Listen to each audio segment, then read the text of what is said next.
All right, guys, welcome back to the channel. Welcome back to the stream, and welcome if you are new. Thank you so much, as always, for joining me today, and thank you for waiting patiently for the intro to do what it does.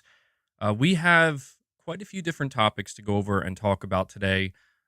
One of the major things we are going to be discussing over the course of today's stream is, well, I'm calling it PlayStation's roadmap, but in reality, we don't actually know PlayStation's roadmap, right? That's the big question we've been asking for quite some time now. It's a question that we're hoping will be officially answered by Sony sometime this year, but we could do the next best thing, which is to run down every single PlayStation internal studio, not partner studios, but internal studios, and talk about what we know. What games are they working on? What games are they developing?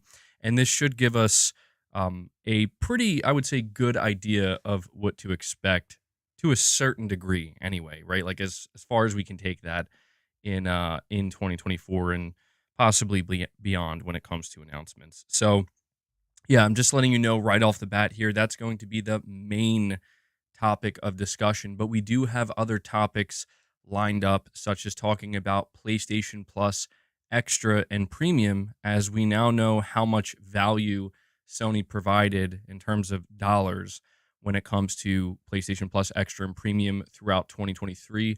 We're also talking about the PlayStation 4 Pro, because we have official sales data that I believe leaked out telling us exactly how many PS4 Pro units Sony sold, which I think is very interesting because I think that's something a lot of people were kind of wondering, like, hey, how many people bought this thing, right? Like, is it justified?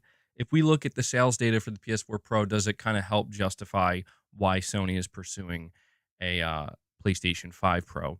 Something else we're also going to be talking about is CES. It's actually happening tomorrow. I did see, I think it was Irfan, he asked me in the chat earlier if I plan to live react to that. I'm going to say right now I have no plans to do that.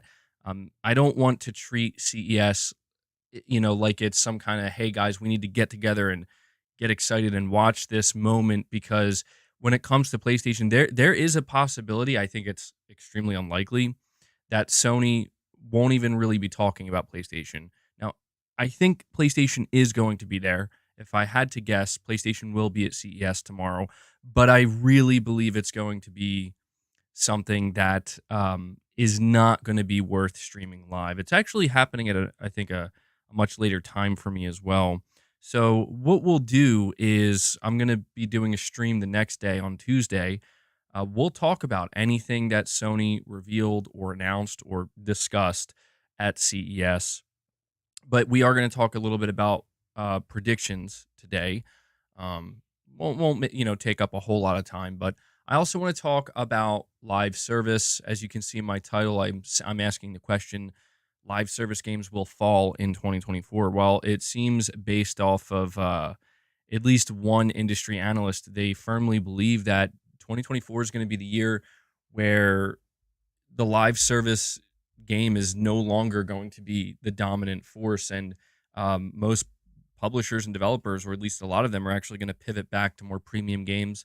I want to have a discussion about that, and then finally we'll talk a little bit about Metal Gear if time permits. So before I get into any of these topics today, I have to first and foremost thank everybody for your continued support. I am fan funded here on the channel, so anybody who takes time out of their day to watch the streams live or watch them later or watch any of the videos, thank you so much for that. I also want to take a moment to ask you guys, we have over 230 people here watching, which is awesome. Please take a second of your time and hit that like button. We're sitting at 61 likes. I think we could easily crush 100 likes. The reason why I ask is because it helps with YouTube's algorithm, and more importantly, it lets me know that you guys enjoy the streams. So hit that like button.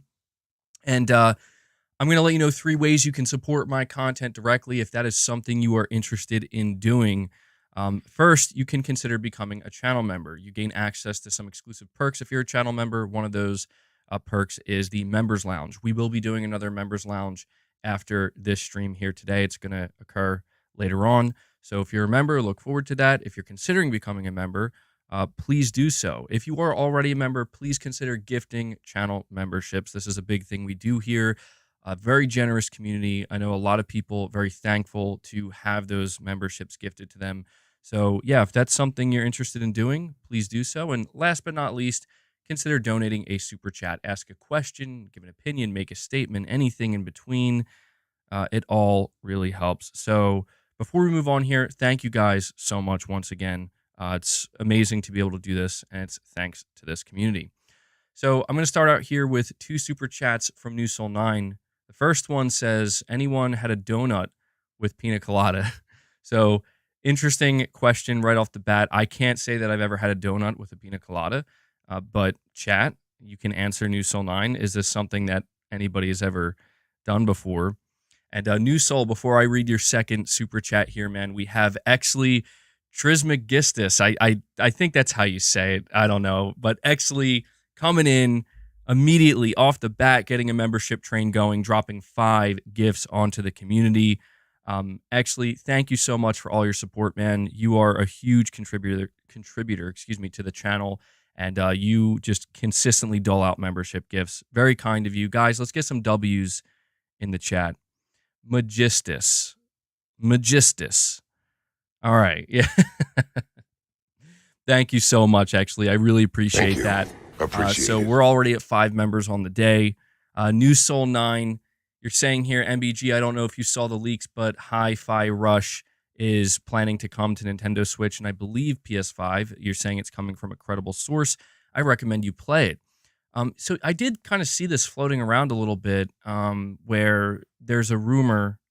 I don't know who the source is. You're saying they're credible. I didn't look into it that much, but they're saying that a big, like, critically acclaimed Microsoft published game or like first party game is coming to other consoles, and people are thinking Nintendo Switch and PS5. This is one of those situations where I'm just gonna wait and see. We talked extensively last it feels weird saying that, but last year about, all the different conversations that Microsoft was having with investors and talking about their shift in strategy. And, there was conversations about whether or not they might be getting ready to go full third party or not. So hearing about this doesn't surprise me at all, but it is still a rumor. And because it's such a significant one, where like a first party critically acclaimed Microsoft game coming possibly to PS5, I'm going to maintain the same attitude and approach towards this that I did last year, or at least the conclusion I came to, which is I will, and you're saying it's from Nate the Hate. Okay. I guess I'm not familiar with him. I guess he's a credible source. And this is no offense to him, because he's probably correct if he's coming out here saying it so confidently. I'm just going to leave this as one of those I'll believe it when I see it situations. Like, I can see this happening. It's a believable rumor, but I'll just wait until it's officially announced if it's a thing, and we'll see what game it is. We'll see what platforms it goes to. Now, you're saying it's apparently going to be Hi-Fi Rush. That would actually make a lot of sense to me. Hi-Fi Rush seems like one of these games that may have a wider, more broad appeal, and we know that Microsoft is trying to get out there, right, as much as they can, get their games out there, get their ecosystem out there. So, I mean, it would be interesting. The idea of Hi-Fi Rush releasing on Switch makes a lot of sense. It releasing on PS5 would be a little bit surprising, but I don't know if I would play it, honestly. When it was revealed and it shadow dropped, I didn't have much interest in it. I was surprised by how much critical acclaim it did end up getting. Apparently, it's a very good game. So it's one of these things where if I ever play Hi-Fi Rush, it will likely happen. Even if it comes to PS5, I probably wouldn't play it. I would likely end up playing a game like Hi-Fi Rush whenever I decide to start engaging with the Xbox ecosystem again. So like when Hellblade 2 drops, for example, I'll boot it up on my PC, give it a shot, or end up buying an Xbox. And then maybe after that, if I want to keep going, hey, maybe I'll give Hi-Fi Rush a shot. We'll see. But certainly interesting stuff there, New Soul 9. And we'll keep our eye on this. If we get an official update, I'll be sure to let you guys know about that. But we also have Josh Z here with a $10 super chat. And he says, MBG, how long did it take for you to figure out the cage puzzle to fight one of the dragons in God of War Ragnarok? I had to have my brother share play because I couldn't figure it out. You couldn't figure out the timing. God, it's honestly very difficult for me, Josh, to remember or recall because I like vaguely remember the puzzles, but one of the things I remember about the puzzles is that some of them were very hit or miss in terms of some of the puzzles I approached in God of War Ragnarok were like immediately solvable because the characters were basically telling me what to do. But I remember there were some other ones where I was like getting a little bit stumped. And again, if this isn't like me remembering exactly what I did, but if I had to guess based off of me knowing myself, if I got stuck on that, I probably just looked it up, truthfully. Like, I probably just looked up a guide because when it comes to puzzles and games, I have a very weak threshold where I do appreciate puzzles from time to time, and I definitely like to think about things and see if I can figure it out myself, but my patience is pretty thin for them. So, like, if it starts to linger and get to a point where I'm like, I'm trying all these things, it's not working, I'm getting frustrated, and even maybe to a point of annoyance, I will just be like, I'm whipping out my phone, go on YouTube, immediately YouTube the puzzle, and watch like a minute, 2 minute guide, depending on how extensive the puzzle is. But yeah, if it's a difficult puzzle, again, it's probably one I ended up looking up, and I don't recall if God of War Ragnarok had like the because I know that some games it's really not many, and you would think a game like God of War Ragnarok would support this because it's a first party PlayStation game, but I know that there's some games that have like help and tips built in or like baked in to the trophies and whatnot.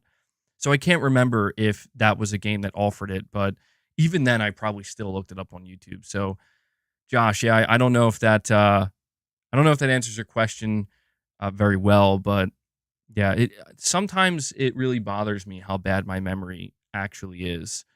I'd probably have to go back and play the game to fully remember like the specific puzzle you're talking about. But I do remember the dragon battles. They were pretty sick. Um Certainly. So, Josh, I really appreciate it, man. Um Let me see here. We also have Gaming Survivor. Remember, for 8 months, he says Sony and Nintendo won this generation, but I wonder what the long term play is for Sony. Xbox are putting all their eggs into a strong 10th gen basket. Yeah, that seems pretty clear. They're really going to ramp things up. Uh, Rumors even say they're starting in 2026. I mean, this generation. See, here's the thing. I can't talk about this generation in the context of, well, it's basically already over, or like Sony or Nintendo won. I think in the end, that's pretty much how it's going to play out. The PS5 is doing well. The Nintendo Switch 2 the Switch obviously did very well, and the Switch 2 is coming, and it's obviously going to do very well. Xbox, they're I would say Xbox is winning in terms of mind share and like goodwill and making moves that have massive potential and implications for the next generation or towards the end, the second half of this generation. But when I'm focused just on PlayStation itself, the reason why I can't look at it as, oh man, this generation is almost over already or it's coming to an end or anything like that is because it's like in some ways it feels like it hardly even started. And that's not to make it sound like Sony hasn't done anything because they've done a lot. Sony has released quite a few games, a lot of games actually, for the PS5. But when it comes to just having that like proper, next gen feeling of like, okay, now we've reached a peak. I don't think we've reached the peak. I mean, when we look at 2022, Horizon Forbidden West, GT7, God of War Ragnarok, that's a massive lineup for a single year from Sony first party. And partner studios obviously released some stuff as well.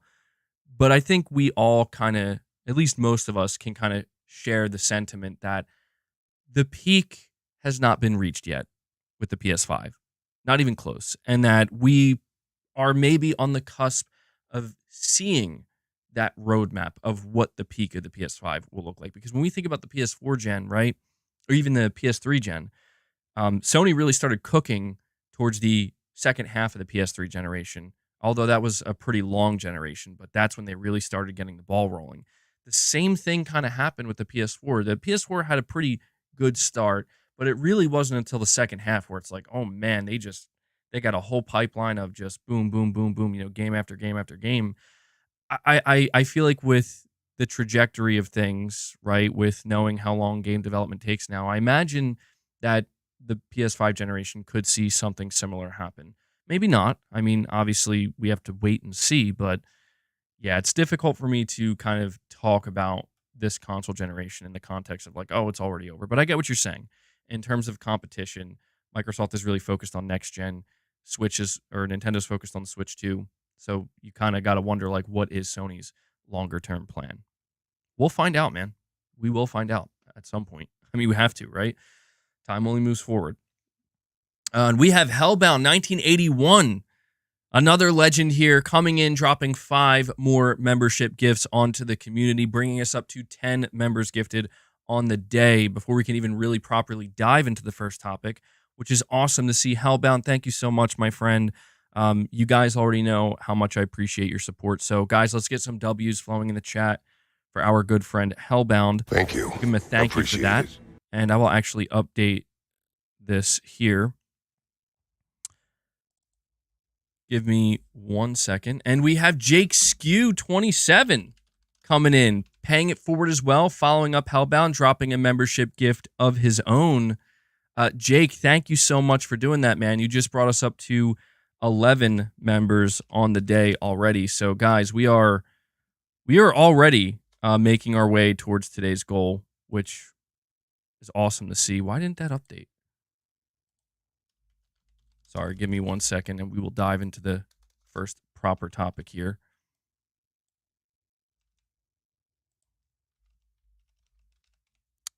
That should fix it. There we go. So we're sitting at 11 members already. Really appreciate the support, guys. We have IP Gaming, member for 8 months. He says, MBG, we have a great lineup for Q1.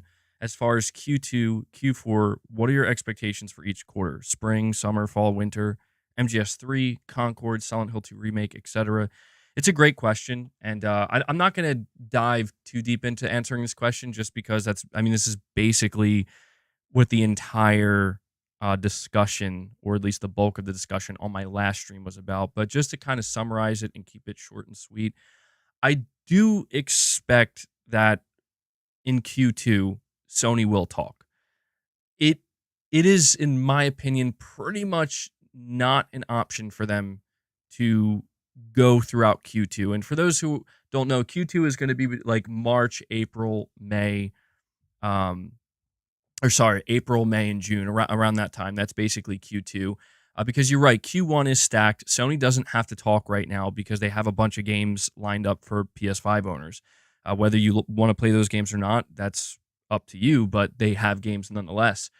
But when it comes to Q2, Q3, Q4, basically the remainder of the year, yeah, we just don't know pretty much anything. It's looking like if you type in Google right now, like gaming in 2024, and you look at game releases, there's hardly anything beyond March like lined up from anybody. So it's not just a thing that's exclusive to Sony. Even when you look at Microsoft, right, like they have games that are lined up as well that people are expecting to come, but we don't have like specific release dates. So we're in this like situation where I think everybody, but certainly mainly Sony, is going to have to talk starting Q2. And Sony in particular, they're going to have to lay it out there and make it clear to the fan base, listen, Sony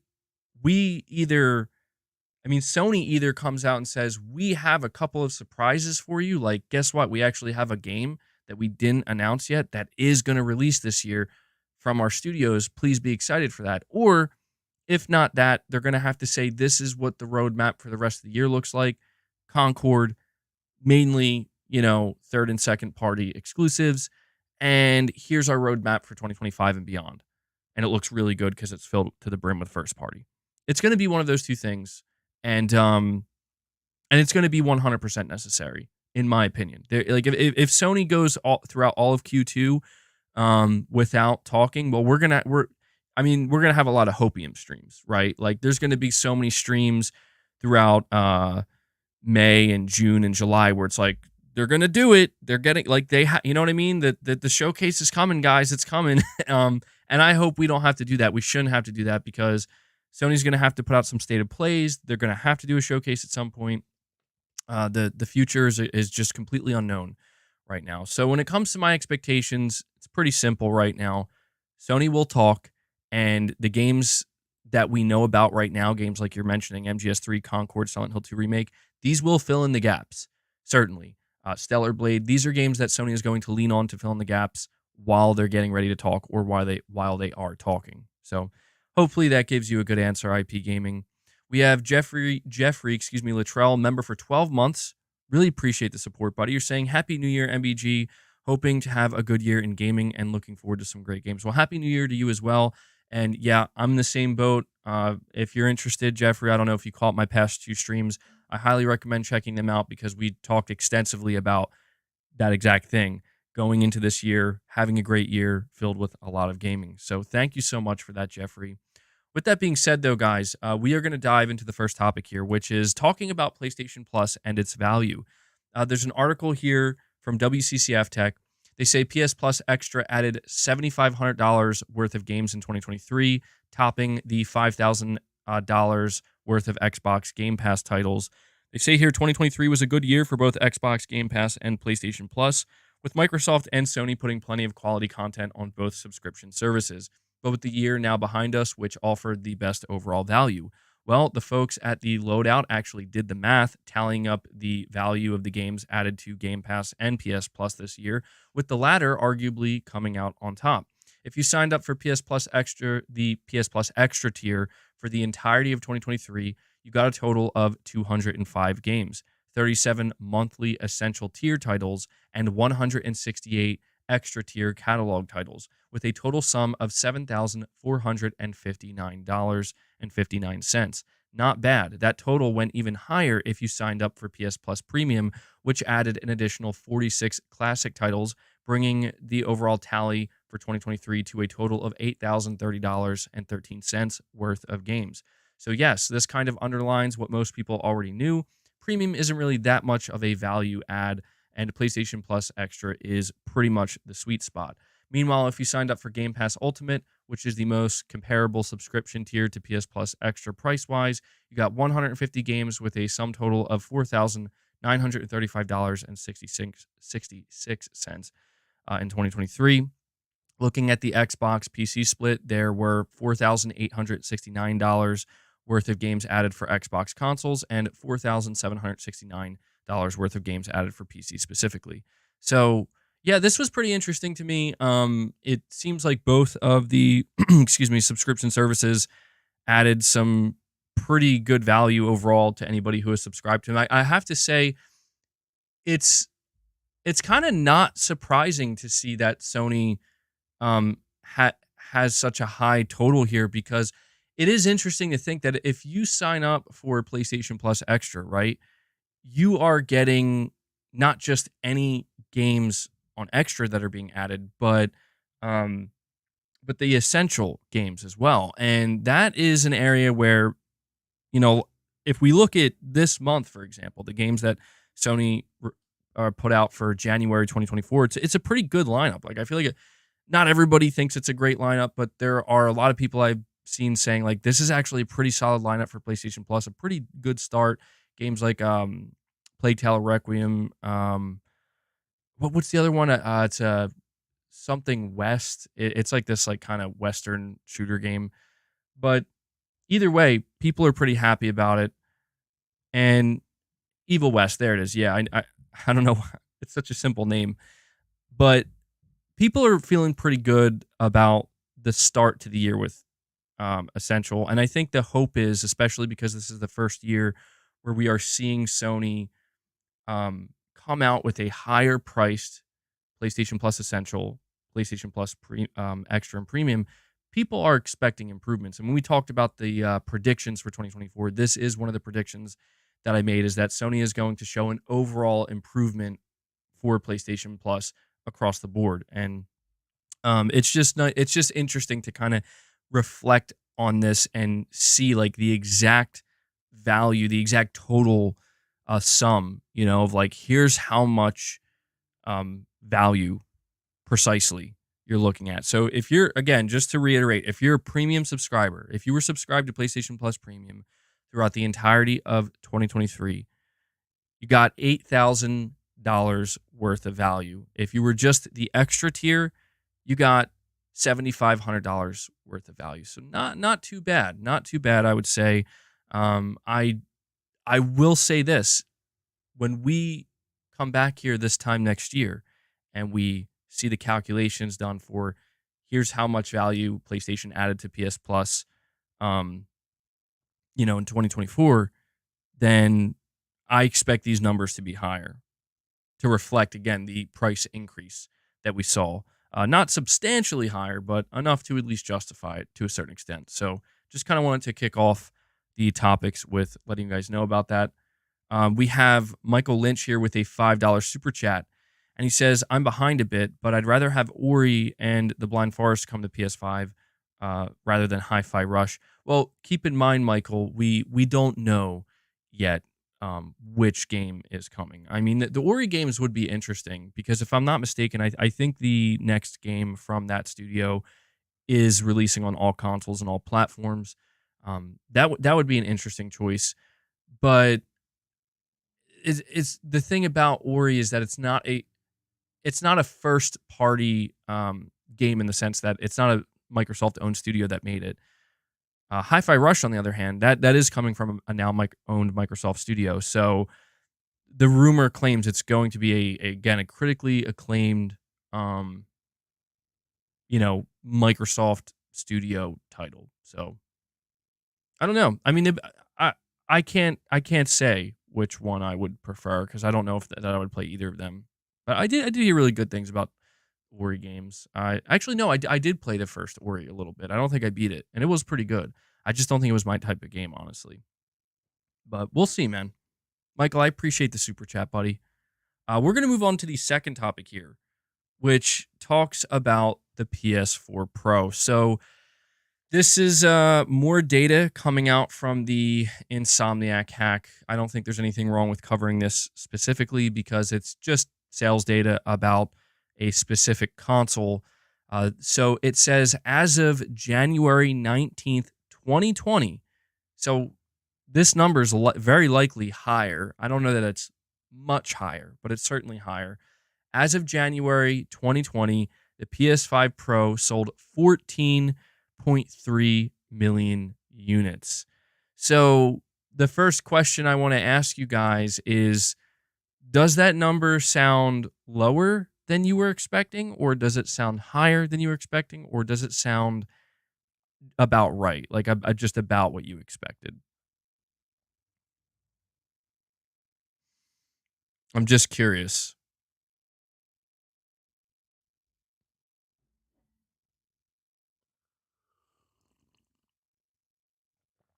IP Gaming, you're saying it's a good chunk for only 3 years towards the end of the generation?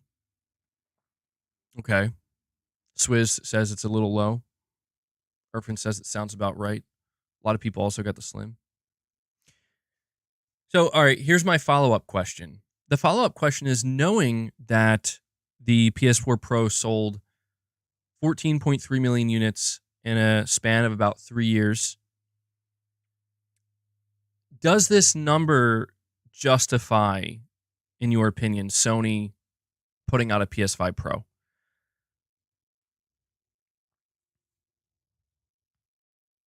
Yeah, the PS4 Pro launched in 2016.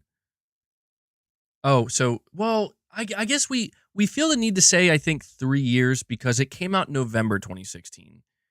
So, it at that point, it basically is like 3 years, To say it's 4, it's been like, that's data coming out of like 4 years. I think that's a little bit, because it's January 2020. Leo, you're saying yes, you think it does justify the PS5 Pro.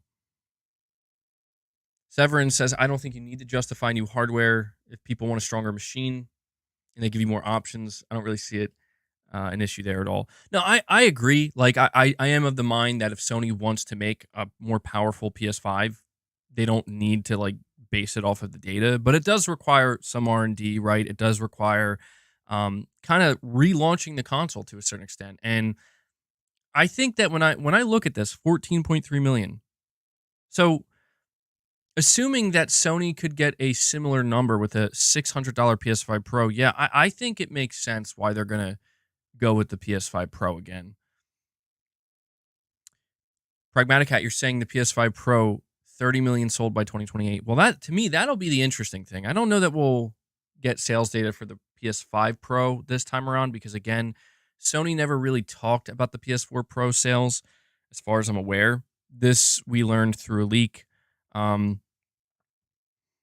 Yeah, it's probably over 15 million sold now. I'm wondering if the PS5 Pro has a chance of doing even better or possibly doing worse.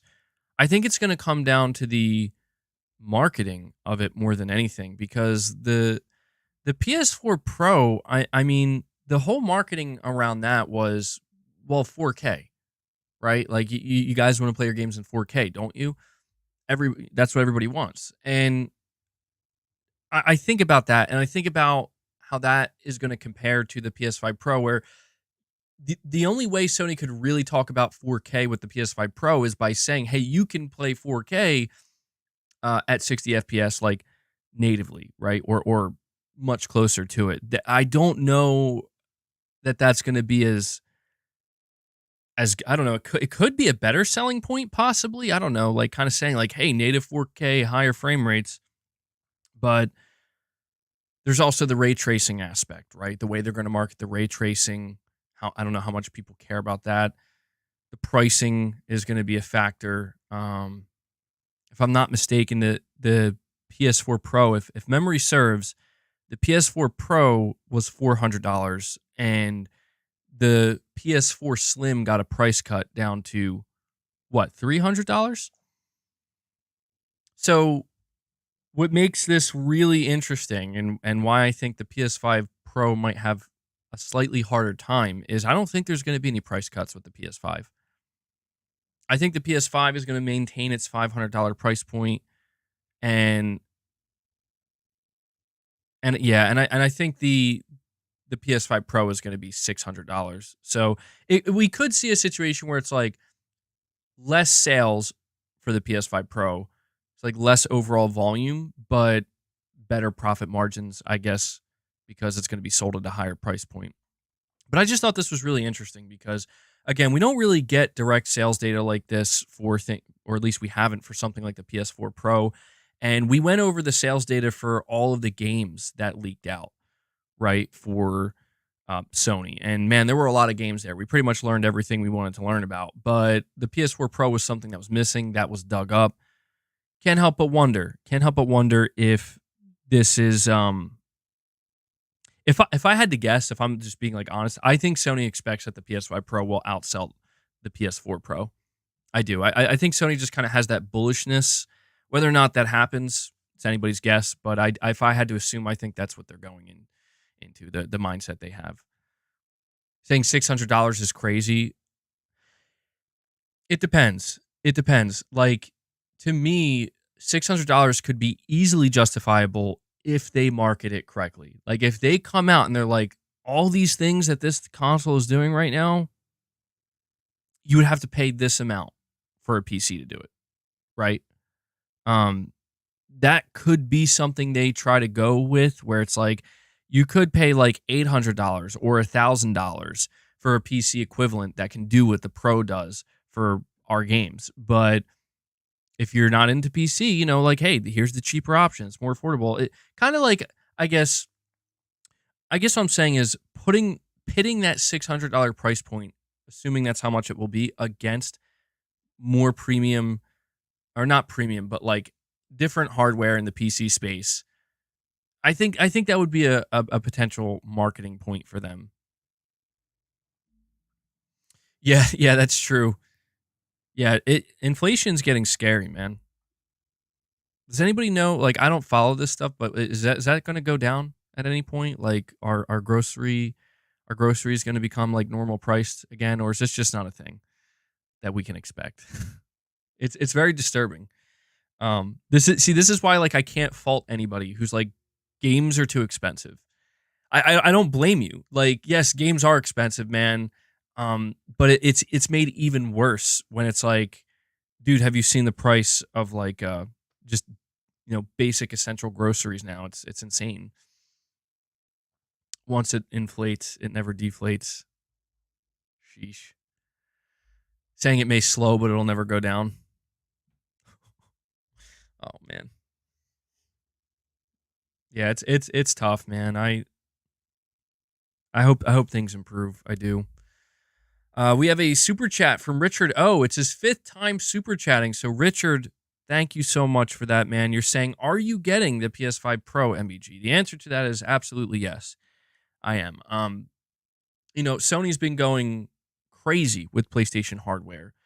I mean, the PlayStation Portal, the DualSense Edge, PSVR 2, right? The new headset, the earbuds. I mean, they're just going crazy. And all of this stuff that Sony's been putting out since the launch of the PS5 is stuff that's like, if you're interested in it, it's there for you.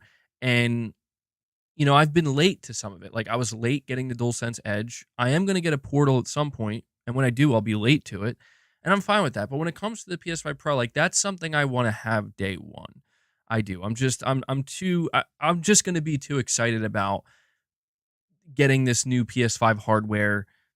I've seen a lot of negativity for the PS5 Pro, and I'll be honest, like I cannot share in that. I can't feel that way because it's just not genuine, right? Like when I think of Sony coming out and being like, here's a PS5 Pro, here's Mark Cerny talking about all the changes they made, like here's the improvements, right? It's just going to be something that frankly gets me very excited, especially knowing, and this is the most important part, knowing that Sony is going to be showing off games, likely some first party games on this Pro console. If you think about it, right? When we talk about, man, Sony hasn't revealed like any first party games in a long time. At least it feels that way. Like, I mean, I'm talking like the single player games, or if not the single player games, the games coming from the known studios or the studios that we want to hear from. It would be pretty smart of Sony if at this point in time they're like, look, we could reveal like this game or that game, but here's the thing. We're getting ready to reveal the PS5 Pro, right? In like, let's say like 6 months from now or 5 months from now or something. What if we reveal these games alongside the Pro? I mean, that to me, that logically speaking, it's just like absolutely like what, like it's a no-brainer. Why wouldn't you do that? What better way to get people excited about your new hardware than with new games being shown off alongside of it? While simultaneously making it known to everybody, like, hey, if you're on a base PS5, you're getting this game too, and it's gonna play just as great. I think that would be a really potent way for Sony to sell the PS5 Pro. I'm trying to. I need your help right now, helping me remember the PS4 Pro reveal. I know Mark Cerny talked about it, and I know that there were games showed off for the PS4 Pro, but if I'm not mistaken, there weren't any like new games, were there? Like, I remember Horizon Zero Dawn. Wasn't Horizon Zero Dawn already out, though? No, wait. Was Horizon Zero Dawn the showpiece for the PS4 Pro? Yeah, I remember them really making a big deal out of Horizon. I feel like I don't recall many other first-party games being shown alongside it, though. Like, I don't think Ghost of Tsushima was announced by that point. I don't think The Last of Us Part 2 was shown off on it until later on. Did they show God of War on it? Because here's the thing, right? Here's the thing that kind of gets me. Right now, the only first-party Sony studio that has a game lined up for this year is Firewalk with Concord. I don't see a reality in which Sony thinks it's going to be a good idea to make that the game that they highlight for the PS5 Pro. You know what I mean? Like, it's just like you could sure show it off on the PS5 Pro, like make that one of the games. Yeah, a game like Wolverine would work really well. If they do want to announce another Ghost of Tsushima title, that would work really. I think I'll be honest, man, like I hope they're getting ready to show Ghost of Tsushima 2 or the sequel alongside the PS5 Pro because man, that that game's going to look absolutely insane on a PS5 Pro. But I do think that that would be the best way for them to kind of get more people excited for a PS5 Pro than originally anticipated. I think people are going to be excited for a Pro no matter what because it's like new hardware, exciting, right? But when you kind of combine that with, oh, and here's some new first party games that we know you've been waiting for, I feel like that is just a 1-2 punch that's like, it will guarantee that this thing does better than I think a lot of people expected. That's just my opinion on it, though. You know, if the games aren't ready to be shown off, they're not ready to be shown off. Because we do have to also consider that the timeline in which developers, they're working on these games, they have to focus on getting ready to reveal these games, but now they also have to focus on, okay, how do we get more out of this Pro model, right? It might take a little bit more time, but we'll see. We have Jake Skew 27, a member for 8 months. He says, 8 months, wow, I've been playing Final Fantasy VII Remake and Death Stranding and Alan Wake 2, Final Draft, and some other games too. And I work in a grocery store too, so I can see the price all the time. Well, Jake, this is good. We got somebody on the inside here. Jake, you're going to have to be our go-to man that comes back to us and reports what's going on with these grocery prices. If there are any changes, good or bad, please, please inform us. This is on my mind right now because I did a grocery order earlier today, and I was just looking around at some stuff. Like, all right, peanut butter pretzels.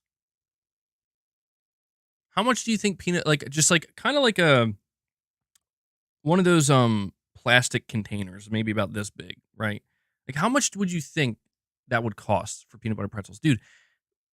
It was like $11. I'm like, what? like, don't get me wrong. I was expecting it to be like $3 or $4 or something, but $11 for that? Unless I'm just like out of touch, and that's like how much it's always been. I was just surprised. I was like, $11. That's a lot. That's a lot for that snack, man. I'm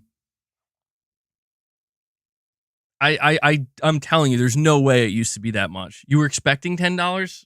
Okay, well, maybe I'm off the mark then. Maybe I'm off the mark. Maybe that was my first time seeing the price of that, and I'm just like, whoa. But I was looking at just the prices of stuff in general, and it's like, you know, you could just tell, like, even if it's something that's just gone up by like $1 or $2, like, you kind of you see certain things, you're like, I don't remember it being that expensive, you know. But it's called Bidenomics. Damn. We need inflation leaks from the insiders. IP Gaming says, dude, Hot Pockets are like $36 for 16. Dude, Hot Pockets are good. Yeah. That's great. That's insane. That's wild. I feel like Hot Pockets are so bad for you though. Hot Pockets are one of those things that when I do eat them, I feel like bad. Like I feel like, man, this has to be absolutely horrible for you, you know? But they taste so good. Well, I guess we'll see, man. We'll see what 2024 holds for us. You're saying those pretzels must be from another dimension because $11 is crazy. I know. That's what I was thinking. I'm like, dude, these better be the best pretzels I ever taste. Excellent. Dude, I'm sorry. Actually, you make me burst out laughing sometimes because I'm just reading the chat and I just see actually in there, Hot Pockets are vile poison. Dude, you're not wrong though. I bet you're not wrong. Like if you look at the ingredient list of a Hot Pocket, it's like a book, and you're like, I don't know what half of this is. So you're probably not wrong. But I love that. Please buy our vile poison. All right, all right. Hanzo says, "What's a hot pocket?" Um, it's well, I only really eat the pizza ones.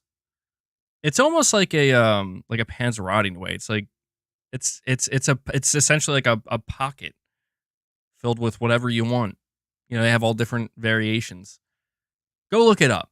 But if you don't look, if you don't know what a hot pocket is and you haven't eaten them before, don't look it up. Don't bother. Stay away because they're really good. They're really tasty.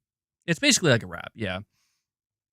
But but they're really bad for you. So yeah, just stay where you are. You're fine. Hanzo says thanks. All right.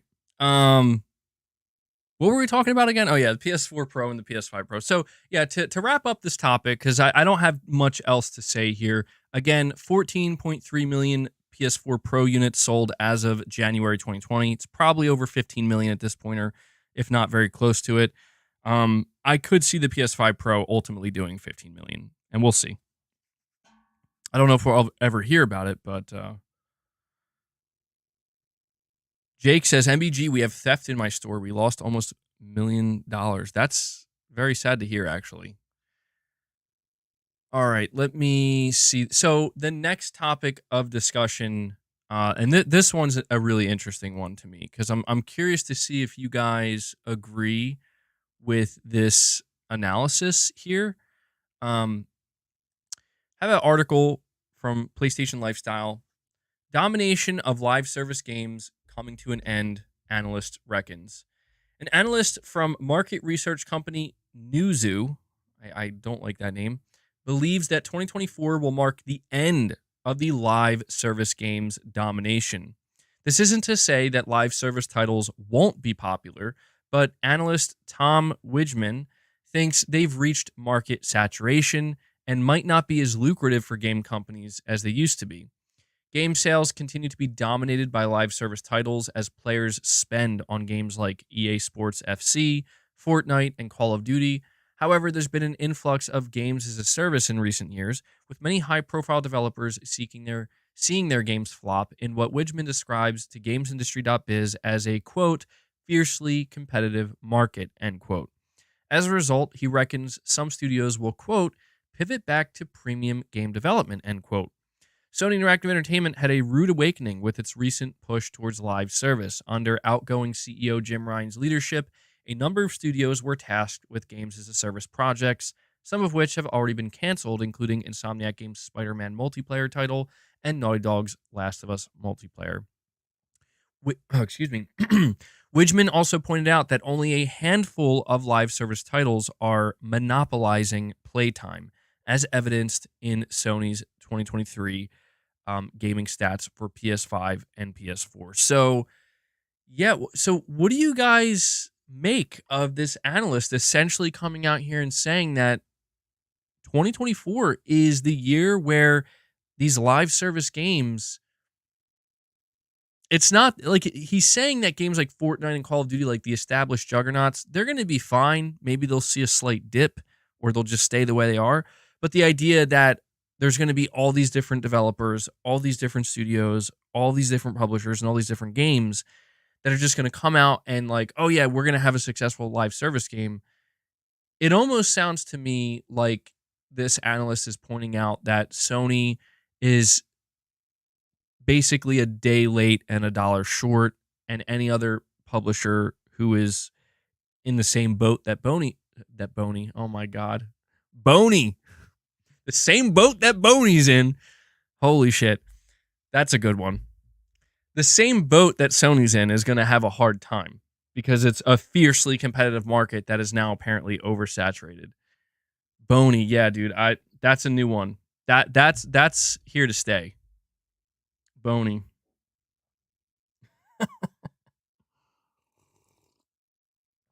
I don't know what it means though. I feel like there's almost a sexual undertone there that I would prefer not to pursue. So we'll just keep moving right along here. But yes, we know we know that Sony is apparently not giving up on their live service push. And we don't really know if it's still as big of a priority as it once was, but I got to ask you guys this question.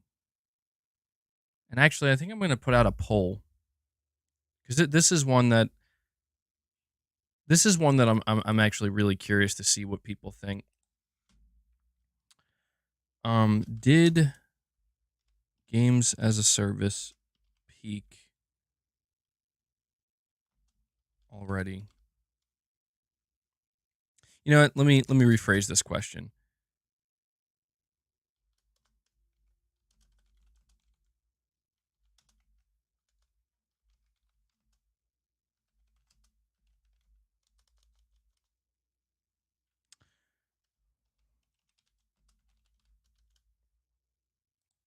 All right.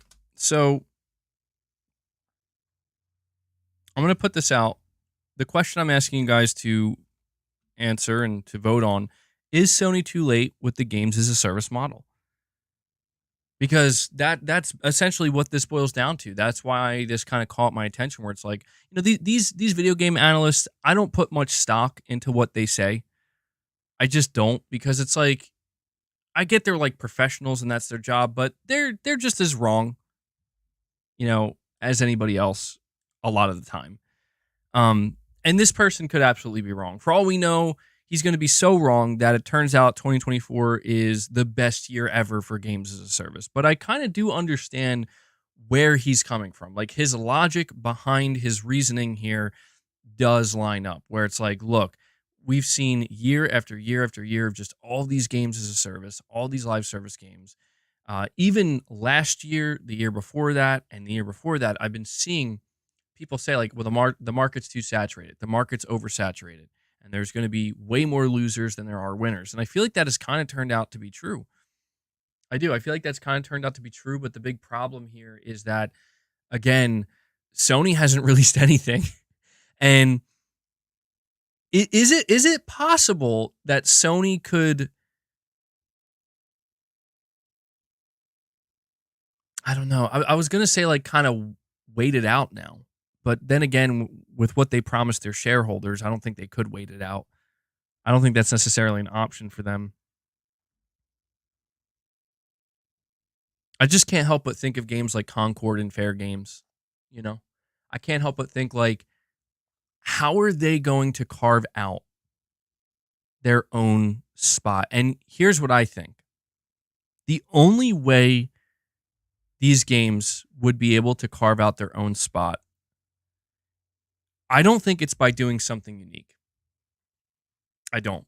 The reason why I say that is because I think everything's already been done with live service.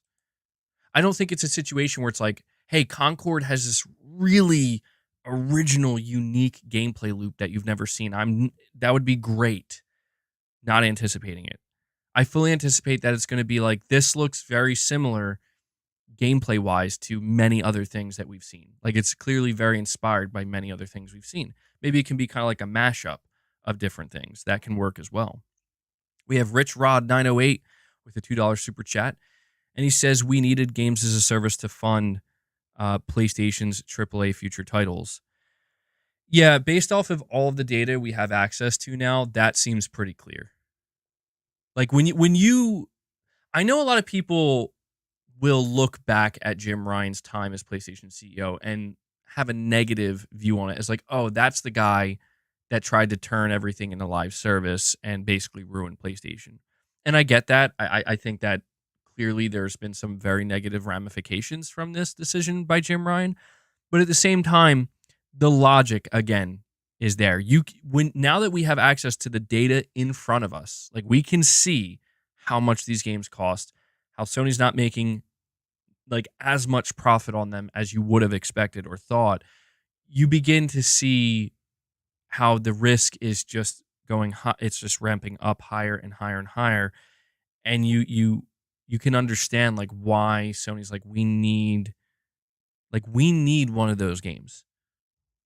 Just one. Like we need that, because if we have a AAA flop, that could spell doom for our model, for that studio, Maybe not for the certainly not for the entire brand, but it's just that impact will be felt greatly. Whereas if we have one of those games like a GTA Online, a Fortnite, a Call of Duty, something along those lines, a Minecraft, and we just got that cycle of revenue and money, that is a safety cushion or safety net that will cushion the blow dramatically. So you can understand the logic, but it's just the logic is there, the reasoning is there, the data is there, but the most important thing is, okay, how do you get there? Right? It all sounds great on paper. It all makes perfect sense, but how do you get there?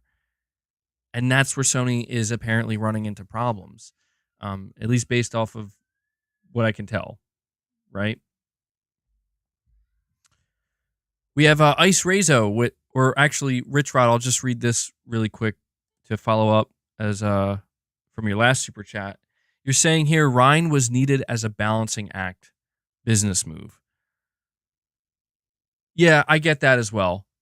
It seems that way when you kind of reflect on it a little bit, but it seems like things ended up still somehow getting like way out of balance, and now they I don't know. I think Jim leaned too far onto the live service side of things and didn't quite, he see the thing that's interesting to me about Jim Ryan is that he seemed very uninterested in Sean Layden's potential model going forward, which is maybe we start making smaller games, even if it's with our bigger IP.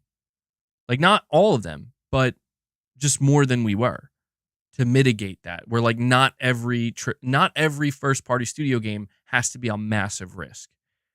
Jim Ryan seemed against that and wasn't really pursuing that. Instead, was like, no, we need live service, massive AAA, successful live service. Like, that's it. And you can kind of understand why he would want to go in that direction, but you can also understand why Sean Layden maybe wanted to go in the other direction, especially now, seeing how things play out. But Ice Razo with a $5 super chat, he says, I think Sony is more focused on cutting cost. They abandoned the OLED TV market, even though they were selling great. Sony is looking to cut spending. Yeah, great call out, Ice. I did see that, and I looked into that, and I was going to mention that. I forgot about it until now. We have Exley Trismegistus. Exley 3000 is what I have to call you. Exley comes in and drops 5 more memberships onto the community. Exley is keeping this membership train going strong today. That's, I believe, 10 memberships dropped by Exley. So let's get more W's flowing in the chat for Exley. He brings us up to 16 members on the day. Exley, thank you so much, my friend, for keeping this membership train going. So we are now 9 members away from hitting our goal. Okay, so let's see if we can end up hitting that goal. Appreciate all the support you guys show. But Ice, yeah, so we don't follow like the latest cutting edge TV tech here, but I did notice this with CES coming up. Sony basically announced that they're not going to be making OLEDs anymore. They're going back to LED, but trying to make very, very high-end LED. And one of the big reasons they gave for this is because they're like talking about HDR brightness and how there's going to be they believe there's going to be an expectation going forward where people want brighter HDR and they expect brighter HDR, and essentially like OLED can't really achieve those levels of brightness, to whereas like mini LED can. And it's interesting though, because it's like there's that other side of it where it's like it is pretty clear that they're looking to kind of streamline their, how much they're spending. Sony is kind of known in the high-end TV market, right? Like, I don't want to say kind of known, like they are known. Many of their OLED TVs win awards and stuff and are considered like the best of the best, but they are also very expensive, very premium. But there's also a lot of R&D that goes into it, right? It's very expensive for Sony to be at that cutting edge. And so to see them kind of pivot away from that and take a different approach, it's going to be very interesting to see how that works out. I don't follow Sony Electronics nearly as closely as I follow PlayStation. But it's a huge part of who Sony is, right? And we've seen Sony market the PS5 alongside their TVs and market their TVs with the PS5, and it's going to be really interesting. I think this is going to be I think it is a bit of a controversial move on Sony's part because when you, based off of what I've seen, people feel very strongly about OLED. You know, like there are a lot of people that based off of what I've seen, that are like, nothing tops OLED. Nothing gets close to OLED. Like OLED is the, indisputable king. And, I could see how people who feel that way just see this as Sony basically saying, like, we're not going to have the best of the best anymore. Like we're like, basically they're reading into it as Sony's not going to be offering the best of the best in terms of TVs anymore, and they're not going to be a go-to for that. But I don't know. I mean, something is going on inside of Sony.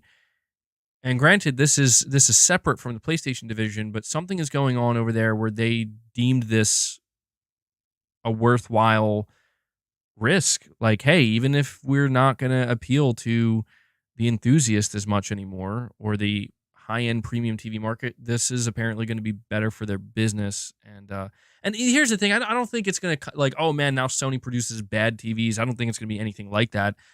I just think Sony's not going to be as big a part of the conversation when it comes to the highest premium and like the best of the best of the best.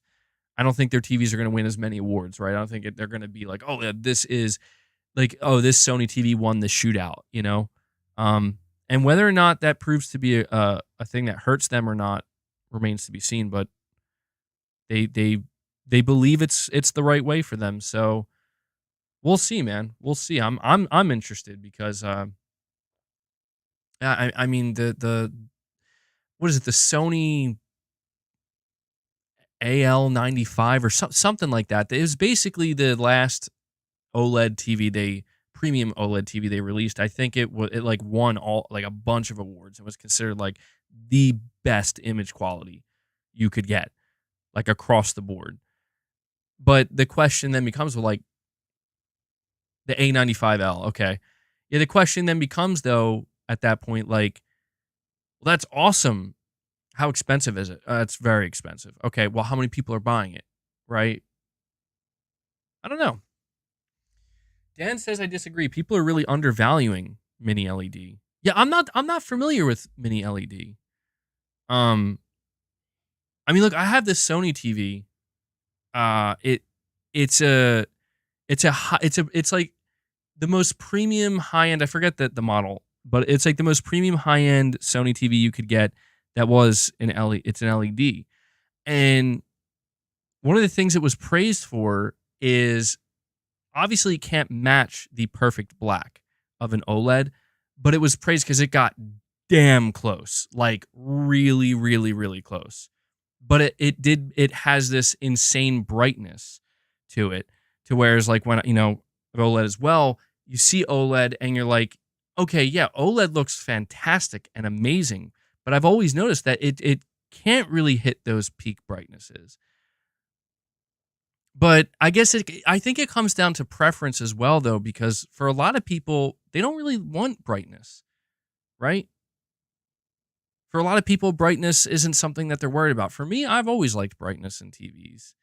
I like a really bright TV. I don't know why, but it's just always appealed to me. We have New Soul 9 with another $10 super chat. Really appreciate that, buddy. You're saying, MBG, I always try to push for Sony to buy an existing live service because creating a new one is extremely difficult by itself. It can even be a mobile game, like extremely difficult, 10 times. Yeah, I see.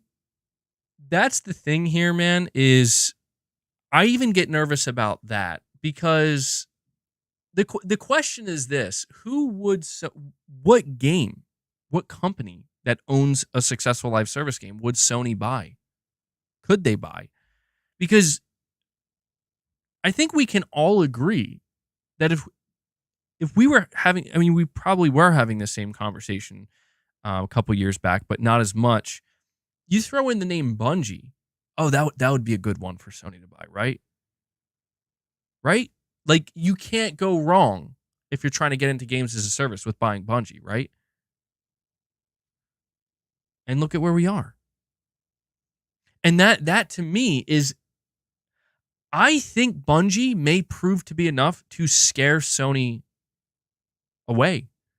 Possibly. I don't know. I don't have the answer to that. You know what I mean? Like, I wish I did.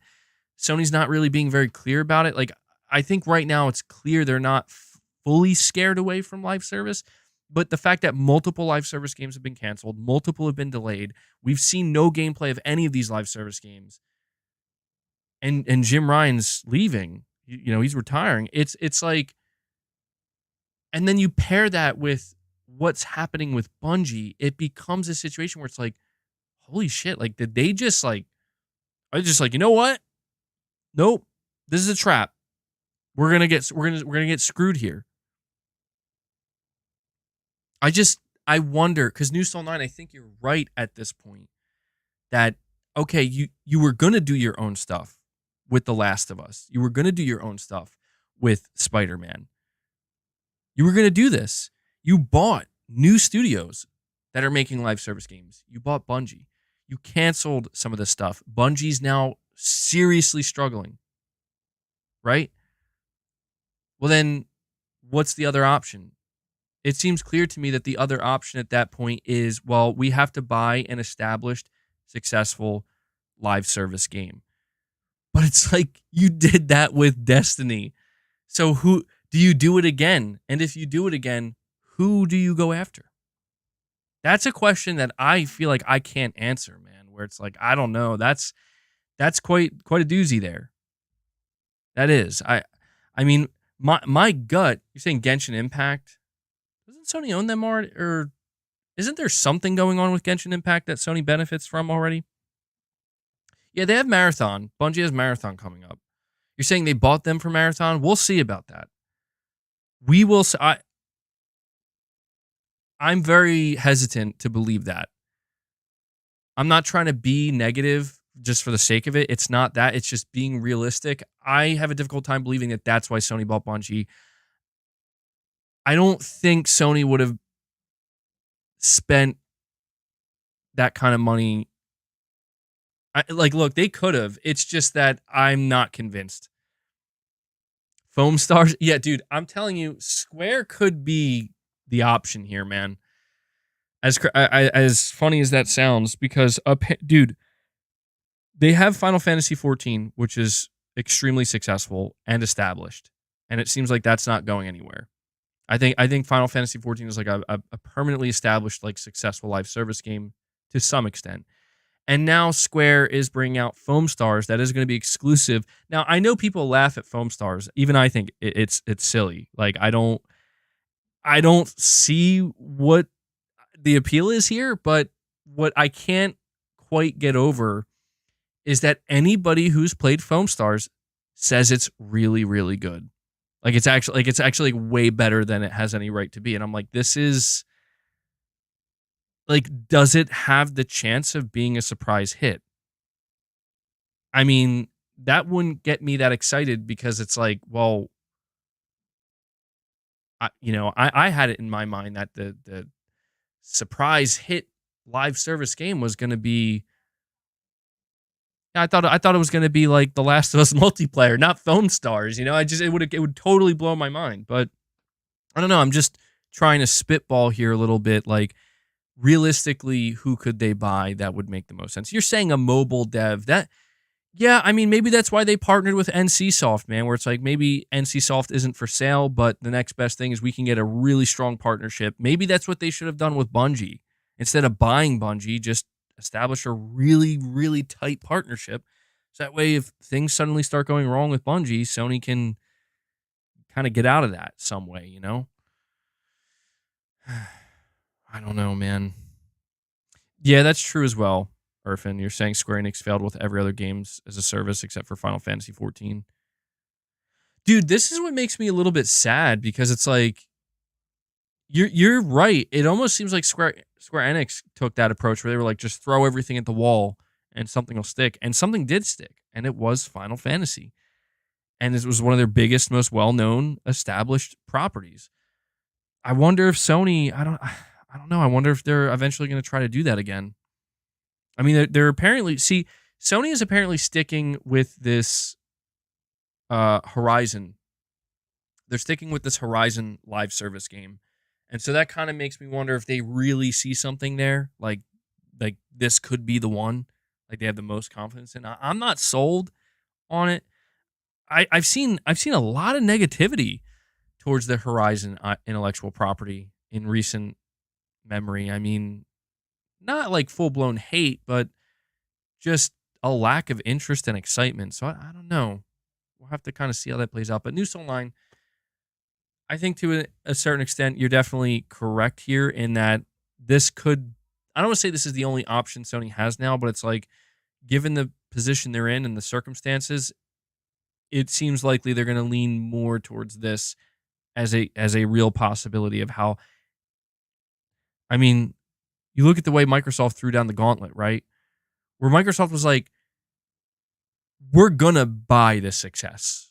Like we're just gonna do that, right? Like we're gonna buy the Call of Duty, we're gonna buy the Candy Crush, we're gonna buy the Minecraft. Like we're just gonna buy these things that are permanent, that are gonna ensure we are fine, at least for the short to midterm. Long term, you never know with any of this stuff. I do just kind of wonder if Sony is thinking about that, right? And if so, how far does that go? How far does that reach? And how realistic and tangible is that? Questions we don't yet have the answers to, but definitely something worth thinking about.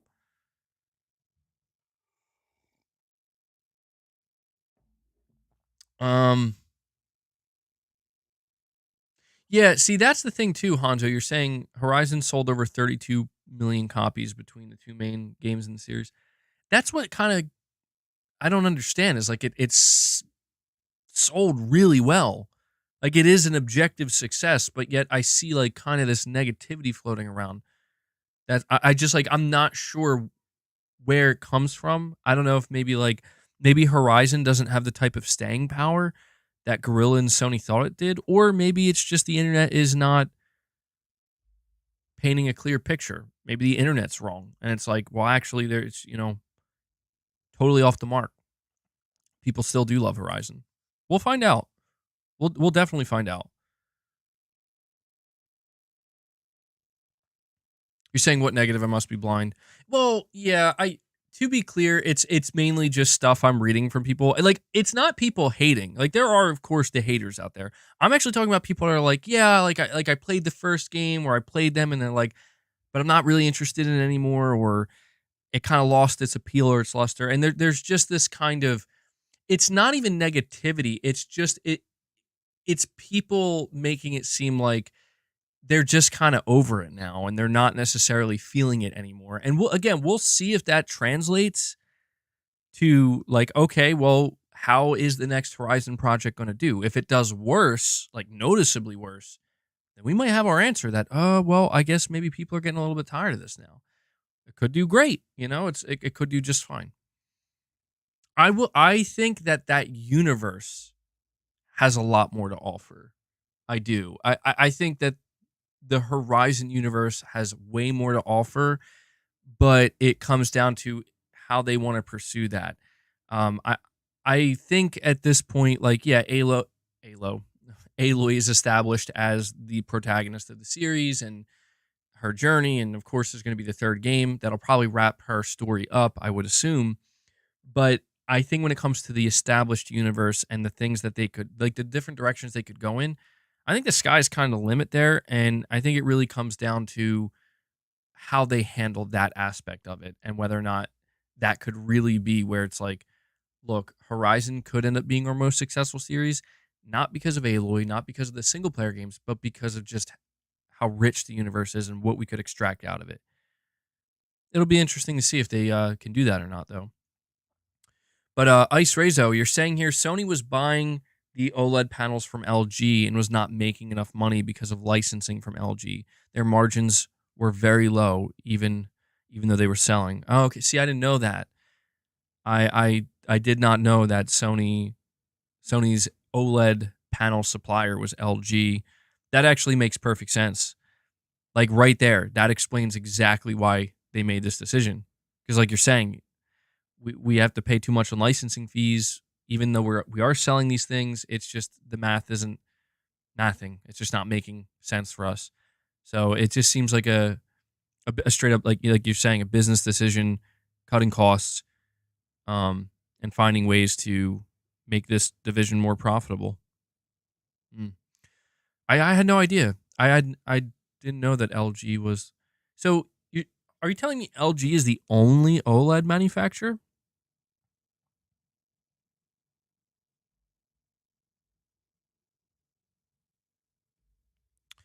That's very interesting if true.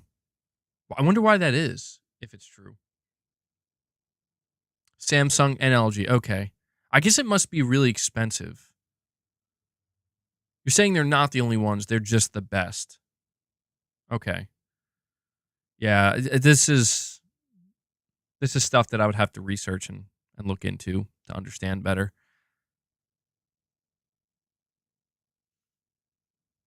Yeah, the TV market and the TV industry is very fascinating at times, but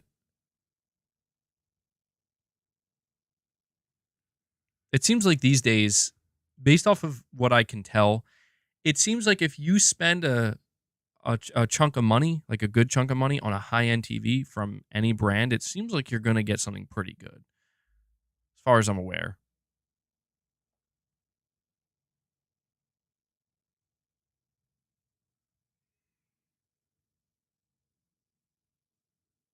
Carl saying he thinks Sony has their own version of OLED. See, this is where it gets very confusing to me.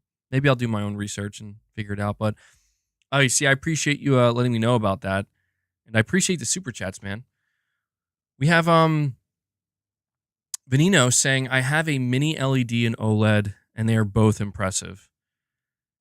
Yeah, I guess ideally speaking, it would be nice to have both in your home, right? But I think for most people that's probably difficult to achieve because they're both pretty.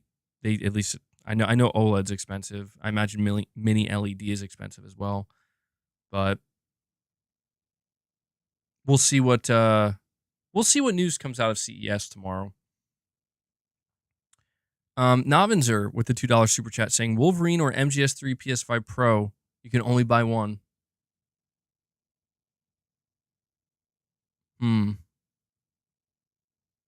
Man, that's a brutal choice you're making me make there. Well, first off, I want to acknowledge that this question doesn't really matter, Novinzer, because we can get both. That's the beauty of it. We can have both. But if it was like I truly only could choose one. Oh man. I don't know. I mean, on one hand, Wolverine, seeing what Insomniac could do with this character, Wolverine being one of my favorite characters ever, brand new game, right? But also Metal Gear Solid 3, one of my favorite games of all time. Remade, amazing graphics, reliving that, the nostalgia packed with the cutting edge Unreal Engine 5. I'm sorry, Navinzer, I can't choose. You can't make me choose. You can't. You can't do it. I'm playing both, Navinzer. I think a better question is this. A better question, I think, is if they both release the same day on the PS5 Pro, which one would I play first? That one I feel more comfortable. That's a decision I feel more comfortable actually making. And for me, it would be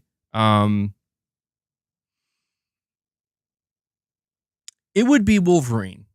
I would play Wolverine first just because it's like, all right, this is new. Like, and show me what you did here, Insomniac. The reason why it would be easier for me to do that is because MGS3, it would be easier for me to just be like, okay, I'm gonna do MGS3 like next. I can actually sit on that for a little bit because I know the game, you know? I know the game. So maybe that's the closest I can get to answering that question. Did I hear about the God of War remake? I know that there were like rumors about it. Not a remake, but like a trilogy collection or something. That's all I heard. A God of War remake. That would be very interesting. Ice Rezo again saying LG owns OLED and license it to others. So you're saying LG even license it? They license their OLED technology to Samsung? See, I'm just going to say this. If LG is the only OLED manufacturer, like they're the only ones that actually produce OLED panels, why is that? That's kind of strange to me that there's only one supplier. There has to be a good reason for that, right? Jay Shocker, you're saying that's what you said?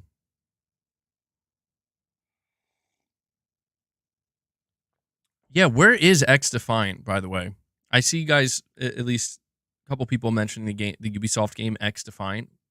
That game is just went missing. LG is the only one capable of making them. That's fascinating. That's kind of fascinating to me. I'm sure there's a good reason for that. Well, Rashdom says that's wrong. Samsung makes OLED panels too. Let me see real quick.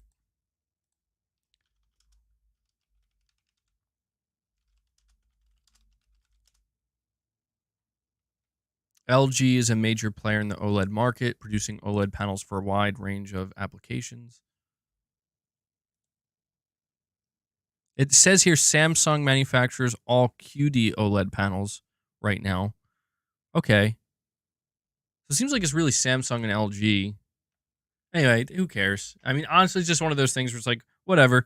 You know, I'm only interested to a certain degree. Thinking a patent, maybe.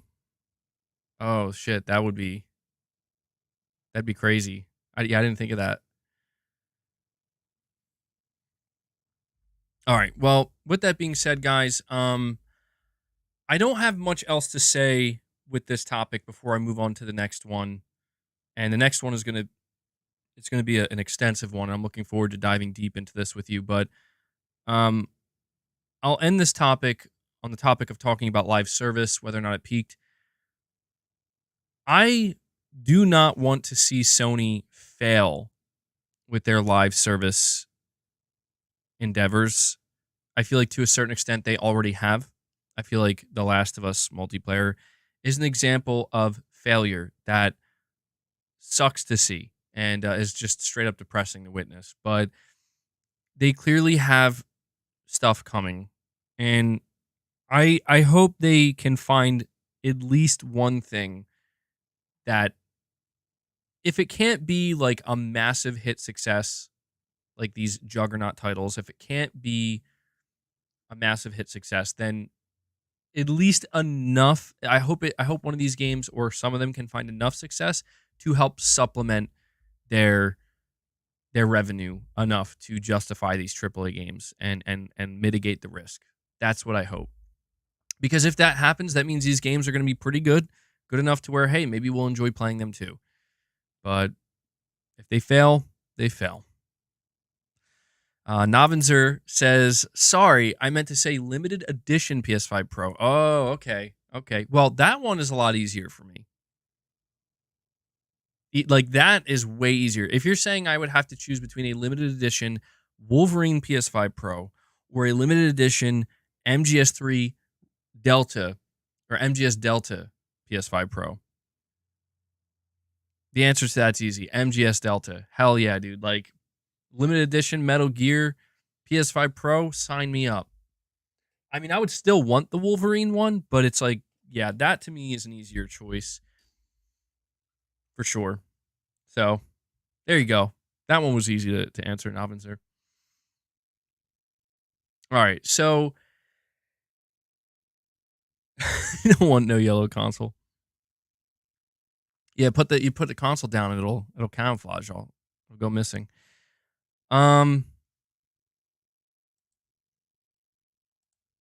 All right, so really quick, I'm going to look at the poll here. It's been out for 30 minutes, 254 votes. Is Sony too late with their games as a service model? 61% of you said yes, 39% of you said no. Interesting. I'll come back to these poll results at the end of the stream. Before I move on to the next topic here, which again is going to be a lengthy one, I want you guys to do me a favor. We still have over 420 people here watching, which, again, thank you guys for joining me.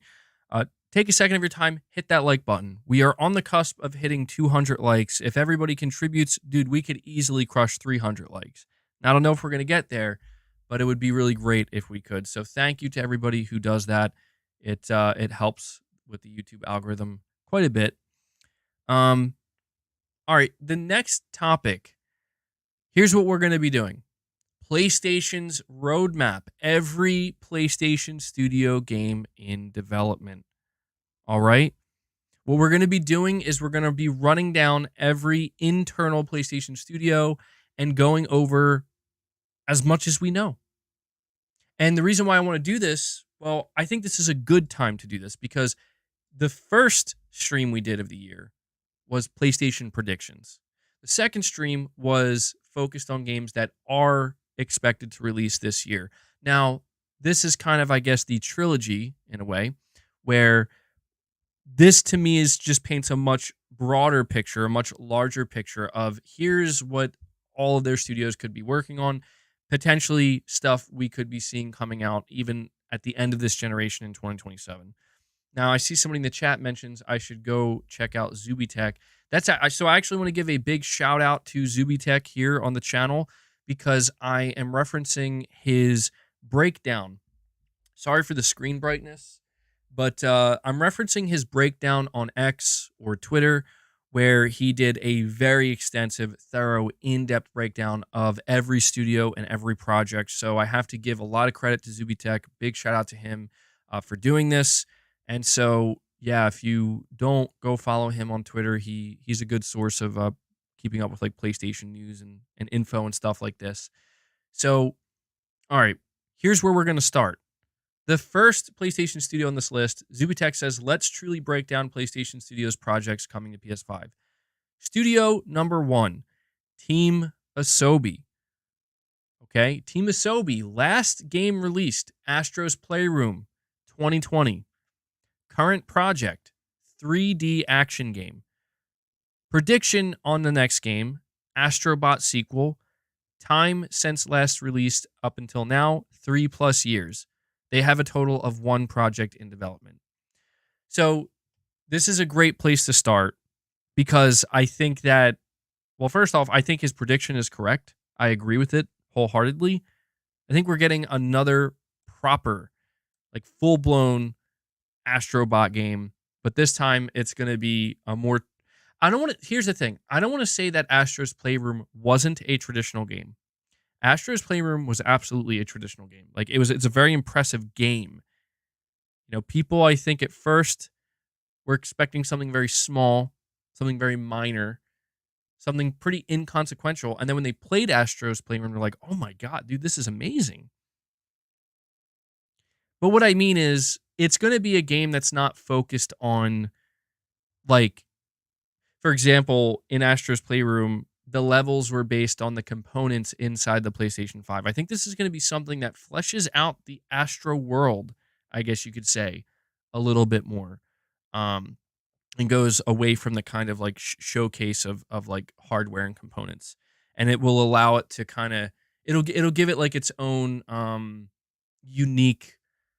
I don't even want to say personality because I feel like it's already there, but just it'll help build that world a little bit, flesh it out a bit, and Astro breaks free. And something that can just go beyond, you know, anything we've seen from this intellectual property so far. Subtext with a $10 super chat. Thank you so much for that, my friend. You're saying, I saw a tweet that put it well, and you're quoting it here. You're saying, quote, Horizon is very commercially successful, but doesn't have cultural impact among gamers, end quote. Kind of how Avatar is huge, but film enthusiasts don't constantly talk about it.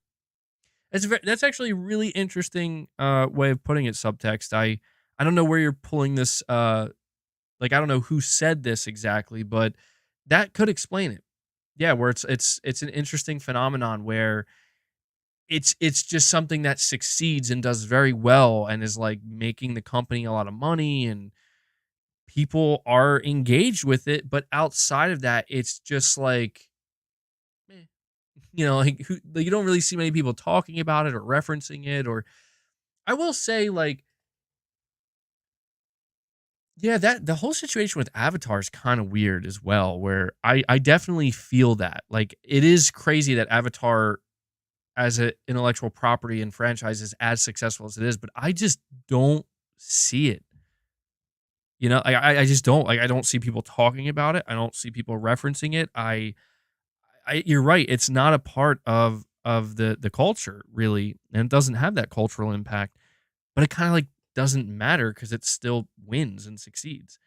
So kind of comparing Horizon to that is, yeah, that actually makes a lot of sense.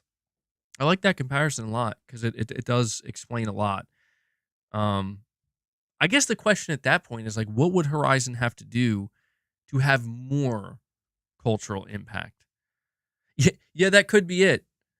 Because every Horizon game's been overshadowed by another major release when it came out. Yeah, that could be a part of it for sure. Um, I wonder what they would have to do to make it more culturally impactful. I wonder if it matters. Maybe not. They do have they're not doing a movie. They're doing a Horizon Netflix show, which, I mean, hey, PlayStation Productions has been doing pretty good so far. Let's see. Let's see what happens, man. I can't say I'm excited for it, but I'm willing to check it out.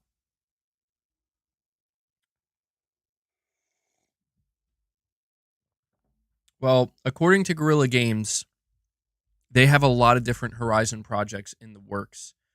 And so it'll it'll be interesting to again see what Horizon does beyond these two games that came out.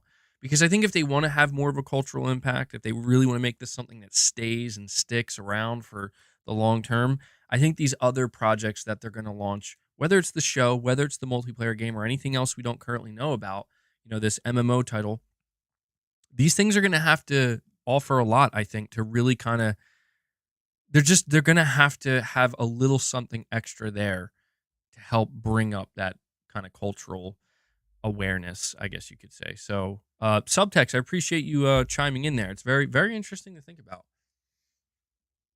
But getting back here to the list of PlayStation studios, again, going back to Team Asobi, it's true. The last game that Team Asobi released was Astro's Playroom. It launched with the PS5. It's interesting to think that, technically speaking, Astro's Playroom has sold over 50 million units because it's sold with every PS5 unit. So easily the most successful PlayStation 5 exclusive. But yeah, it's an amazing game, man. And I gotta say, when we are talking about predictions, and I guess I'll just make this a part of the conversation because why not? Predicting, like, as we go through each studio whether or not we'll hear about their game this year. I think this is a studio we could easily hear from this year. No, no, no. PS5 is sold with every copy of Astro. Yes, we are paying $500 for a copy of Astro's Playroom. I do think that this studio, Team Asobi, this is going to be an important studio for Sony to shine a light on because it's one of their only Japanese studios. It is. We don't have Sony Japan anymore. Team Asobi is basically the spiritual successor, in a way, of Sony Japan. Not the same, of course, but it's their only Japanese studio that's not making a racing game. The only other Japanese studio is Polyphony Digital, which is obviously critically important to PlayStation and to Sony, but they make Gran Turismo.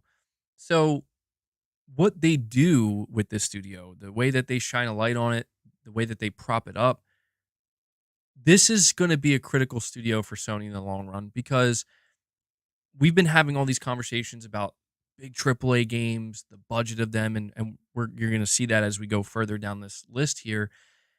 I think now more than ever, a studio like Team Asobi and an intellectual property like Astro or Astrobot is going to be critical to help kind of spice things up, offer that variety, a good way for Sony to communicate that like we still like to make these kind of games. You know what I mean? Not everything is going to be a mature themed or narrative heavy or it just something different. Um, I think a lot of people want this from PlayStation, and if Sony can show Team Asobi's game off this year and it's a new proper Astro game, like a full blown, fully fleshed out Astro game that's going to be releasing on PS5 and possibly compatible with PSVR 2, I think that would go a long way. I do. So I do think this is a studio we have a good chance of hearing from this year, and they have been working on this game for quite some time now. I'm excited. So that's studio number one. We have New Soul 9 here with another $10 super chat. Thank you so much for that, man. You're saying, MBG, speaking about TVs, I'm really excited that we've reached a point where TVs and cloud is powerful enough to run games without a console, and you just download an app, hopefully by 2030 or 2035. I mean, it's funny, New Soul 9, that you talk about that, because it's like, when I think of playing games that way, I immediately just kind of like cringe a little bit, in that like, yeah, I don't want to play games through the cloud. But at the same time, it's like I cannot rationally sit here and say that I have any idea what the gaming industry is going to be like in the 2030s, 2035, 2034. Like, I can't, so much could change. And I mean, so much could change between now and then. It's not even funny. And so I can't, I, at one point in my life, I was able to take this stance like, I'll never play a game on my TV through cloud. I can't take that stance because I do not know what will happen. I don't. All I know is that the technology is slowly but surely improving, but we are kind of reaching that point where it's like, now it seems like things are ramping up. My whole thing is this. It kind of reminds me of the whole physical media versus purchasing things digitally. I absolutely think that this is going to be a massive part of the future, where the way that Microsoft, Sony, and Nintendo are going to reach millions, possibly billions of people is through cloud.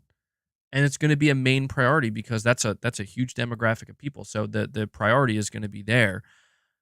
But there's going to be a critical importance for that. Like, okay, you do that and that's fine. And of course, that's like the natural progression of things. But there has to be native hardware. Like there cannot be a scenario where one comes at the cost of the other. And the main reason I say this is because it doesn't have to. It doesn't have to. We don't need there to be a situation where everybody plays on cloud now and that's the only option. Even just like right now, when you look at like TV and music, right? Like, there's still other options. When I think mainly about like movies and TV, yeah, everybody's on Netflix. Everybody's on streaming services. This is how people are interacting with their movies and their shows. But physical media is still there. It's not as popular and it's shrinking. And that's my big fear about talking about cloud gaming in the future, to just kind of go on this little side quest here. My fear is that it plays right into what these companies and these corporations want. And I don't mean to make it sound like, oh, they're all out to get us. It's not that they're out to get us. It's just that they're out to minimize how much control and power we as the consumer have.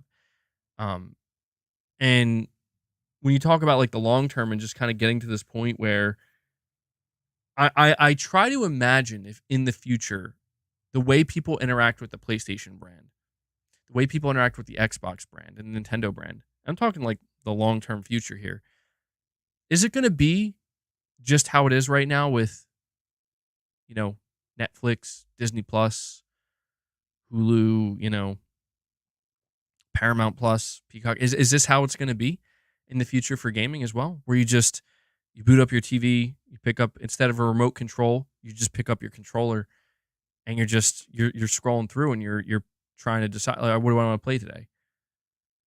I mean, it's difficult to imagine that because there are so many barriers that have to be overcome or removed to make that happen. But the question, like, I guess that question is like, yeah, of course that's going to be the future, man. Like obviously that's where it's headed. But the question at that point becomes, what place do consoles have? What place does the gaming PC have at that point? That to me is the question that no one has the answer to. And so my hope, New Soul 9, is that when we get to this point in the future where that is obviously a thing, and a lot of people could be interacting with games that way, my hope is that there's a healthy balance where there's more than enough people who want to play on console, who want to play on traditional hardware, to keep it healthy and keep it a priority. But if cloud becomes a big thing, and that's how a lot of people play games, and that's a very popular thing that people do now, that can be its own thing as well, and they can just both exist in harmony. That's my idealist hope, I guess you could say, but we'll see. Yeah, options, choices, coexistence. This would be ideal. It's interesting to think about, though, man. But continuing on, Jay Shako says it won't. Continuing on here, though. Next studio. Okay, getting back to our original topic here. Bend Studio. Last game released, Days Gone 2019. Current project, AAA new IP that includes multiplayer. Time since last release until now, 4+ years. One project in development in total. So yes, Bend Studio. I honestly don't think that there's much I have to say here that I haven't already said. I've talked extensively about Sony Bend. They have a new IP. They said they're cooking. This new IP will feature multiplayer to some extent. I still bring this up because I hold on to it, because I want it to be true. I don't know how much confidence I have in it, but if it does turn out to be true, it's going to be awesome, I think. There were like kind of rumors circulating. Again, I have no idea if there's any truth to them, that Bend Studio is working on this new IP is based in the Cold War. It's like an espionage game. It was described as like a mixture of like MGS5 and Hitman and Splinter Cell. It's gonna be like an action stealth game, and apparently it's coming along really well. Oh man, like that, I really hope. Again, there's no telling if there's any truth to that. But when you consider the history of Sony Bend, like Siphon Filter is what they're known for alongside Days Gone. Them choosing to do something like this makes a lot of sense. Makes a lot of sense. And I'm not banking on it because it could be something totally different. But I will say, knowing that they're going to have multiplayer, I've speculated with the way that they talk about this game, it does not sound like a live service game. It just doesn't. It doesn't sound like a live service game. When they talk about multiplayer, I get this feeling that they're talking about cooperative multiplayer. Like you can play the game with another person or a couple people maybe. If you think about the idea of like an action stealth game, right? An open world one at that, I could easily see them making it so you can play that game cooperatively with another person. It's sound like I don't want to get ahead of myself. I feel like I am getting a little bit ahead of myself because we just don't know anything. And I don't want to like start fantasizing too much about, well, this is what I'd love to see from them, because it could be, listen, it's very unlikely, but I always have to keep in mind that games that I don't know anything about could disappoint me. There's always that possibility. I don't think I'm going to be disappointed by what Ben's doing next, but I just got to keep, you know, keep my expectations um, leveled because it's just be open to anything. But yes, Sony Bend is a studio that one of the reasons I'm so excited to see what they're working on is because of just that. It is brand new. And I understand that, man, we want Days Gone 2. We should have gotten Days Gone 2. They should be making Days Gone 2. I understand that, but guys, we can't lose sight. At least I don't think. We can't lose sight of what's most important at the end of the day. And that is we need new stuff. We crave new stuff. We want new stuff because that's what Days Gone was, man. Days Gone was something brand new, and that's what made it so awesome. And so even though it's like, yeah, I want more of that, that studio that brought me that new awesome thing that I look back on fondly and have good memories of, like they're going to do it again. And to me, there's nothing bad about that. I mean, if they show it off and it's not what we want and it seems like it's going to be disappointing, then that's one thing. Then we can look back and say, man, we should have got Days Gone 2 instead. But I'll always get behind new IP from these studios because, I mean, think about it, guys. Like we got a sequel to God of War 2018. We got a sequel to Horizon. We got a sequel to Spider-Man. You know, it's just like I'm totally okay.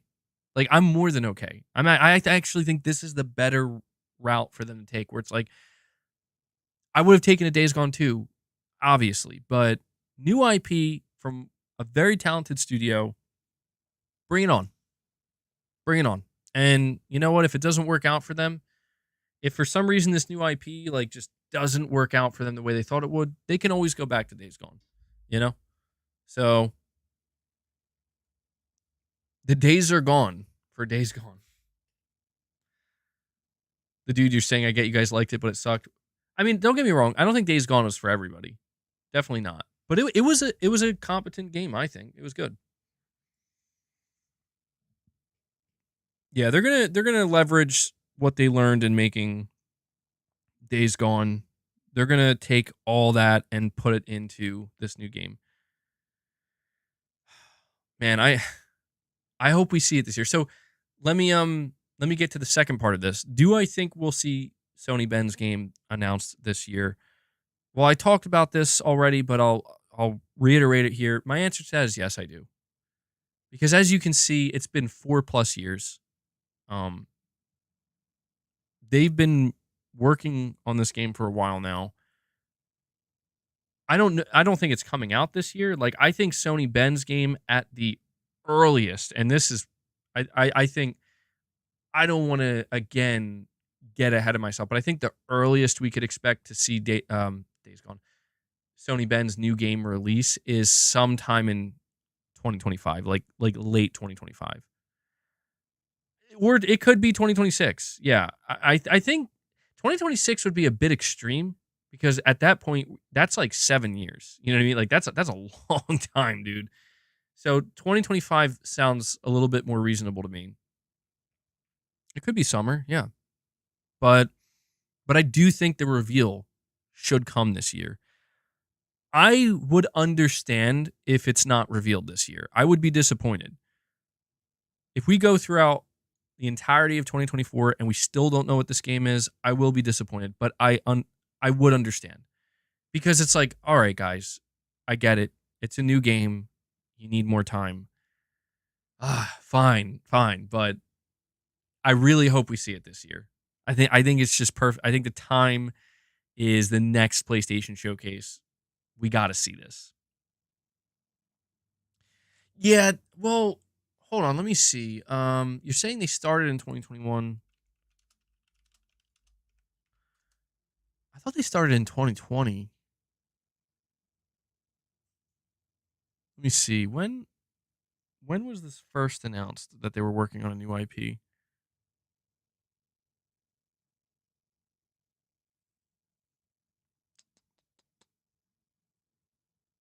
I know that there was a post, new IP tweet. Let me see.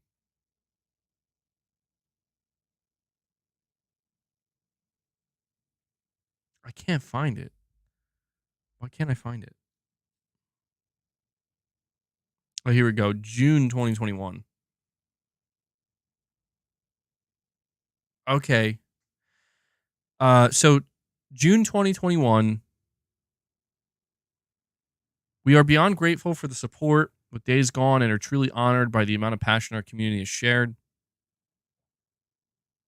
From the Siphon Filter series to Resistance, Retribution to Uncharted, Golden Abyss, and Days Gone, we are very excited to announce today that we are expanding the Ben portfolio with a brand new IP. So the official announcement came June 2nd, 2021, that, hey, we are making a new IP.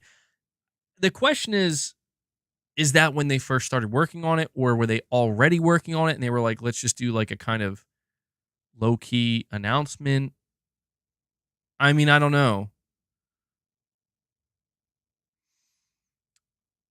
If I had to guess, I think that's when they started working on it.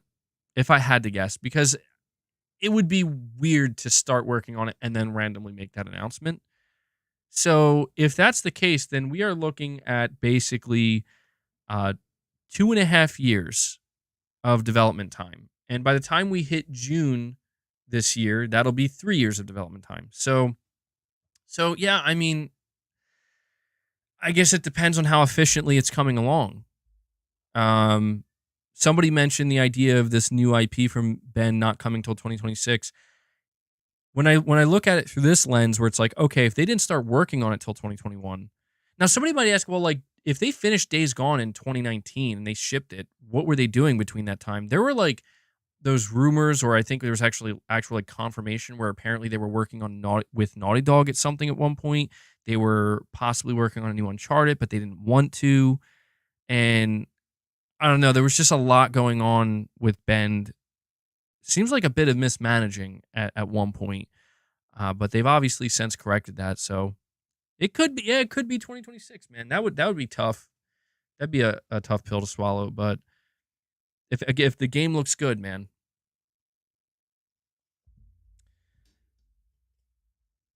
MBG, will you have another live stream tomorrow if the reveals at CES are cool? Well, William, if I'm not mistaken, the Sony CES presentation isn't happening until like 8 p.m. for me, I think. Like, it's not happening till that late. So I'm going to say no, I'm not, because if they have like some like good reveals, and I forgot to talk about that, by the way. We'll talk about that before I close out the stream. Just remind me. But if they have like some great reveals, I'll talk about them the next day on my stream on Tuesday, and I stream pretty early on a Tuesday, so that's, I think, the best way to go about it. I have a super chat here from Ice Rezo again. Thank you, man. You're saying MBG, with so many studios closing because of failure in new intellectual properties, do you think Sony will allow their new studios to remain open if their new games flop? That's a great question, Ice, and one we definitely have to consider. Sony did buy these studios. They bought Haven. They bought Firewalk. And their games could be horrible. I'm not saying they're going to be, and we're going to talk about that. The idea of them closing the studios down, yeah. Yep, yeah. That, listen, man. Sony will eat that cost if they have to. And they would only do it if it, I mean, I think these studios would have to, their games would have to mega flop. I think if these games are just okay, I don't think that means that they're going to shut the studios down. But if Fair Games comes out and it's like, all right, like embarrassingly bad, like it's like sitting at like a 52 on Metacritic or something, and it like nobody's playing it, it's just a total failure through and through, I could see the studio get shut down, because it's like, where do you go from there? You know, like, the reason why I see Sony doing that is because it's like, no one knows these guys. Like, this is a new studio with no reputation, And the only reputation they have at this point is if the game's bad, it's a bad reputation. So shutting it down would be kind of an easy decision to make because it's like, what are you really losing? It would be bad news, bad press, absolutely, and it would look bad. But I just don't see a situation where Sony, because you have to keep in mind, like, keeping AAA studios running is very expensive, especially ones that have, like, you know, a lot of developers there, like 100 plus. I mean, every employee, it's it's a huge expense essentially to like keep them, it's the way it goes.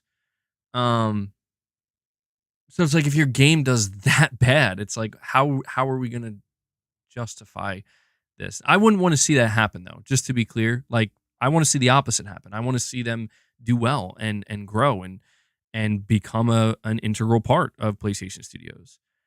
But to answer your question, Ice, I do think Sony is kind of looking at this as like, good luck.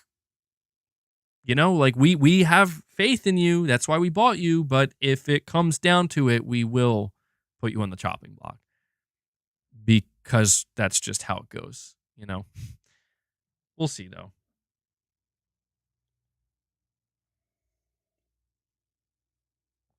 Saying Sony shows no mercy. Look at evolution. I mean, yeah, that's the reality, man.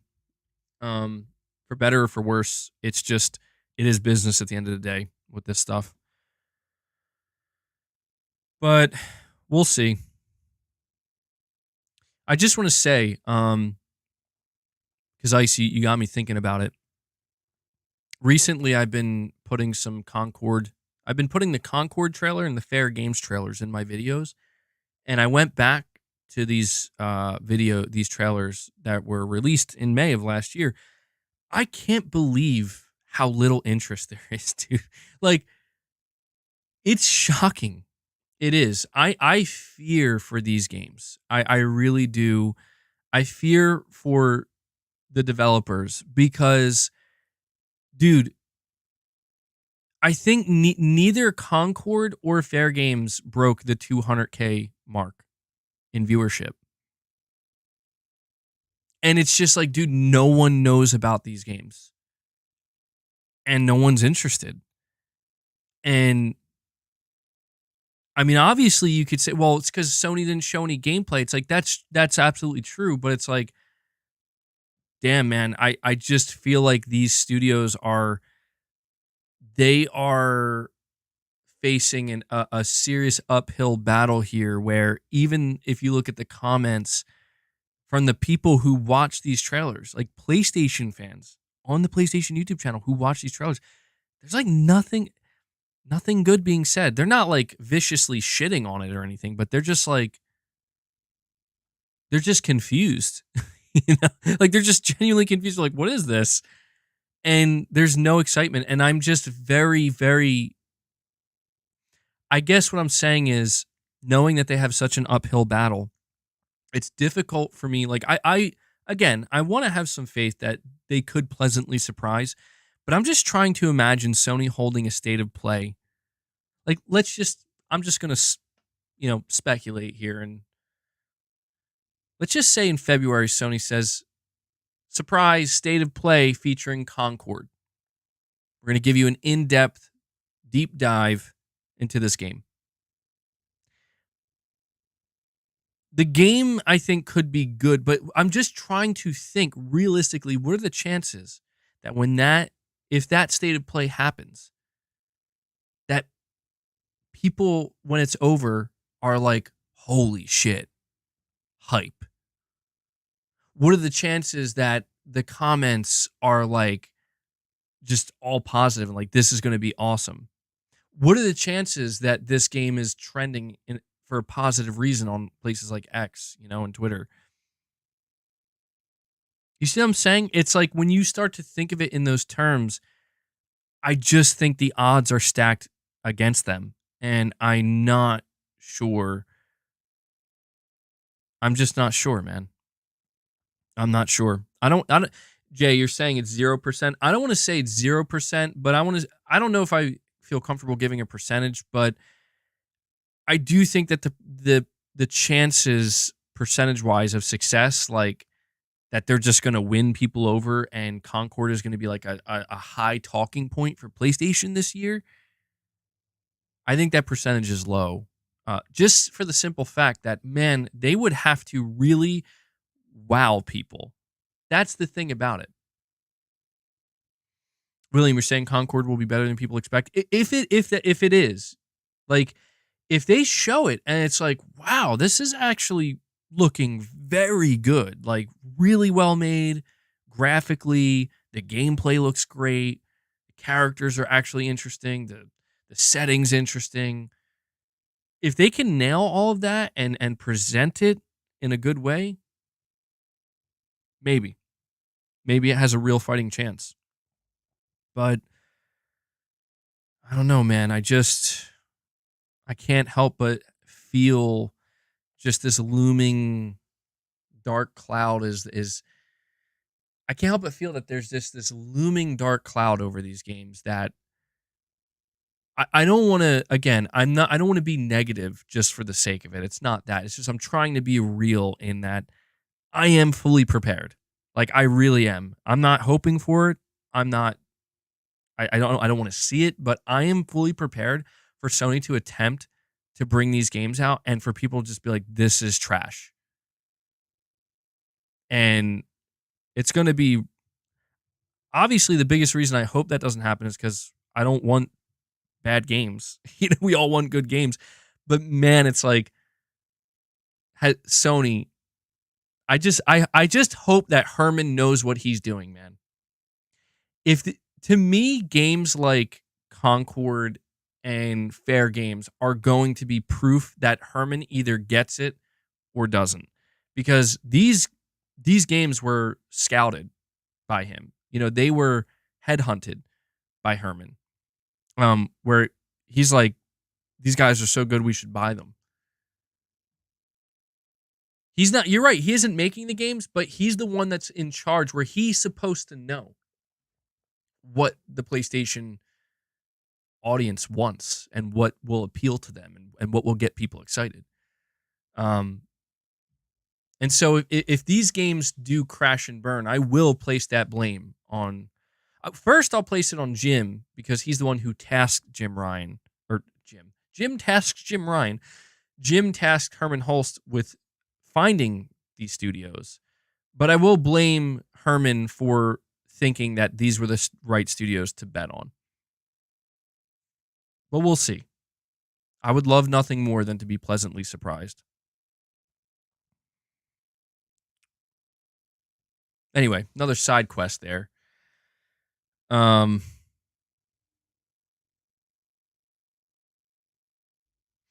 That was his job. Jim is responsible. Yeah, that is true. Because you know what I'm thinking too, really quick before I move on, is like, what other games or studios could Herman have found? I mean, I don't know, like the Finals, that's an independent studio, but I don't know, is that game going to stick around? Against this year's Call of Duty, there's no chance, MBG. I will say, I don't think Concord is going to be a Call of Duty competitor. I don't think at all. But man, it does seem like it's going to be a less than ideal year for Sony to release a first-person shooter because it's like this year's Call of Duty, well, it's going to come to PlayStation, but it's owned by Microsoft now, and it'll have the Microsoft Studios logo on it. Treyarch, arguably the most talented development team that Activision has, 4 years of development, the longest development cycle any Call of Duty's ever had, based in the Black Ops series. Yeesh. Like, dude, if I was releasing an FPS this year, I'd be like, damn, we got to get out like well ahead of that. Cause I think that's going to be, I think that's going to be a hugely successful Call of Duty. I mean, all Call of Duties are successful, but I think that in particular this year will be like, I think people are going to be excited for it. I enjoyed Call of Duty Cold War. Yeah. But I always like Treyarch. And dude, Treyarch having 4 years, like that's the thing that fascinates me is 4 years. We've never seen this. What does that look like? It's like it's a total train wreck. That would be shocking. But we'll see, man. We'll see. So yeah, getting back to this list here, Sony Bend, just to reiterate, new IP, making, I guess, good progress. I do think there's a very good chance we hear from it this year. The next studio in line, again, I apologize for my brightness here. It's very bright. Sucker Punch Productions. Last game released, Ghost of Tsushima 2020. Current project, narrative open world game. Second project, multiplayer game. Prediction on the next game, Ghost of Tsushima. I guess I meant to say sequel. Time since last release until now, 3+ years. They say one project in development. That's a little confusing to me. Current project. I guess they're saying that this multiplayer game is attached to this narrative open world game, and they're filing under as one project. But yes, so Sucker Punch is another one, man. My feeling on this is, all right, so let me throw a little, I don't know, something different out here that I wouldn't have expected to come to this conclusion, but here's what's interesting. We just talked about Sony Bend, and something that we kind of concluded here is Sony Bend seemingly didn't start working on their new intellectual property until mid-2021. That's when they announced that they were working on it. Now, if we look at Ghost of Tsushima launched July of 2020. So here's a question I have. Did Sucker Punch begin work on a Ghost of Tsushima sequel before Sony Bend began work on their new IP? I think there's a very good chance. I think there's a very good chance that Sucker Punch, a sequel, was immediately greenlit because it was obviously a huge success. Sony knew Ghost of Tsushima was going to be a huge success even before it launched, just based off of pre-orders. So a sequel's already greenlit, and I think Sucker Punch was given the green light even before Ghost of Tsushima launched, that get cooking, because you guys have a franchise here. And when you keep that in mind, it's also a sequel. It's not a new IP. So there are many things that are already established. What I'm getting at here is this entire time, I think I've had it backwards in my mind. I think I've been under the impression this whole time that we're going to see Sony Bend's game first, and Sony Bend's game is going to release first. Well, because Days Gone came out in 2019. And Sucker Punch, we're going to see their game later because their game came out a year after Days Gone. But it's like when you actually consider these development timelines and like the management of like what they're going to do, what they're going to work on, when they make that decision, when they start their work, I'm beginning to think now that we may actually see Sucker Punch's title possibly before Bend's new game. And it will be a sequel to Ghost of Tsushima. I don't know what it'll be called, but they are also working on some type of multiplayer component, which shouldn't surprise anybody because we saw how successful and how well received the Ghost of Tsushima Legends game mode was. The real question here is this a live service title that they're making, right? Like something, there's a critical piece of information we do not know about Sucker Punch. And that is if they were one of the studios that were tasked with making a live service title. Because there's no reality, in my opinion, where we don't see a proper single-player sequel to Ghost of Tsushima. Like, there's just no reality where that happens. We are going to see that for a myriad of reasons. But at the same time, when I think of studios that would be tasked with making a live service multiplayer game, Sucker Punch seems like one of the most obvious because if you've played Ghost of Tsushima Legends, you're like, wow, these guys have the formula right here. They know exactly what they're doing. So there's this like huge missing piece of the puzzle with Sucker Punch where, based off of job listings, there are just two things we know.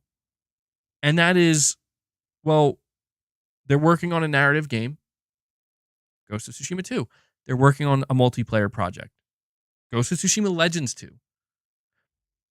But as far as I'm aware, there's no indication that they're doing like a live service. And that is where I get very confused. Like, that's where suddenly the fog surrounds me. I'm like, I can't see clearly what they're doing here, because is it just going to be that? Is it going to be, here's a Ghost of Tsushima sequel, here's a Ghost of Tsushima Legends sequel that will be a standalone you can purchase, or a free add-on if you bought Ghost of Tsushima sequel. But this Legends sequel will be bigger, more robust. Maybe it won't be free this time. Maybe it will be a kind of standalone thing, but it won't be a live service. See, that's the thing. Maybe it won't be a live service. I don't know. Is it possible that Sucker Punch is going to go crazy and be like, we can do it all. We can do what Naughty Dog can't do. We're going to make a single player Ghost of Tsushima game, and we're going to make a live service game, and we're going to balance both. See, that'll be interesting if they try to do that, because the way they could be looking at it as, you know what, we'll give it a shot. Obviously, we're going to make sure Ghost of Tsushima sequel works and is perfect, or as perfect as we can get it. And if it turns out that we can't run a live service game as effectively, and it doesn't succeed, then so be it. It's just a Ghost of Tsushima Legends 2, and it's not a 10-year plan, and we just support it for as long as we can. Kind of like a standalone or a tacked-on multiplayer. I don't know. You're saying they don't know anything about games as a service? You know, it's so interesting.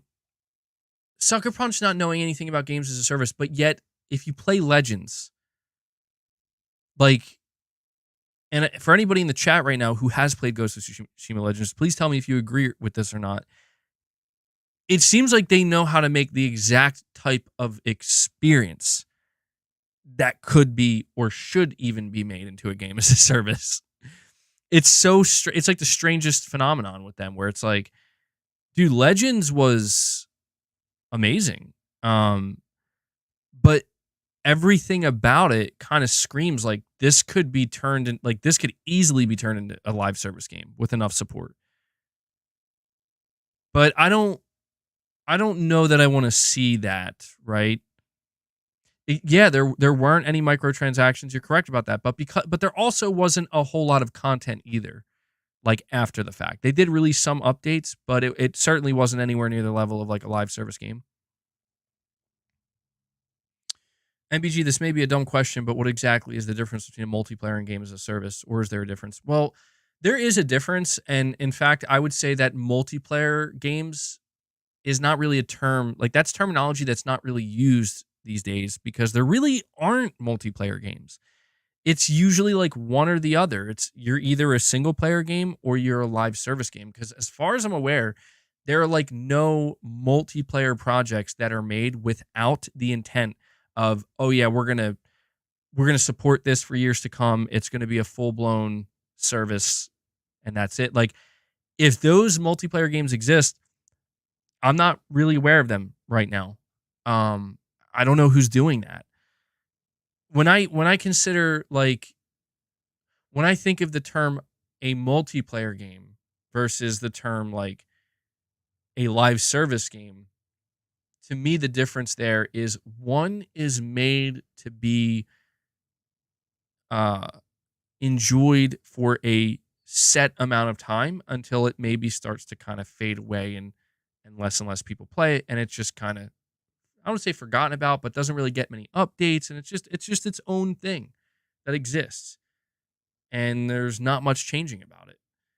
Whereas a game as a service, a live service multiplayer game, is the exact opposite, where it's like, dude, shit's changing every week. There's updates every week. There's content like every couple of weeks. And it's just a living, breathing thing that is evolving in real time. And that's the thing, is that's what everybody's chasing. And so is it possible that Sucker Punch is just like, we're going to just make a multiplayer game or a multiplayer experience that ships with Ghost of Tsushima 2? Yes, it is. And that would be fucking incredible. Let me tell you right now how incredible that would be. Because no one's doing that. No one's doing that. And if Sucker Punch is like, we're doing that, hell yeah. Bring it back. Come on, bring it back. Let's do it. Bring back the tacked on multiplayer. Because you know what? Those tacked on multiplayers a lot of times can be amazing. And you can still monetize it a little bit. You don't have to go crazy.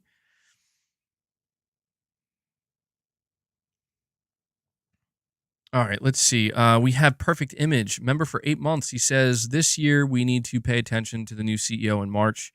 We see how long Sony will become in the next 10 years. He's saying Ghost 2, Rise of the Ronin, Tekken 8, GTA 6. I don't know 4. Wait, what's I don't know 4? Is that a sequel to I don't know 3? No, but dude, 2024... I mean, obviously GTA isn't coming out this year, but man, 2024 is going to be crazy. Ghost 2.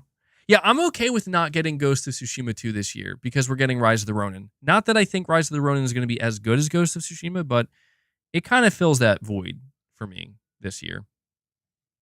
Yeah, Tekken 8's coming real soon. So I appreciate that, Perfect Image. So to close out my thoughts on Sucker Punch, well, simply put, easily my most anticipated reveal. Ghost of Tsushima is one of my favorite games of all time, and it wasn't perfect. I understand that. Like to me, Ghost of Tsushima was not a perfect game because it's like, yeah, you could tell there's some things that they can improve upon, or they can flesh out further, or they're just different directions they can go in with it. But Ghost of Tsushima is still like one of the best games I've ever played. It's an extremely competently made game. I just can't say enough about how awesome it was, and I don't want to just sit here gushing about it. Better than Returnal, yeah. Like, no offense to Returnal, but yes. Like, I loved Returnal, I really enjoyed it, but dude, I would sit here and I would tell you that, dude, my favorite PlayStation game of all time might be Ghost of Tsushima. Like, I'd have to really sit down and think about this. Because, I mean, that would have to go up against The Last of Us 1, and that's a tough one. That's a really tough one. I don't know. It's up there, though. It's easily top 3. And so when I tell you that seeing what Sucker Punch is doing next and getting their next proper reveal is going to be possibly the biggest moment for me this generation. And knowing that whatever assuming that they didn't cancel this multiplayer thing that they're working on, I'm very fascinated to see how they balance this out. Because I really loved Legends, to be clear. Like, one of the reasons I love Ghost of Tsushima so much, I love it too much, is because of the Ghost of Tsushima Legends experience, where I was like, dude, this is so good. They have a fucking raid, right? I don't play raids, but I played that raid. And I'm like, this is so good. I'm like, these guys have so much talent across the board. They make this amazing open world game with a great story, awesome characters, some pretty great character development, right? One of the most beautiful games, some of the best swordplay. And then they make a multiplayer experience. So I'm like, how is this good? And it's free. Like, what are you guys doing over there? So yeah, they're at the number one spot for me. When I talk about all these studios, when it comes to hearing about what they're doing next, Sucker Punch is there for me. Like, Ghost of Tsushima was easily my game of the year 2020, and I just can't wait to see what they're going to do, man. So,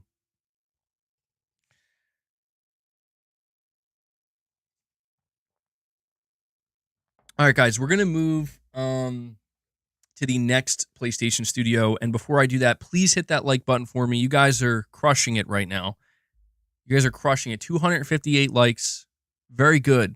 Can we get to 275? Let's do it. The next studio in line here, Santa Monica. Last game released, God of War Ragnarok 2022. Current project, new AAA IP. Second project, unannounced title. A prediction on the next game, new sci-fi AAA IP. A time since last release until now, 2+ years, 2 projects in development. So this to me is, I'm not entirely sure if I agree 100% with Zubitech here. He's saying that the current project is a new AAA IP and the second project is an unannounced title. He could be right. I mean, he probably is right because I know he follows like the job listings and stuff very closely. I think this is correct because it's like, okay, well, we know they're working on a new IP. That's been confirmed. So the idea of this second title being an unannounced title, yeah, that actually, I take that back. That actually makes perfect sense. I think the way I was reading that, it was just not making sense in my mind. So, yeah, the future of Santa Monica Studio is going to be very interesting to see how it plays out because on one hand, we have the God of War franchise. Slight spoilers. It's, nothing major, but slight spoilers for the God of War Valhalla DLC. It closes the circle. Okay? If you played the God of War Valhalla DLC, you know that it truly is it's not just an epilogue to Ragnarok, but it is seemingly an epilogue to Kratos' entire journey. Not to say that he's done. They don't, in my opinion, they don't make it seem like Kratos is done. But it's just that when it comes to his story from start to where he is now, they definitely close the book on a part of it. And so when it comes to the future of the God of War series, it's going to continue. No doubt about it. We know that that's a fact. It's one of the most successful franchises that PlayStation has. Whether or not they continue with Kratos like as the lead or with Atreus or whatever, I'm not here to talk about that because that's too far away. I'm sure they're in the process of figuring all that out right now. So when it comes to the future of God of War, that's going to be very fascinating to see because there are many different directions they could potentially take it in. Right now, what I'm mainly focused on with Santa Monica is this new AAA IP. Here's the question, and I feel like I don't know that I have an answer to this. Okay? I'm going to try my best to come to a conclusion. When did this new AAA IP from Santa Monica, when did it begin development? Well, my guess here is that it's been in development for longer than we think. The reason why I say this is because if we think about God of War 2018, it launched in April of 2018.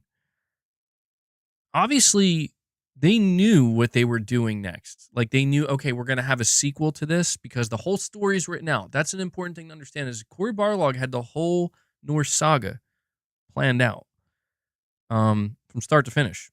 So they knew how it was going to go.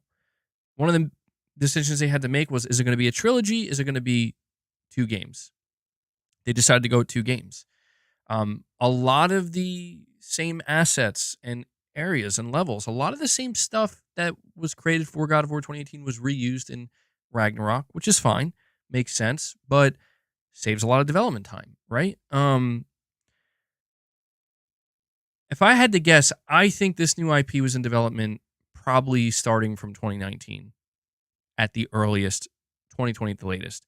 I don't know that it was in full production though, and that's the key thing here, because I imagine that it was basically all hands on deck for 2020, 2021, 2022 leading up to the launch of God of War Ragnarok.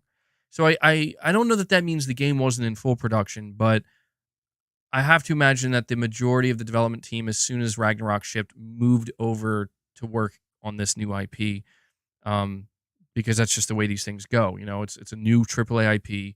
Cory Barlog, I think, is directing it, and so it's like, yeah, it's going to need everybody working on it. So I don't know that I'm anticipating that this new IP from Santa Monica is going to be ready to to go like next year. I think this is a game that at the earliest we could see in 2026, but I wouldn't be surprised if it somehow goes beyond that. I mean, it's really difficult to determine. This is one that I struggle with because we just don't know anything about it. Like we know nothing other than that Corey has been working on this game with a team, and it seems that Corey has hinted in the past that this is going to be like a sci-fi game of some kind, space game of some sort. We'll be very interested to see like what this game looks like. This one I don't know that I feel comfortable trying to predict whether or not we'll see it this year. For me, Santa Monica's new IP is one of those things where it's totally 50-50. It could be ready to be shown this year. You think I'm insane? You think there's no way it's past 2026? You know what I think is making me feel that way? It's because it's just difficult to imagine getting another game from Santa Monica so soon after Ragnarok. You know what I mean? Where it's like, damn, dude, they only needed like, what, 2023, 2024, 2025, like 3 years basically for a new IP. But that's where things get kind of tricky because it's like, well, no, they've been working on this new IP since 2019. So yeah, 2026 could be a reasonable time. But man, it's tough. It's tough for me to imagine that. So when it comes to Santa Monica's new IP, it's something I'm very excited about because holy shit, dude, like we have not seen a new IP from these guys since the original God of War. Think about that. Think about that. This is going to be huge. This is going to be a huge game that is going to be a pivotal moment for a studio like Santa Monica where, I mean, where do you go? You go anywhere. Where do you go after God of War 2018 and Ragnarok? You go anywhere. And that's what's exciting about it. So we'll see, man. We'll end up seeing if this game gets revealed this year, but that's what Santa Monica Studio is working on. The next studio, and this is a funny one to cover, Insomniac. I have no idea what Insomniac is working on, guys. Who knows what Insomniac Games is working on? I mean, the sky's the limit, right? Well, obviously, we know exactly what they're working on. So, it says here, last game released, Marvel's Spider-Man 2. Current project, Marvel's Wolverine. Second project, he has written here, multiplayer. Prediction on the next game, Spider-Man 3. Time since their last release, basically 2 months, just a couple months ago. 2 projects in development. Well, this one's a little bit silly because we know the entire roadmap for Insomniac. So there's not really much to be said here. They're a Marvel studio now, and they have a Ratchet game in development that's planned for 2029. They have new IP on the docket, but that new IP isn't coming till, I mean, well into the PlayStation 6 generation. So when it comes to the pipeline of Insomniac Marvel games, next we have a Venom game set for 2025, which is actually pretty cool. Like, to me, the highlight of Spider-Man 2 was Venom, like playing as him. So yeah, dude, I'll see what that Venom game is gonna probably turn out to be pretty fun. Wolverine 2026 after that. Definitely excited for that. Spider-Man 3, I'm sure that'll be huge. I do wonder if that'll be a PlayStation 6 game. And then X-Men. X-Men, I'll be really interested to see what they do with that. And then a Ratchet and Clank games somewhere in there. So that's Insomniac. You're saying it's kind of crazy they don't have a Wolverine 2 planned in the roadmap? Well, from my understanding, Wolverine 2 is X-Men. So I mean, maybe that's a little bit of a spoiler, but I could be wrong. I mean, the thing is, if we know there's an X-Men game coming, then we know Wolverine's going to be part of that. You know, like there's one thing this leak confirmed, and it's like an unavoidable spoiler, is that like, well, this Wolverine game is going to be focused on his, I don't know if it's his origins, but him not being part of the X-Men. So, you know, it could be that X-Men is separate from Wolverine 2. Maybe, I don't know. Maybe they're just kind of throwing, maybe they're just kind of playing a little bit loose here, you know? We'll see. But yeah, it'll all be in the same universe. So there's not much to say about Insomniac because we actually know Insomniac's entire roadmap going into the 2030s, for better or for worse. But the next studio in line here is Housemarque. Last game released, Returnal 2021. Current project, new intellectual property. Time since last release until now, 2+ years. Currently, one project in development. So, yeah, I mean, when it comes to talking about Housemarque, I feel like I don't have that much to say simply because I'm not expecting to hear from Housemarque at least until maybe next year. Like I could see us hearing about their new game in 2025, and I think that their new game would be either a 2026 or 2027 title because they're working on a new IP. They are coming off of the success of Returnal. And yeah, I just get this feeling that they're going to be a team that needs more time. One of the things that makes me a little bit nervous, not that I don't have confidence in them, but they lost their game director earlier this year. He left the studio and he didn't have anything bad to say. Like he was saying that he believes their next project is going to be their best. He had really, really good things to say, but he left nonetheless. And it's a significant thing when a game director leaves a studio. So I don't know. I mean, all we really know is that they're working on a new IP. I think the assumption is it's going to be single player. We don't have confirmation of that. I don't think we have confirmation if it's going to be single player or multiplayer.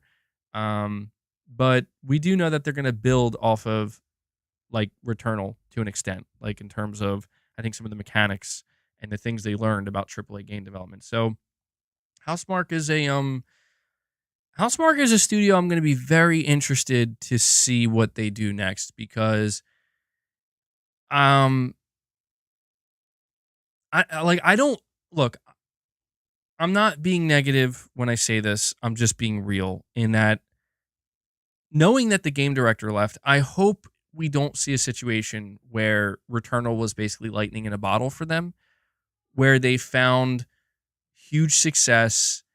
And all the pieces came together and they made their first AAA game and it was amazing. And then they struggle to kind of like capture that again. I'm going to be optimistic because, I mean, why wouldn't I be, right? Like, I want to see them succeed. I'm just a little bit, I won't lie, like, their director leaving, he's been there since the beginning. And I'm not saying that spells doom. I'm just saying, again, it's a thing that makes you raise your eyebrow and wonder, why exactly did he leave? Is there something going wrong? Is he just wants to be done? He's just tired. I don't know. I, I'm at a point with Housemarque where they released a new IP in 2021. It was awesome, and I loved it. I'm anticipating their next game will be very good, and I'll love it just as much. And that's it. But I do just have this kind of little voice in the back of my head that wonders, like, but what is it going to be? When are we going to see this game? Will it be as good as we hope? Well, we'll find out. But you're saying that's absurd, MBG. They've never made a bad game. Yeah, well, I guess I should clarify what I mean. I'm not saying they'll make a bad game. When I talk about the lightning in a bottle thing, I'm talking about like in the AAA space. Because Housemarque's big thing is they wanted to break into the AAA space, and they did that with Returnal. So, like, the assumption is, okay, well, now you guys know how to do this.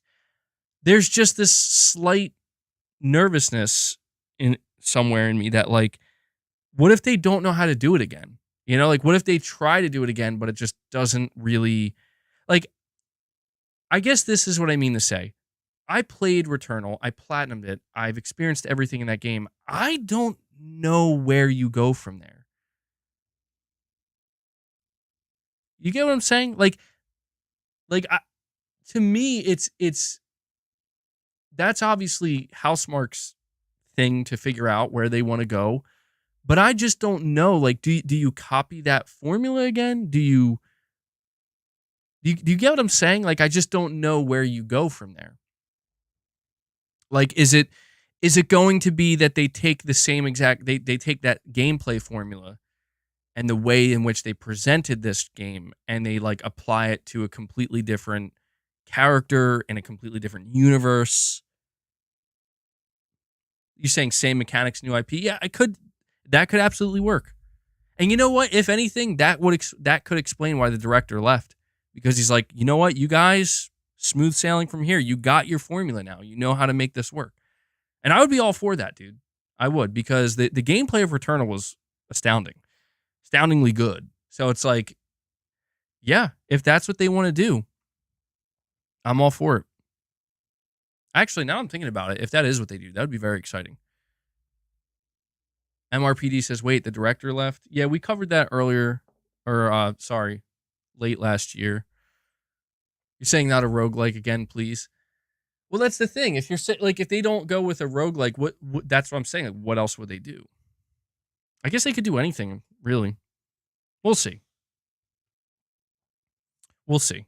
I to be clear though, I'm more optimistic than anything, because frankly, Housemarque has given me, as a studio and looking at the games that they produced, Housemarque has not given me any reason to doubt them. I just have to keep in mind that their director did leave. So I will be thinking about that when we see the next game revealed, when that happens. So, all right. That's Housemarque. The next studio in line, Media Molecule. Last game released, Dreams, in 2020. Current project, some type of multiplayer live service. Prediction on the next game, new IP. Yeah, I think that's a pretty safe prediction. Time since last release until now, 3+ years. Currently one project in development. I fear for Media Molecule. I really, really do. I think, listen, I'm going to give some harsh criticism to Sony right now, because they deserve it for this. There has been no greater display of mismanagement and missed opportunity, in my opinion, than how Sony has handled Media Molecule. Dreams is a game that deserved more. Dreams is a game that I cannot believe the way Sony treated it, honestly, where it had the potential to become a true game as a service that, granted, isn't traditional because it's a make your own type of games, but I have seen the stuff that people have made on Dreams.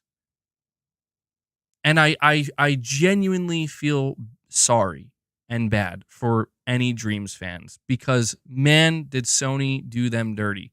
I feel bad for Media Molecule, because even if it wasn't on their docket, where it's like, even if it was Media Molecule that said, yeah, we're not worried about bringing it to PC. Yeah, we're not worried about putting it anywhere. Sony should have stepped in.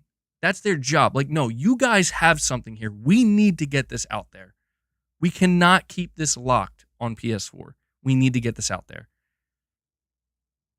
This is where you look at something like that, and this is why I'll be honest, I have a difficult time imagining Sony succeeding in live service, because this was something truly unique, something that had potential to just grow if they tried. Like, if they just did anything, make a native PS5 version and re-release it, put it on PC, for the love of God.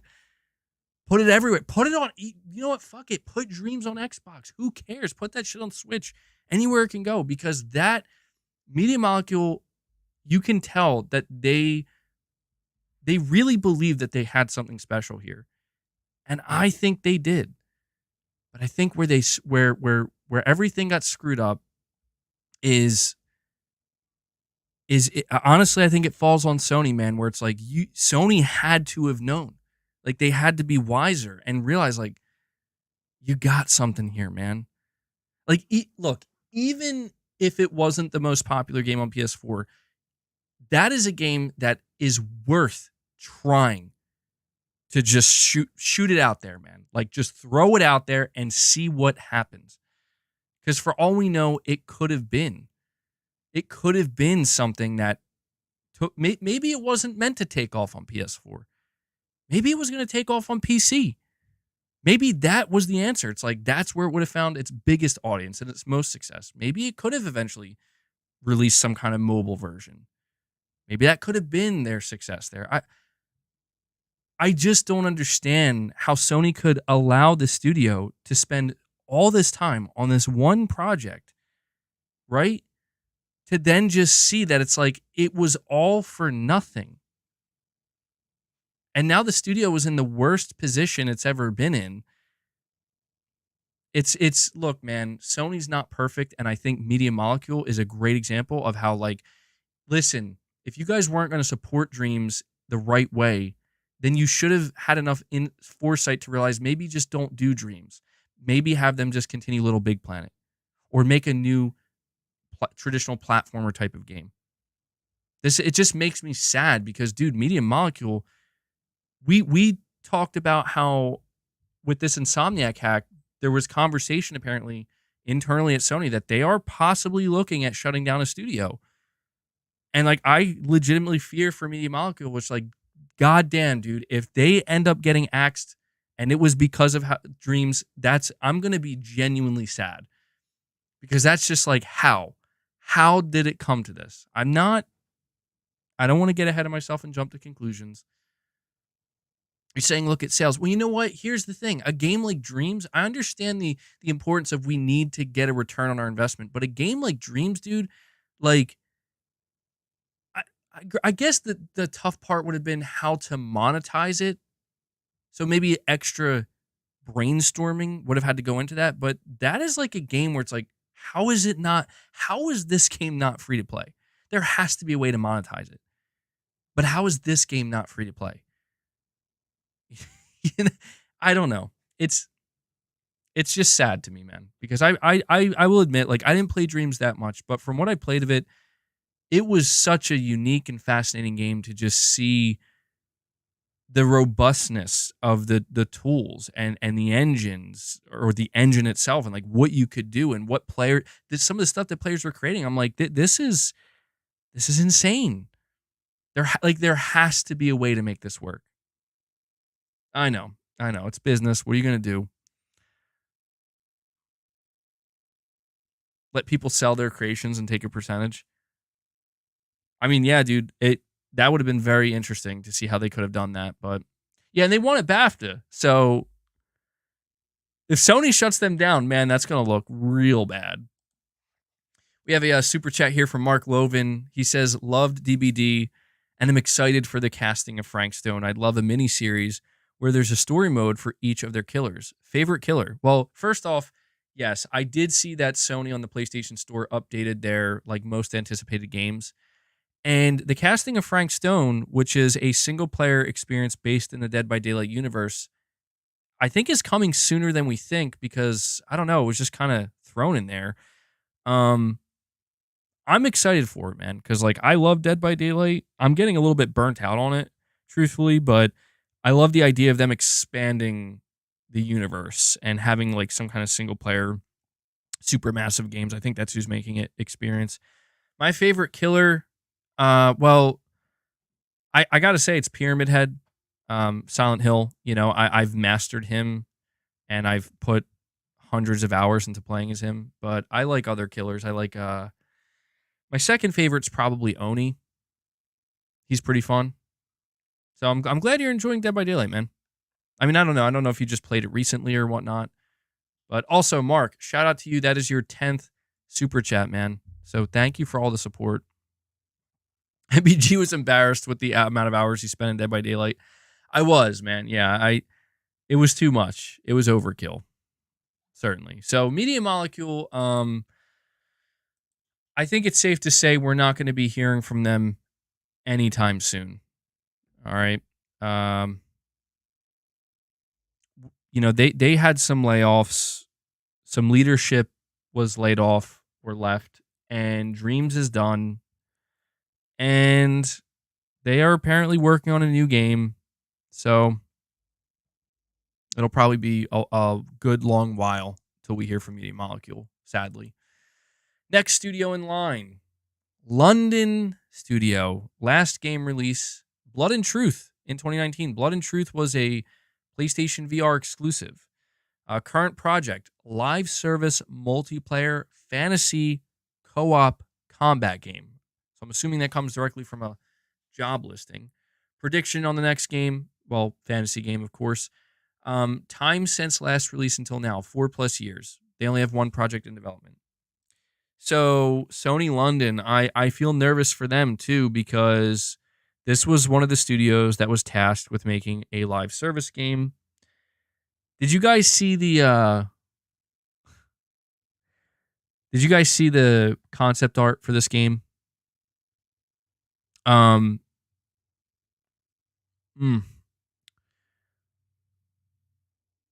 see. I mean, this is one of those games similar to like Concord and Fair Games where I'm quite nervous for it. It's a game that has potential in the sense that it's brand new. It's a fantasy universe, but it is clearly trying to be a live service game. The aesthetic of the game based off of the concept art makes me, I don't know. I don't mean to be so negative. It's just all I can say about London Studio is I'm open to seeing this game, and I hope it's good. I have no idea if it's going to be good, if it's going to look appealing. What I can also say is that based off of that concept art they showed, not feeling it. I know it's just a piece of concept art, so I'm not going to judge it on that. That would be ridiculous. But if that's all I'm going off of, I'm not feeling what I'm seeing. But I want to see the game itself. I want to see a trailer. I want to see it in action. You're saying we've only seen concept art and we are worrying already. Listen, we need to worry. In the sense that, like, don't let it stress you out. But, dude, like we talked about earlier, the live service market is unbelievably fiercely competitive.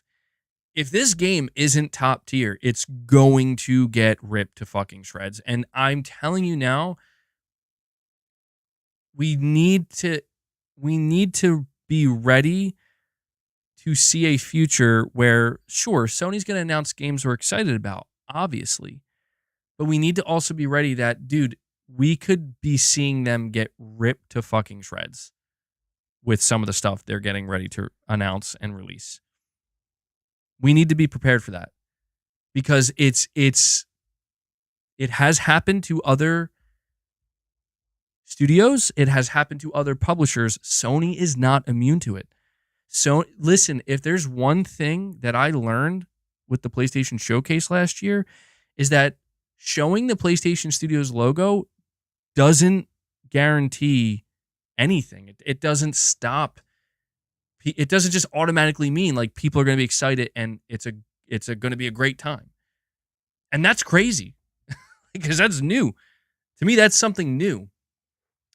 And we have Corey, the legend Landiga, showing up out of nowhere, dropping a 10 bomb on the community. Corey, dude, thank you so much. I didn't even know you were here. I guess you must have just came in. But really appreciate that. Corey gets us past our 25 goal. And on top of that, Exley comes in. Corey and Exley, man, these guys, they are seriously just killing it with the membership community, man. Exley drops another 5. And Hellbound 1981. We got the trifecta here. Hellbound 1981 drops another 5. 20 memberships. Basically a 20 bomb when you combine all this. So let's get some W's flowing in the chat for these guys. They just obliterated the goal. Thank you guys so much for that, man. It's good to see the membership train is still going strong. even this deep into the stream. So you crushed our goal. We're now sitting at 36 members on the day. So we went well past the goal there. Let me update that for you guys. And Corey, since you just dropped in, man, I'll let you know we're going over each PlayStation studio and what they're currently working on based off of what we know. So what did I say we were at? 36 members? Good stuff, man. All right. Oh, wait. I keep putting the years 2023 and it messes it up. I apologize for that. I'm still trying to get used to typing in 2024. Is anybody else having that problem?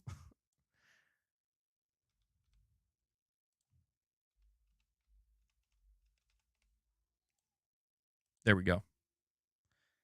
All right. So, yeah, we're sitting at 36 members. Corey, Exley, Hellbound, you guys are legends, truly. You're here all the time, always giving out gifts. I really can't thank you guys enough. It is, I always say it, and I'll continue to say it as long as it remains true. It's that type of support right there that allows me to continue to do this, and I am seriously forever grateful. So thank you for that. We have a $5 super chat from Capono, 5150, and he says, "Wish I could give you more, bro. Forgive me." No, dude, please don't. You don't ever have to say anything like that. Anybody who donates anything to the channel, it is out of the kindness of your heart. And you know, I will say this: there are people in the community that give a lot, and the way I look at it is they're kind of doing it for you or for anybody else who wish that they could support a little bit more. And that's a very great thing to see. It's a very surprising thing to see and a very generous thing to see. And that's kind of, that's why I always kind of talk about this community is I don't ever want to make it seem like, oh, I'm only just focused on people who are giving, people who are gifting and donating. Of course, like those who do that deserve a special thank you and some attention and a shout out. But I always try to make sure to just thank anybody for just supporting at all. Because the reality is, guys, YouTube, we talk about fierce competition, the internet, right? Trying to do anything on the internet, trying to get any attention at all on the internet, especially now, it's harder than ever before. So, even like right now, we have over 380 people here. To every single one of you, you're choosing, you could be doing anything, and you're choosing to click on this stream and listen to me and hang out with me. And hey, I just want you to know you are appreciated, because without that, I couldn't do this. So thank you guys so much. Capono, I appreciate it, man. And we also have Rich Rod 908 with a $5 super chat. And he says, "Remember that leaked footage with that huge dragon looking beast and character was looking at it from a cliff or something? What studio was that?"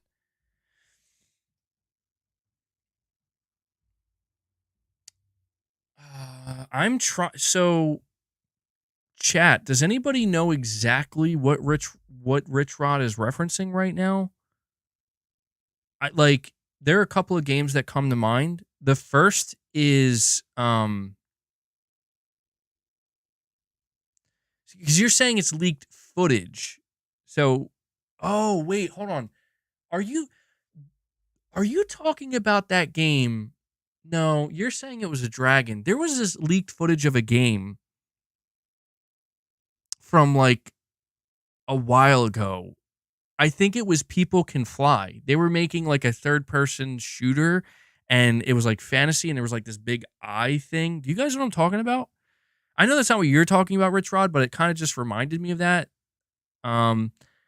Blue Point had their concept art leaked, but there was no dragon. That's what I was thinking of. Project Awakening. You could be talking about that. I think that might be vaporware. I hate to say it. MRPD, you're saying he's talking about that alpha sci-fi footage. Yeah, that I forgot about that as well. But there was no dragon. Excuse me. Project Awakening was the first thing that came into my mind, but I forgot the name of it. And Project Awakening supposedly is a PS5 game, and it looked promising, but I don't know, man. It's kind of in the same boat that we almost what's the name of that game? Little Devil Inside. There it is. Dude, these are games where people are like, I feel like Project Awakening is going to be the PS5 generation's Deep Down. You guys remember Deep Down? It was a promising looking like dungeon crawler kind of game.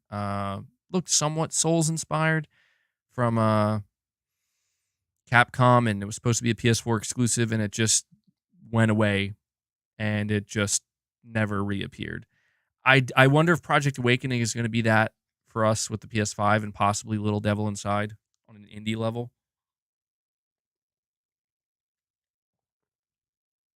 It's honestly, it's crazy to me when that happens. It's always crazy to me when you can see like these games announced and you see like footage of it and it's like clear that people worked on this and there's like a build of this game and then it just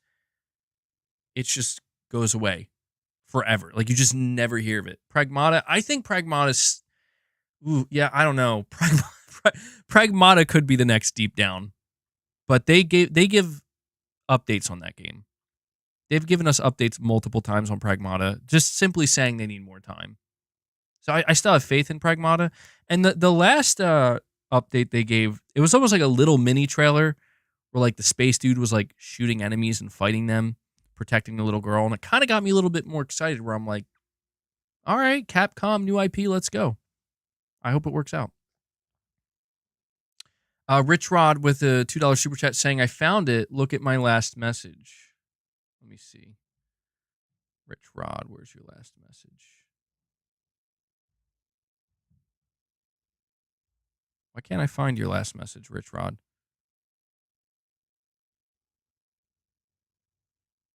You're saying, I found it. It's XDev. It's on YouTube. Leaked footage from early build of PlayStation XDev exclusive sci-fi RPG. So that is the game. Yeah. So correct. I'm pretty sure it wasn't a dragon. It was like some kind of eye. A giant eye or something. It was really rough footage, like really rough. Like you could tell this was like, I mean, like super early alpha. I don't even know, like test footage practically. And I'm pretty sure the developer that's working on that game is People Can Fly. And yeah, it's just so fascinating to think that Sony has these partnerships with these studios and publishers with games that we don't even know pretty much exist yet, That's kind of exciting to think about, but that would be really interesting. People Can Fly, they're an interesting studio. I know one of their last games was Outriders, which I did play, and it was okay. It was okay. I enjoyed it. Nothing special. Just a nice little schluter. Love that term, schluter. It was okay. I think if they're going to try to find success on PlayStation with an exclusive, they're going to have to up the quality of their game a little bit from what we've seen of Outriders. You're saying just seeing the video, it's like a monster with tentacles and an eye-looking thing in the distance. Yeah, it looked kind of cool for as early as it was. It looked interesting. Like I haven't seen anything like that on PlayStation 5 so far, like as an exclusive. So it could kind of help flesh out the variety a little bit whenever it's announced. I also have the Zombie Fanatic here saying, do you think the Pro will look a lot different to the PS5? I don't know. I firmly believe that the PS5 Pro is just essentially going to be a bigger, thicker PS5. If it looks very different, that would be awesome. Because it would be surprising, unexpected, and not in line with the way Sony has kind of done it up until this point. But if I had to guess, the Pro is going to look just like the PS5 right now, but just thicker, possibly taller. And that's it. Like just a beefier PS5. I think it could, it could have one standout feature. I say that because I don't think that they want it to look identical to the current PS5 Slim because it could confuse people. They might want to add some unique feature to it, or aesthetic feature that makes it very obvious. Like, this is not a regular PS5. Inverted color scheme, yeah, that would be a great way to do it. A very simple way. Yeah, that could work. That would actually be very interesting. Yeah, we kind of saw that with the DualSense Edge. Now that you mention it, that's exactly what they could do. Because the DualSense Edge, it has the same two-tone color, but it has more black than white, or like more areas of the controller are black than white. And the base DualSense is the opposite. It has more areas that are white and a few that are black. Yeah, that would be pretty smart. But if you're thinking that there's going to be like some kind of radical change or something, I don't think so. Sorry, I was just looking at my screen here and I'm like, man, Boss is knocked out, bro. He's very tired. All right. So guys, thank you for all the super chats and the memberships. I'm gonna continue along here, going through these studios. So we just talked about London Studio, fantasy co-op multiplayer live service game. Let's see what they do with it. The next studio in line here is Blue Point Games. Last game released, Demon Souls 2020. Current project, original AAA IP. Prediction on the next game, new AAA IP. Time since last release until now, 3+ years. Currently one project in development. Now, Blue Point, very interesting. Okay, so talking about the Insomniac hack, a piece of concept art for what is potentially Blue Point's new game was leaked. And the only thing about this leaked concept art is that it's just that. It's a single piece of unofficial concept art that, for all we know, it could have just been something that was for an idea they had. And they actually aren't doing anything with it. Like, that's not at all what the game is. But what it did seemingly confirm to me is that, yeah, they are working on a new IP. So something I want to highlight here, guys, is there seems to be more new IP in development at PlayStation than I think people might realize. And this is very good because that's what we need. Like, new IP is the lifeblood of the gaming industry and of PlayStation, and we've gotten so many sequels, and I think that Sony's been under a little bit of fire recently because it feels like all they do is sequels and remakes and remasters. And I get that. But I don't blame people who are criticizing Sony for this for not realizing that, but Blue Point's working on a new IP. Sony Bend's working on a new IP. Santa Monica's working on a new IP. Sony London's working on a new IP. It's like, I don't blame the people who are just like kind of casually criticizing Sony online for not realizing this, because it's not my job to inform them. Well, technically it's not my job, but like, that's Sony's job. When they're ready to announce it and let people know we have a new game, they'll do it. But based off of what we know, it just seems like there is more new IP in development than we would have thought. I'm surprised that Blue Point is seemingly working on a brand new game, like a brand new intellectual property. Is that concept art real? It came directly from the leak. The only question is it relevant? Like, is that truly indicative in our first look at their new game? Is there going to be a members lounge today? Yes, I'm going to be doing a members lounge after this stream. So if you are a member, please look forward to that. Velvet Veil with FromSoft? I don't think so. No, at this point, I'm convinced that they're just working on a brand new original game, and that's. Let me tell you, man, that's going to be fascinating, because Blue Point is only known for remakes, only known for remasters. As far as I'm aware, Blue Point never made anything original. So their first time making their first ever original game is going to occur as a PlayStation-owned studio. I mean, I'm gonna be excited until I have a reason not to be. I'm gonna be excited until I have a reason not to be. Now, the next question here is, will we see this game this year? Well, I'm gonna say no. The reason I'm gonna say no is because knowing that this is the first time Blue Point's ever making their own AAA new IP, like original content, I expect they're going to need more time. I expect there's going to be some growing pains that, they're going to have to work through.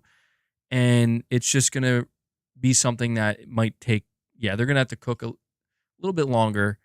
And I would assume, I feel relatively confident in saying that we'll hear about Blue Point's new game next year. I think this is a year they're just going to continue to, nose to the grindstone working on it. But it'll be really interesting when we see it, man. It will be. I hope it's not disappointing. I don't think it would be. It would. I think it would be difficult for a new Blue Point IP to be disappointing. Here's a question I have about Blue Point, though. Is anybody disappointed that they're not doing a remake? That they're not doing like something in that vein? And that they are doing their own thing? Is anybody disappointed about that? You're saying, dude, they can't afford another year of silence. Things will start leaking again. Yeah, but still, they can't let that, they can't let that rush them. If they're not ready, they're not ready. Everybody in the chat right now is saying that they're happy that it's a new IP. I mean, I am too, yeah.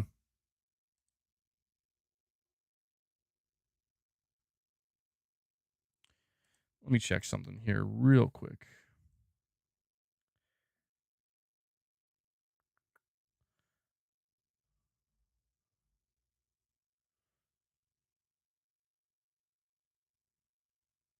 Okay, I guess that didn't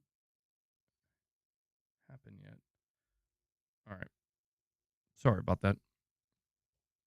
You would like them to do both? Well, I think Bloodborne seemed like an easy layup for them. Yeah, I agree, but I don't know, dude. So I'm telling you, Sony's gonna do something with Bloodborne one day. One day. Maybe that's their backup for Blue Point. Maybe if Blue Point tries making a new game and it fails and it's just not good, then maybe they'll be like, all right, break the emergency. In case of emergency, break, Bloodborne glass and give it to Blue Point. It could be. It could be. Their backup. All right, so the next studio in line here is Fire Sprite Games. Last game released, Horizon Call of the Mountain 2023. I actually forgot that they had a hand in making that. Current project, AAA narrative adventure. Second project, multiplayer, new AAA IP action shooter. Third project, AAA IP multiplayer action. He is missing a game here. So one of the games he's missing here is they are working on a horror game. Well, actually, let me say hold on, no. He says AAA narrative adventure. I think that's the horror game, to be clear. I forgot about that. And oh my dude, Corey comes in and drops a 20 bomb. Corey, bro. Well, we hit 50 members today. We hit 50 over 50 members gifted. Corey just dropped a 20 bomb. I want to see some W's flowing in the chat. I owe him the MGS theme and some reps. So that's a new thing I'm doing here. Where basically every 50 memberships we get, like every 50 we get, whether it's a 50 bomb or we hit the goal of 50, if we hit 100, I got to give you guys some reps. I got to tell you, I've been feeling it, man. I've been I mean, this is like last week. I consistently did reps on stream, man. Not a whole lot, but it's been working. I'm like feeling a little bit. Not I don't want to say swole, but like I don't know the blood flow, you know. But Corey, seriously, man, thank you so much for that. He just crushed another goal. We're now at 56 members. I'm going to update this for you guys, and then I'm going to play the MGS theme. Let me get this here. Corey is always going crazy with the membership gifts for this community, man. There we go. Crazy stuff. I'm shocked, dude. Truthfully, I am. You think I wouldn't be by now, but all right, let's go. This one's for Corey. I got to make sure I can set this up right. I got to see what I'm doing here. All right, we'll get our reps in, and then we'll finish off talking about these PlayStation Studios. Jakey Stee. I love how Jakey Stee, every time we're going to do the MGS team, he comes in with the freaking hippo super sticker of it does look like it should be related to MGS to a degree. All right, let's go.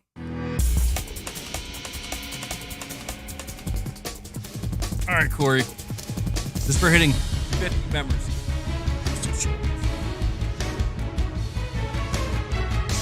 You got your dumbbells? Doing it with me?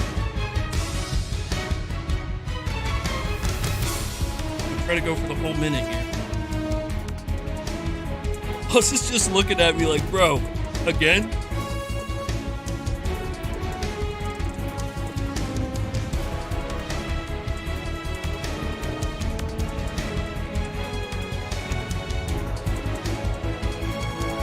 God. Feeling it.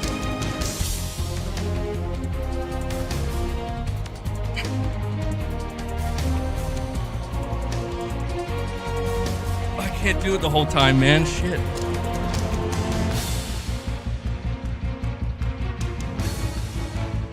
Boss is hype. Come on, boss. You feeling the burn?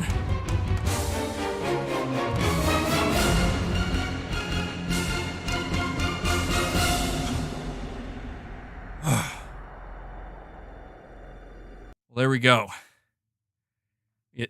Just a couple more in there. Just a couple more. All right. I have to admit, I was not expecting to be doing that over the course of this stream today. But Corey, that's for you getting us over the 50 mark. 56 members. You guys are insane. Saying doing that, dude. So I would like to do lateral raises, but I have to bring up my 15-pound dumbbells for them because these ones are too big. Like, I will swing it up and smash. I don't want to, like, hit boss or anything accidentally. Got to be mindful. We'll do them, though. We'll get there. We'll get there. Holy shit. I got to figure out how to not be so winded, too. That's becoming a problem. We have Steven Cardinal. Steven Cardinal comes in and drops another 20 bomb on us. Steven, bro, that's dude, between Corey's 20 and Steven's, that's 40 memberships gifted. Amazing. Dude, Steven, thank you so much, man.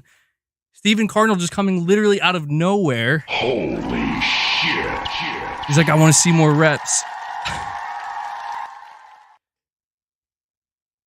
Steven says with his membership milestone, Happy New Year, brother. Well, same to you, man. Thank you for that. I really wasn't expecting that.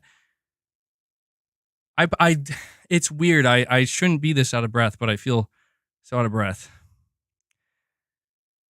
Here's a ration, bro. Steven, thank you, man. That brings us, dude, he crushed another goal.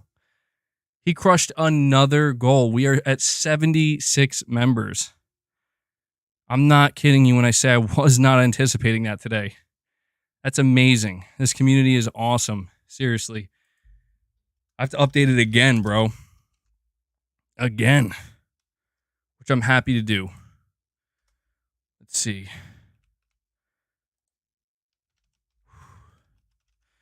I don't think my body was ready for that. My body was just like total relaxation mode. Like, we're just talking about PlayStation Studios. Everything's going fine. Then boom, you're fucking busting out 20 plus reps. Let's go. Oh man, I gotta be. You know what? I gotta be careful though. I might have to bring up those 15 pounds. Not because I need to go lighter, because the 25s are okay. But when I'm gonna like jump into it like that, I gotta kind of have like a little warm up first, you know. But wow, thank you guys. I'm trying so hard not to get like way off track, because I know some people leave when they see me break out the weights. They're like, "Oh, here we go." Start doing some hip thrusts. We have generic white male member for 5 months. He says, "Which Metal Gear track is that? Hopefully it's on Spotify. Also, thanks for the donated membership. I've been laid off since October." Well, see, there you go. Well, I mean, I'm sorry to hear that you unfortunately got laid off, man, but that's awesome to hear from, a person who can't afford right now their own membership, but they have been gifted a membership for at least a couple months here. So that's, again, thanks to the generosity of this community. They make that possible. Awesome to see that type of support for the community itself. And which, if I'm not mistaken, that is the Metal Gear Solid 2 track. Like, I think it's like the opening theme, like the opening track of the game. Pretty sure. And we also have Jake Skew saying, "What's next for the God of War Ragnarok director?" That's a great question. I don't know, man. I mean, maybe he's gonna direct the next one. I could see him passing the torch, though. Maybe he moves to a different role. Yeah, it's not the bridge theme, I don't think. I have to see if I can find the specific name of it. But if I had to assume, I think Eric Williams, he's obviously going to play a vital role in Santa Monica going forward. I could see him just being like, hey, he's going to be the director of the next God of War, just for the fact that he directed Ragnarok, and Ragnarok turned out really great. But maybe he doesn't want to do that. So it's really, you know what though? Now that I think about it, I think he may have hinted at it a little bit. Where I remember there was an interview with Eric Williams where he was like saying that there are like some studios that don't want to just be known for the same thing over and over again. Like, they don't want to just be known for this one game series. But he said that he actually is all for that. He loves being known for God of War, and he's totally okay with God of War being the only thing that he really works on. So I could very much see him with that mentality in mind saying, let's go. I'll direct the next one too. If nobody is able to take the baton, take the torch if he wants to pass it on. I know that's kind of like I was thinking of that too, Jakey. You're saying that they kind of made it clear that they like to rotate who's going to direct a game. Like, they don't have the same director for 2 games in a row.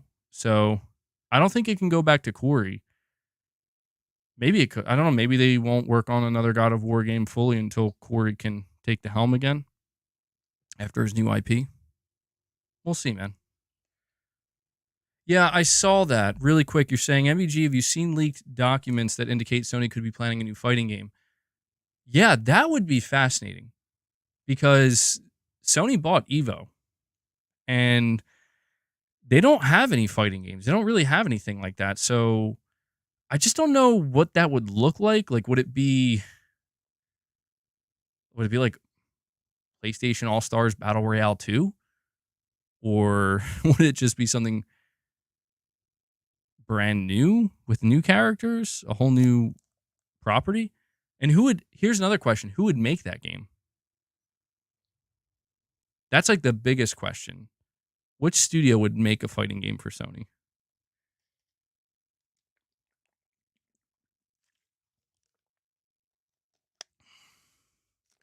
You think they would get another studio to make it, like Capcom? Steven Cardinal got hyped, bro. Steven Cardinal's like, oh my God, please, All Stars 2. It's so funny to me how many people want to see that happen. And I think, dude, that would be amazing. I didn't get to play the original. I just like wasn't into PlayStation at that time, like not the way I am now. And I kind of missed out on it. I never played it. I was aware of it, but looking back on it, it's like the idea of Sony doing that again would be really cool. It would be such a... See, this is, I think, where Sony needs to... I think they have to be more open to this type of stuff, man. I think that's like a part of Sony that... It's reminiscent of like the way Nintendo handles their stuff, their games, their studios, and their IP. And I think Sony is just kind of lacking in this regard, where it's like... I know it would be a little bit silly to a certain extent, but that's kind of like what makes it so good, is like just this mashup of things that don't necessarily make the most sense, but it's in the name of, it's fan servicey, it's fun, it's different, it would be cool. I don't know who they would get to do it, but I would love to see it. Saying it has to be Bandai Namco. Oh, yeah, true. There are rumors that Sony's partnering with Sega, Namco. So I think it's highly likely a fighting game will be made by Bandai Namco. Yeah, that would be a smart move on Sony's part. Partnering with these bigger companies to Sony giving them some of their IP to work with. That would be fun. That'd be really fun. I hope we see it, man. I want to see Sony dabble a little bit more in the just kind of more lighthearted stuff. I think it would. You want to talk about, I think, getting back in touch with the fan base? That would be a great way to do it. We'll see. We'll see what they do. Let me continue on this list here. So we left off with Fire Sprite. Let me reread this. So Fire Sprite, they have a AAA narrative adventure game. They have a new multiplayer AAA IP action shooter, apparently. And they have a AAA multiplayer action. The AAA narrative adventure seems to be a horror game that they're working on. The AAA IP multiplayer action game seems to be Twisted Metal. And the big question mark here is this second project, apparently, multiplayer AAA IP action shooter. So they have multiple projects in development. We haven't seen any of them announced. I think there's a very, very good chance we see at least one of these games announced this year. Because, well, think about it. I mean, like, Sony acquired their studio in 2021. They have 3 different projects. At least one of them has to be ready to go. At least one, right? So I'm pretty confident that we will hear from Fire Sprite. If anything, Twisted Metal. We just got done talking about the possibility of a PlayStation All-Stars 2. Let's talk about a Twisted Metal for a moment here. We haven't gotten a new Twisted Metal, since the PS3 era with... What was the last Twisted Metal? Twisted Metal Black? Somebody correct me if I'm wrong, but I'm pretty sure that was the last mainline Twisted Metal game. This is one of those scenarios where Sony, if they do this right, this could really be a game. Like, if they release a new Twisted Metal that really speaks to PlayStation fans, this is going to go a long way. Where it's like classic IP coming back for the PS5. They handle it right. I think it's going to be big. Maybe not like the biggest thing, but this is what I'm talking about. Like when you talk about Sony winning back goodwill from their fan base, this is a fantastic way to do it. I mean, literally, it's a fantastic way. Like, bring back Twisted Metal, do it justice, you'll make PlayStation fans happy. I do. I do think that. Even if it's a live service, if you do it right.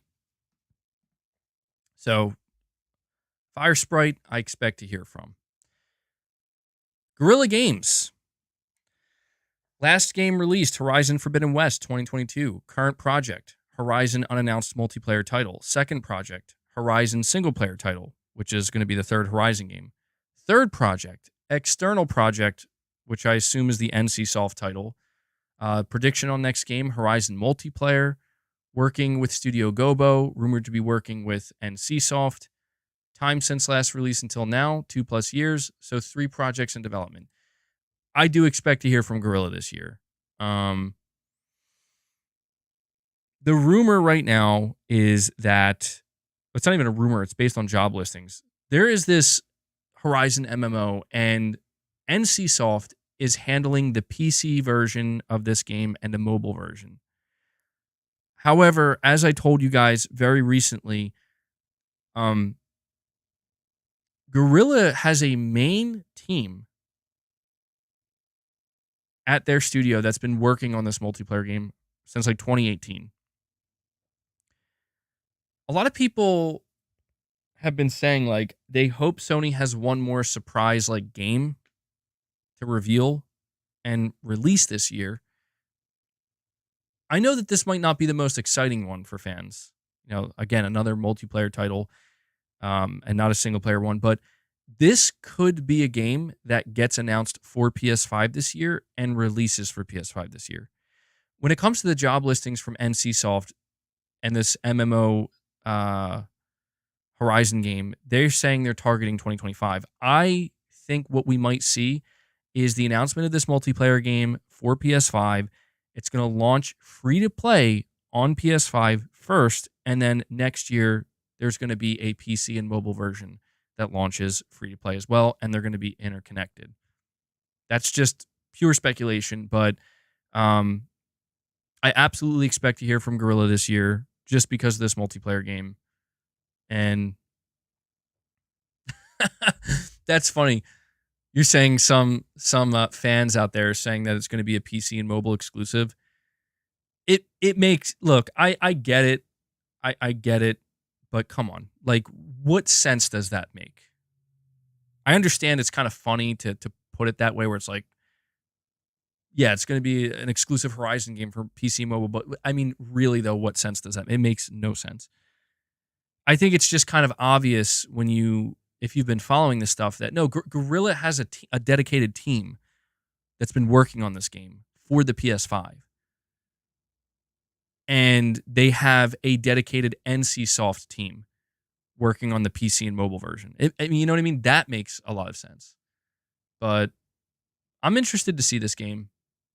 I don't know that I'm excited. I don't know how excited I am for it, but it would be really interesting to see it revealed this year.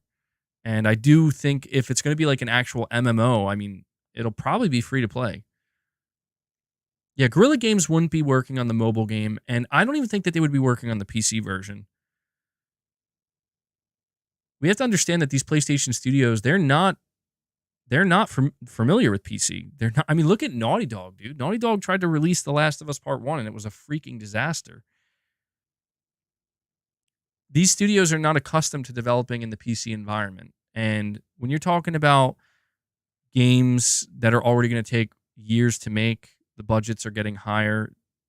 It's almost, if anything, it's kind of risky for them to try to make a PC port and version themselves while making a PS5 version. It makes the most sense for them to just focus on the PS5 version and try to hand off the PC version or mobile version to somebody else. And who better than NCSoft? Truthfully, I think, you know what I'm thinking?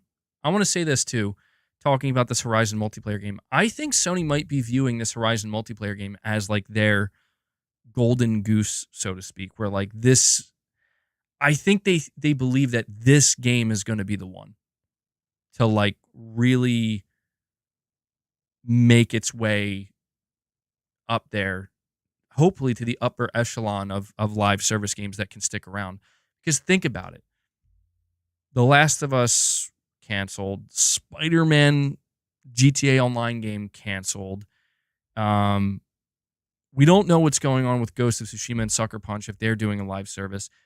But this Horizon multiplayer game, they've been working on it for years, and they care about it so much that they partnered with a massive Korean entity whose expertise is in MMO titles and mobile games, MMO titles on PC and mobile, and they decided to hand this game to them to do those versions. That tells me that Sony cares very much about getting this right, and obviously Guerilla does too. So it's kind of funny how we circle back to talking about Horizon, where who knows, maybe Horizon, maybe Guerilla struck gold, man. Maybe they are really on to something with their multiplayer experience that they're creating. Maybe it has the best gameplay loop. Maybe it makes the most sense, and we'll see. I don't know that I have that level of confidence, but again, I think we're going to hear from Guerilla this year.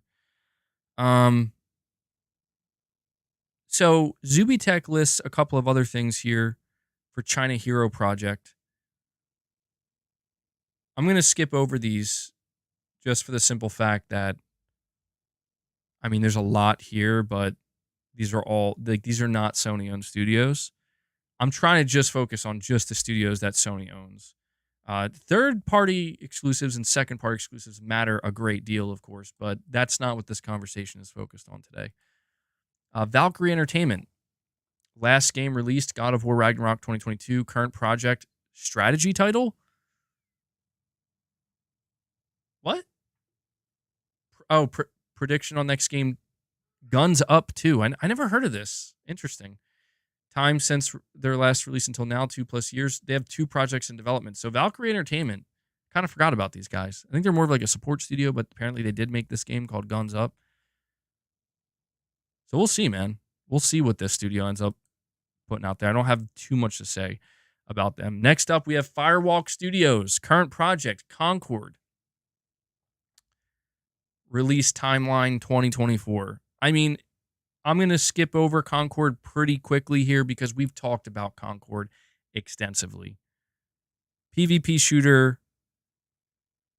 First FPS. Oh, by the way, I have a question for you guys, if you don't mind answering this for me. I am very confident in this statement because I know I'm pretty well versed in this. Listen closely to what I'm about to say. Concord will be the first PlayStation Studios first-person shooter released since Killzone Shadowfall in 2013. So the first PlayStation Studio developed FPS since Killzone Shadowfall. Is that correct? So it would have been over 10 years by this point. The only reason I'm asking if I'm correct is because I've seen a couple people saying that Sony has released, like PlayStation Studios has released other shooters, like first-person shooters, and I'm like, no, they haven't. And you're saying PSVR 2 games,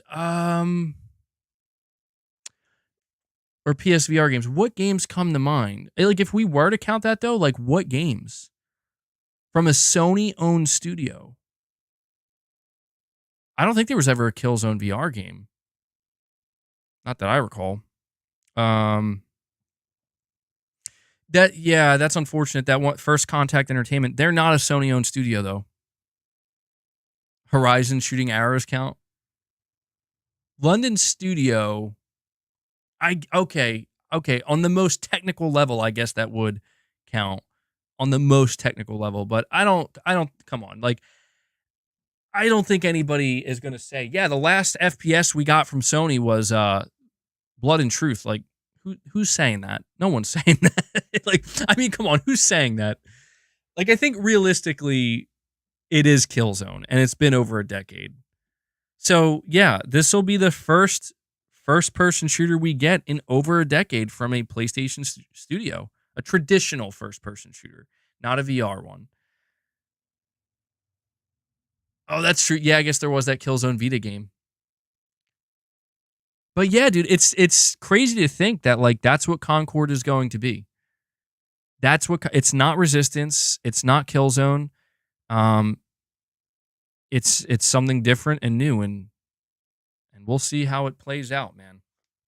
So that's Firewalk. Then we have Haven Interactive Studios, current project, Fair Games. Same situation, multiplayer, live service heist game. I hope it's good. We don't know if it's going to be good, but we want it to be. Next up, another powerhouse studio, Naughty Dog. Last game released, The Last of Us Part 2 Remastered. Current project, unannounced title, standalone. Second project, AAA narrative and storytelling game. Prediction on next game, new AAA IP. And The Last of Us Part 3, 2 projects in development. So, yeah, so Naughty Dog feels like an easy one right now. Based off of everything that's happened. Last of Us multiplayer canceled. For shame. At least two single player games in development. I think it's fairly obvious what's going on at Naughty Dog. I think that they have a new IP in development, and they're going to announce that. I could see it coming this year, like the announcement. And they have The Last of Us Part 3. I mean, here's what I'll say about Naughty Dog. Naughty Dog has to thread the needle. And the way they do that, in my opinion, is with a new IP. A new IP that I don't want to say everyone, because I don't think Naughty Dog's going to win everyone back, but a new IP that is very different from The Last of Us, very different from Uncharted, but most importantly, just looks good. Like something that doesn't look like it's going to, cause some kind of, I don't say controversy, but I think you guys understand what I'm saying. Like, I want a new IP from Naughty Dog that's just going to look universally appealing, where almost everybody who sees it is like, that looks pretty good. I don't want bullshit attached to a new Naughty Dog IP. And when I say bullshit, I'm not referencing anything specific except for one thing. There's one thing specifically I'm referencing, and that is I just don't want there to be bickering about it. And the only way that happens is if what they show is just demonstrably, practically, objectively good. Where it's like, what can we really say that looks bad about this? Like, the only thing that I want people to say looks bad about the new Naughty Dog IP is that it's Naughty Dog. And what I mean by that is that that's all they can say. I don't want there to be, I just don't want the drama. I want to get back to just the excitement of a Naughty Dog game. That's all. I don't think that's asking for too much. You're saying that's not going to happen with Druckmann? If there's one thing that I hate Neil Druckmann for, well, I don't say hate. That's a strong word, but I very much dislike Neil Druckmann for is how he reveled in the divide that he created with The Last of Us Part 2. To me, that's just like, it revealed like a part of his personality that it made, like, I'm not a fan of that. It reminds me of like these writers in Hollywood who they express that they get enjoyment pissing people off and annoying groups of people and fan base. Like, where it's like the focus is no longer on actually writing good stories as much as we just want to annoy people, like certain groups. You know what I mean? Like, their focus has shifted. That he gave me that vibe. You're saying Revel or stuck to his guns? No, he reveled in it.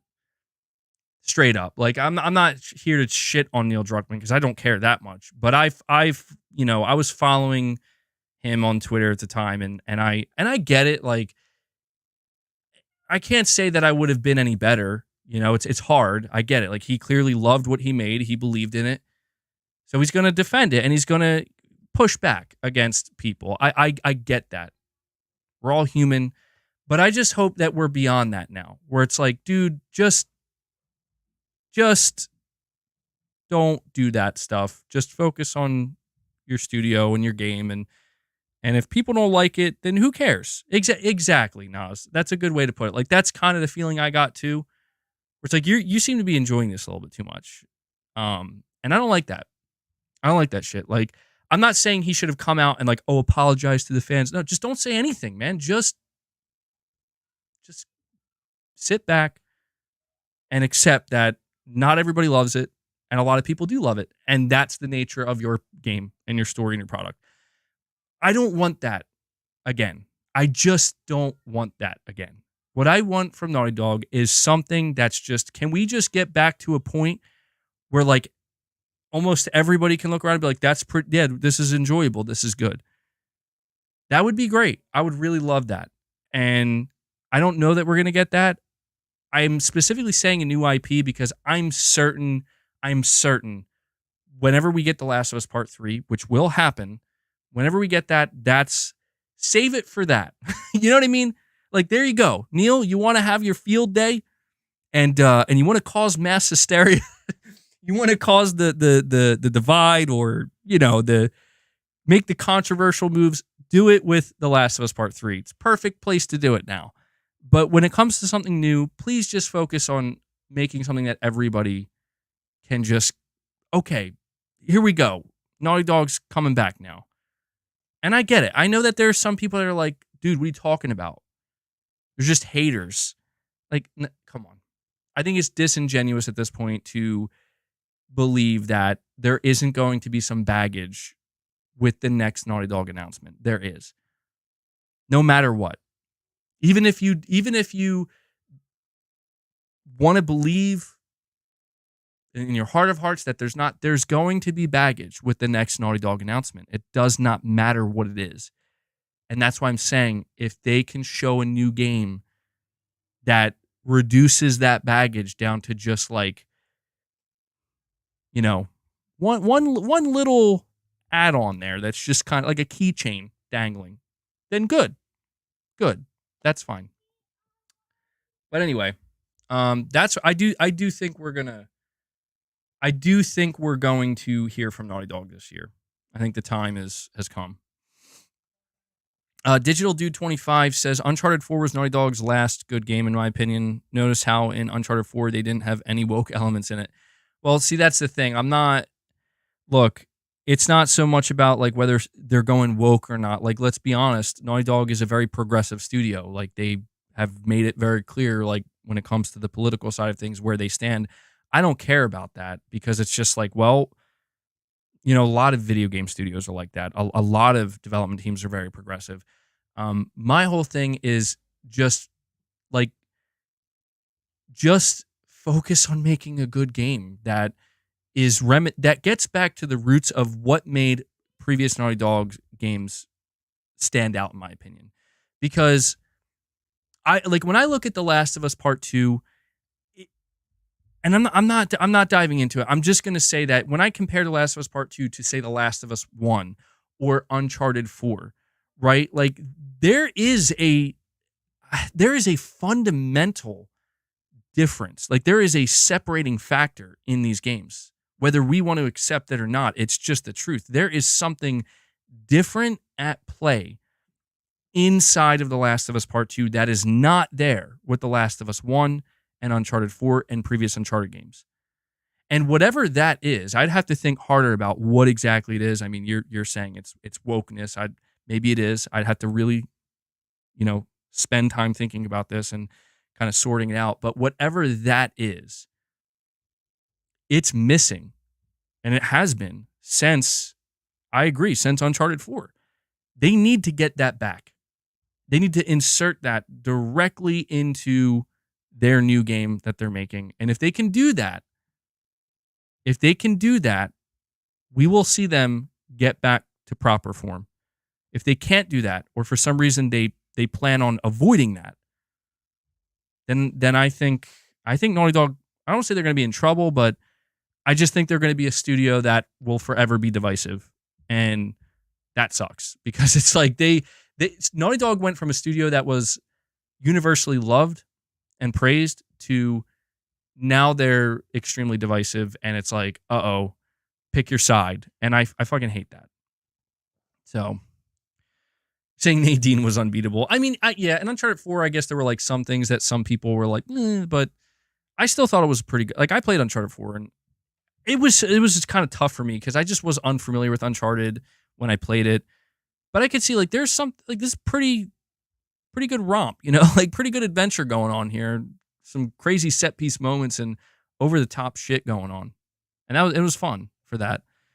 Ice Rezo with a $5 chat saying, MBG, Sony misstepping with live service games. You need a lot of public testing and iteration to make a live service game successful, which is missing. Yeah, well, I did see somebody mention earlier that, man, or actually, I think it was in my last stream, they were like, it seems like Sony doesn't have much faith in Helldivers 2 because they don't even have like a beta announcement or something. And I'm like, well, yeah, that's something I kind of noticed too, is that with games like Fair Games, Concord, and because even Fair Games, they mentioned a beta and like it never happened.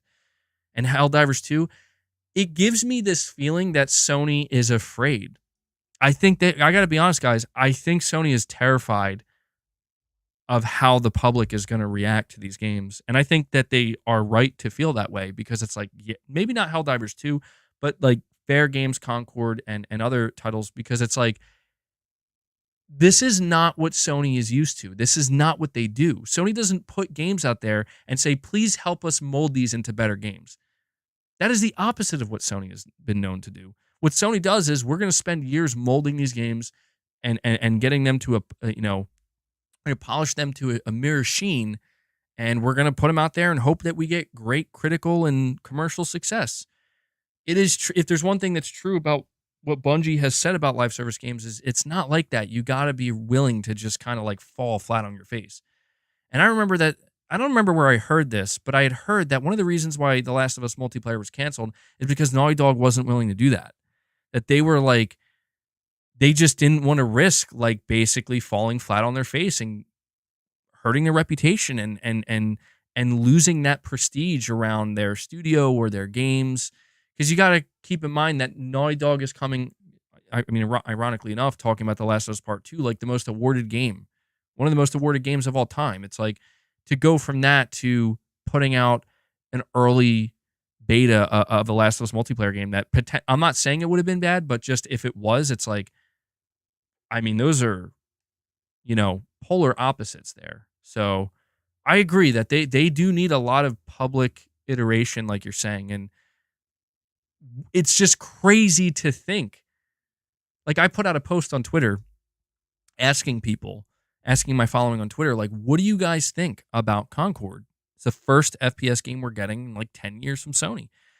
And the two main replies I saw, and they were fair replies. Like, I mean, this was like what most people were saying. There were people saying they were excited, of course.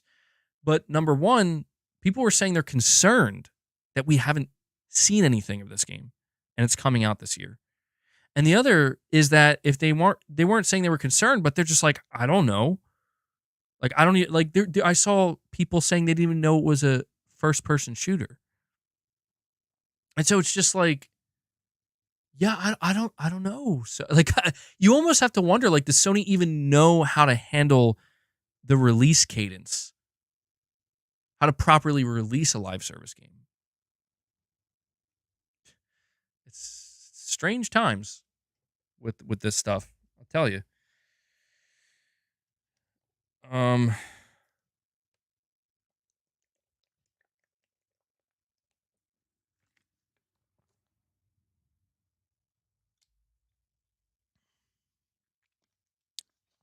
Digital Dude 25 with a $5 super chat. Appreciate it, bud. You're saying Just save all the political crap for The Last of Us 3. Let's get back to having fun in games instead of pushing an agenda. Yeah, I mean, Tim, you know what's interesting is that I never got the vibe, truthfully, with The Last of Us Part 2 that there was like it wasn't as like pushy in that regard as I think, at least I don't agree that it was, as some people make it seem like it is. Like there's definitely some stuff there, like no doubt about it. You know, like the bigot sandwich and what. Like I get it. You know, I get it. Naughty Dog, I understand where you stand here. That's fine. Like I don't even have a problem with that. You know, you're free to have your own political opinions and views, and I don't even mind. Listen, I don't even mind so much when studios want to express that, whether it's right wing, left wing. It's just a matter of like how it's handled. And in my opinion, Naughty Dog didn't really handle it poorly or anything. To me, it just comes down to, listen, when you think about Uncharted 4, they didn't ruin the character of Nathan Drake, in my opinion.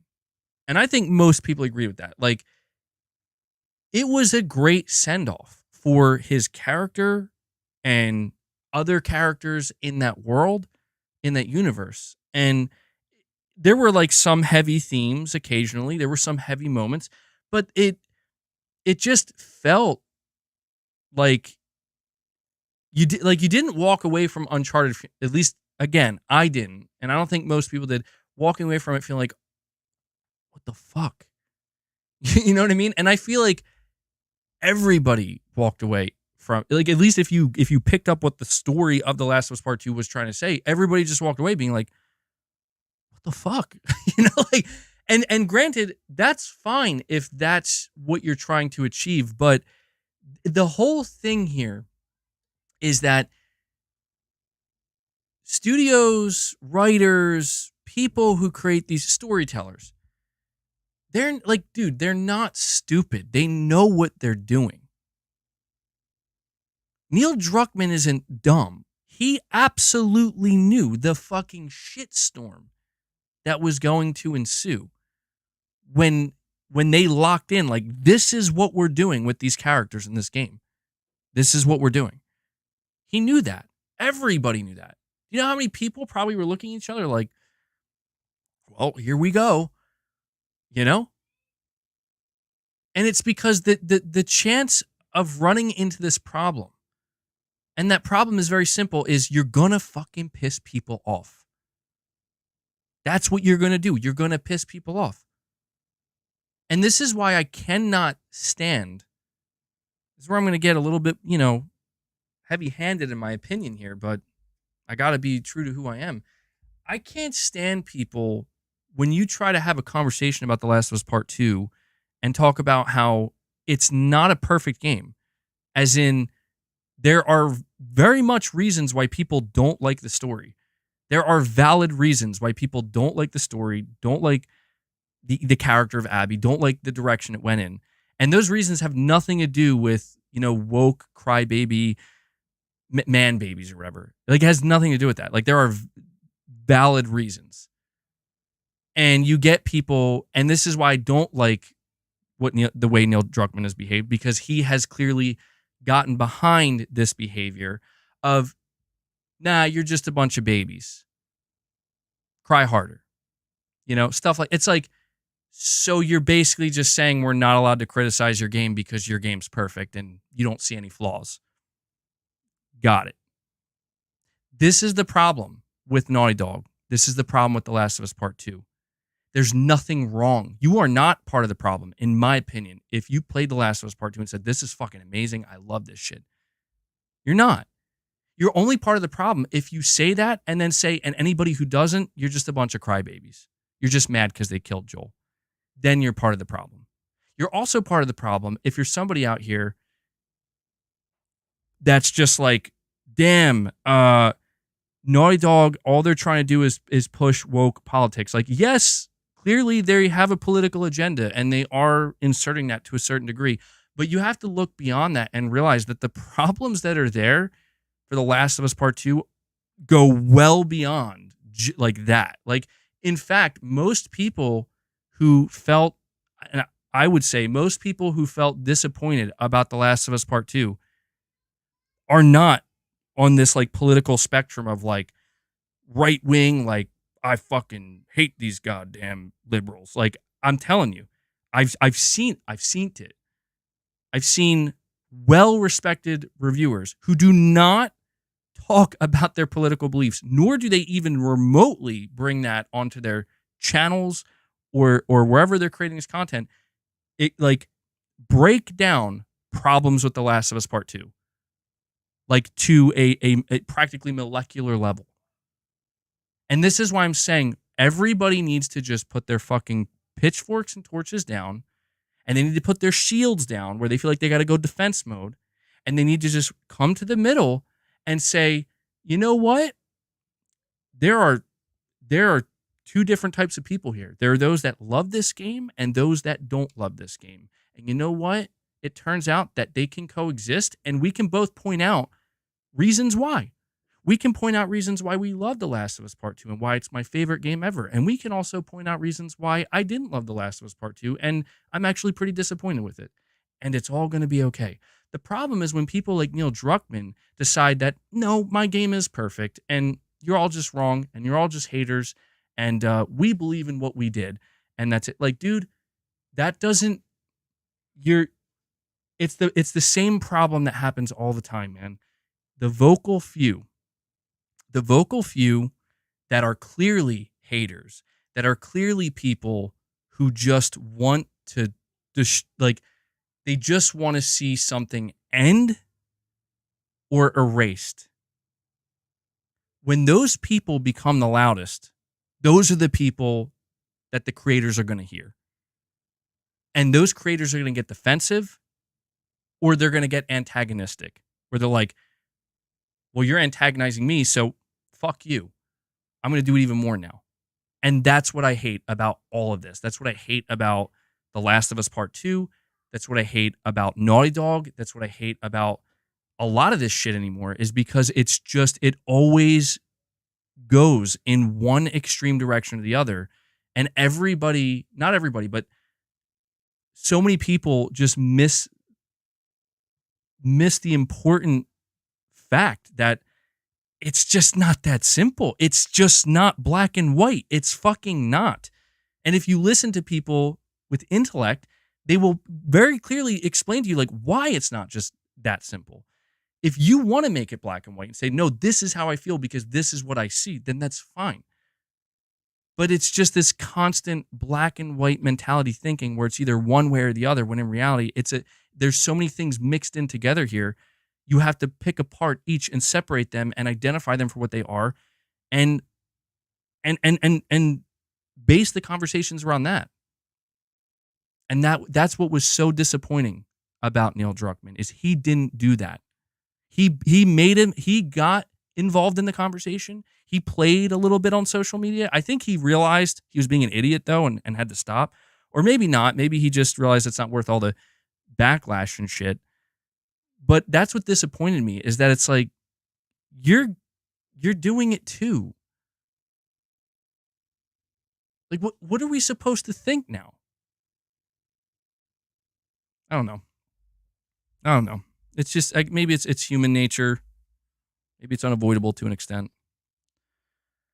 I know. I apologize. You guys, you know how I am with The Last of Us. I won't lie. The Last of Us Part 2 is on my mind a lot more because of the remaster, and I'm feeling nervous about playing this shit again. I'm not gonna lie.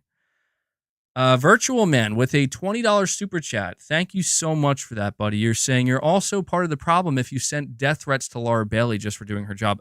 I agree wholeheartedly. I want to point out that when the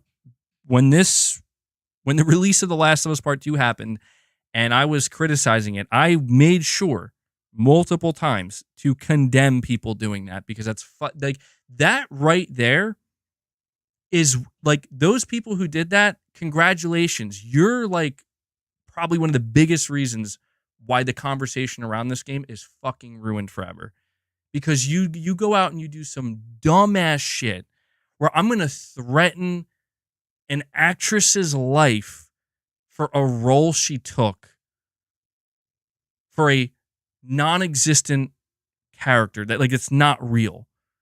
It's like, and here's the problem. When shit like that happens, the people on the other side get so worked up about it and so upset, which is understandable because that's extreme. But they start to take it as like, well, that means anybody who doesn't like this game or has a problem, they're probably doing that. They're part of this, and it again, man, it just created a massive divide where there's only two groups of people. And when that happened, it was over. It was over. And it sucks that it had to be this way, because you know what I will say about The Last of Us Part 2? The Last of Us Part 2, whether you love it or hate it, it's a loaded fucking game, dude. It's a loaded game with a lot to unpack, whether you love it or hate it. And what's unfortunate is that when people started doing shit like that, and when people started getting ultra defensive and grouping everybody together, it was, I'll never forget. Dude, I will never forget how fucking toxic shit really got. I think it's easy to forget, but it's scary, man, because it's just like, well, am I really wrong? You tell me. Am I wrong for just having a hope that Naughty Dog goes back to just these simple, like, let's just tell a simple, fun adventure with some interesting characters. And when I say simple, I don't mean like ultra simple, but just something a little bit lighter. Something that doesn't have to be like a fucking 10-ton hammer or golf club, dropping down on us. Something just that's, not as volatile potentially. I maybe I am wrong for that, but I don't feel like I am, because it's just like, we got that. Like, we got that with The Last of Us Part 2, and man, we went through it. I'm ready for something very different. I'm just ready for different feelings from a Naughty Dog game. That's all it comes down to. And that's why, I don't know, man, it's going to be interesting for me to replay The Last of Us Part 2. I don't know. I have such bad feelings about it, but it should look, man. I think it'll make for interesting content. Okay, I'm not gonna lie. Like, I think it'll be very interesting to retread this game and see. Actually, you're saying that's exactly what Druckmann wanted. He wanted to piss off and provoke. I mean, there's no way he didn't know. That's the whole thing, dude. There's no way he didn't know. Everybody knew. Everybody knew what was about to go down. And it is what it is. It is what it is, man. It's water under the bridge at this point.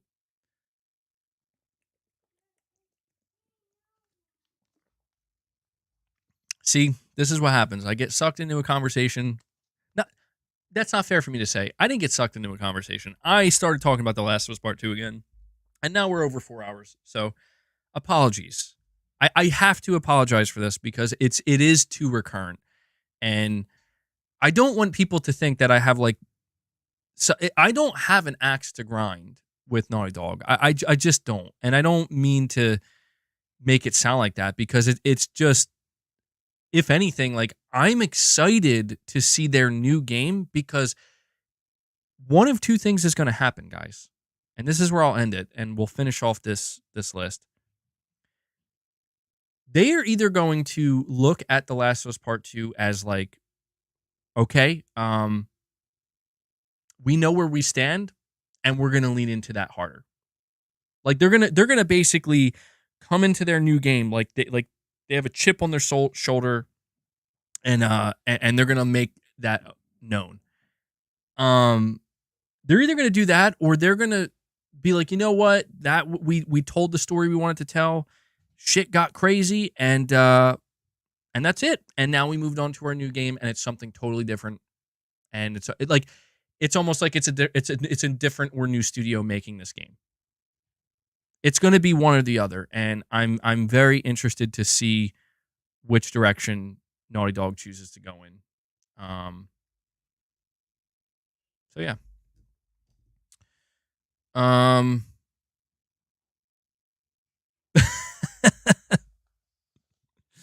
Rudy, I appreciate that, man.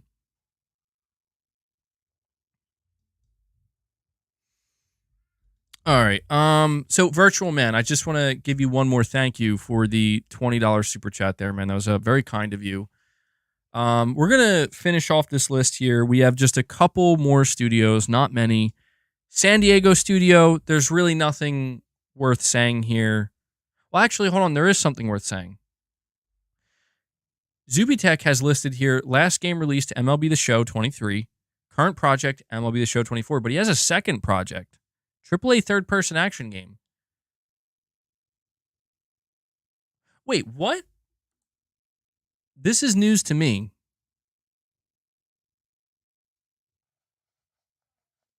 Has anybody heard it? Like, I have not heard of this. Let me look this up. So this is Sony San Diego new AAA game.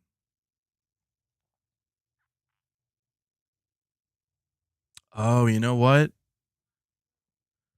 From 2021, Sony's new San Diego studio is working on a AAA action adventure game, possibly Uncharted. A LinkedIn profile on a Sony employee has leaked that Sony's long-rumored new San Diego studio are working on something a little different. Has joined Michael Mombauer. No, he left. No. Okay, hold on. I think there could be some confusion here. I think they were forming a new studio at San Diego, and then it got dissolved. Oh, hold on. This is from 2022. Sony is building a new dev team to work with Visual Arts and Naughty Dog on a AAA title. Sony is building a new development team in collaboration with PS5 Visual Arts and Naughty Dog to make a new AAA game. A new job listing for a senior producer role at PlayStation refers to the new team and states that it's being put together to work on this new project. Quote, Sony PlayStation is building a new internal team, game development team, in partnership with PlayStation Visual Arts, an award-winning full production group and that specializes in animation, mocap, cinematic arts, and scanning. The High Visibility project is being developed in collaboration with Naughty Dog, though currently unannounced. We have a clear vision and plan to release. Using our existing expertise and premier talent, we will guarantee a high visual quality bar for the game and compelling experience. So this is fascinating.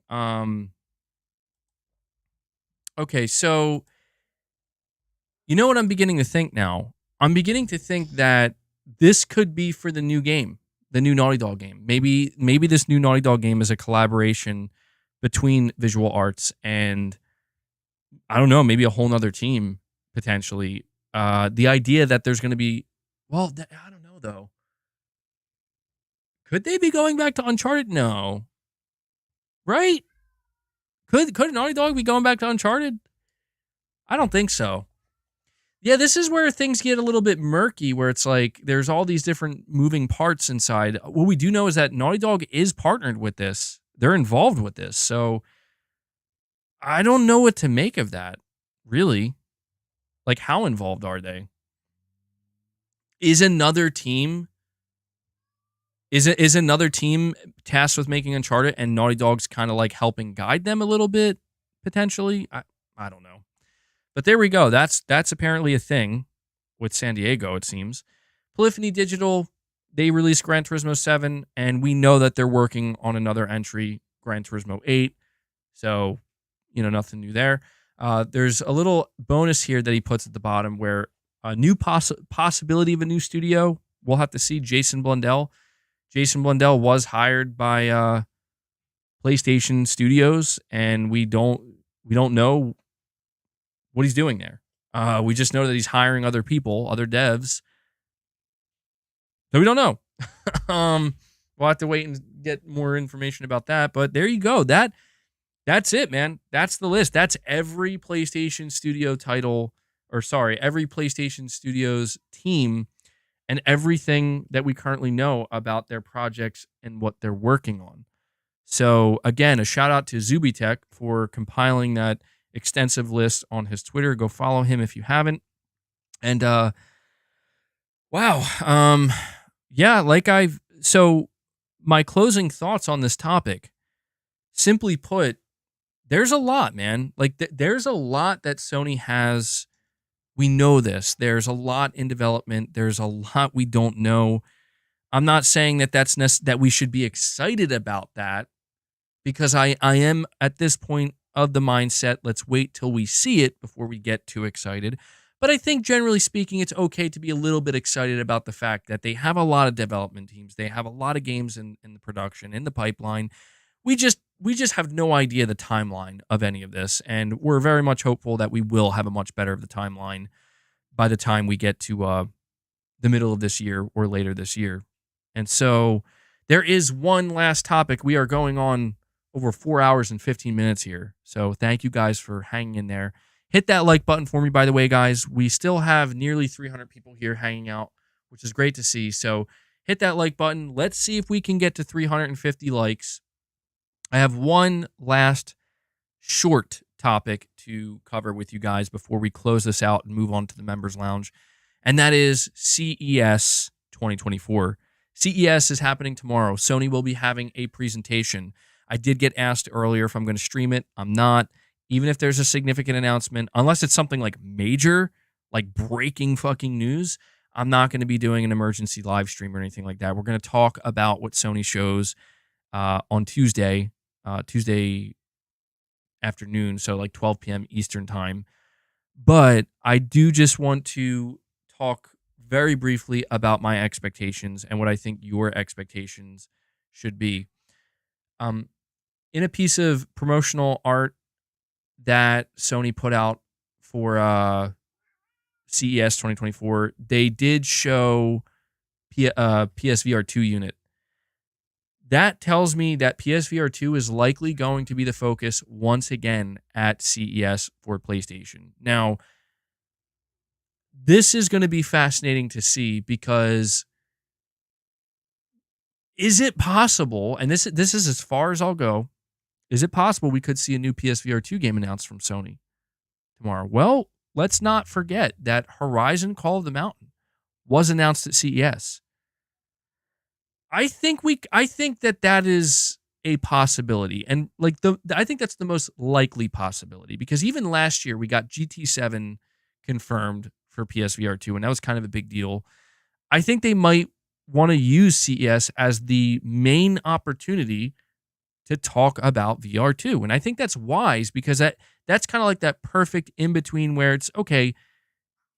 It's not going to get anybody super excited, but for those who care, it's going to show that you're still paying attention to this unit, this PSVR 2 unit, but people aren't going to be disappointed either, because it's like no one's going into CES, or no one should be going into CES thinking Sony's going to announce a huge game or a studio or something like that, or whatever. We're going to see the next Naughty Dog title.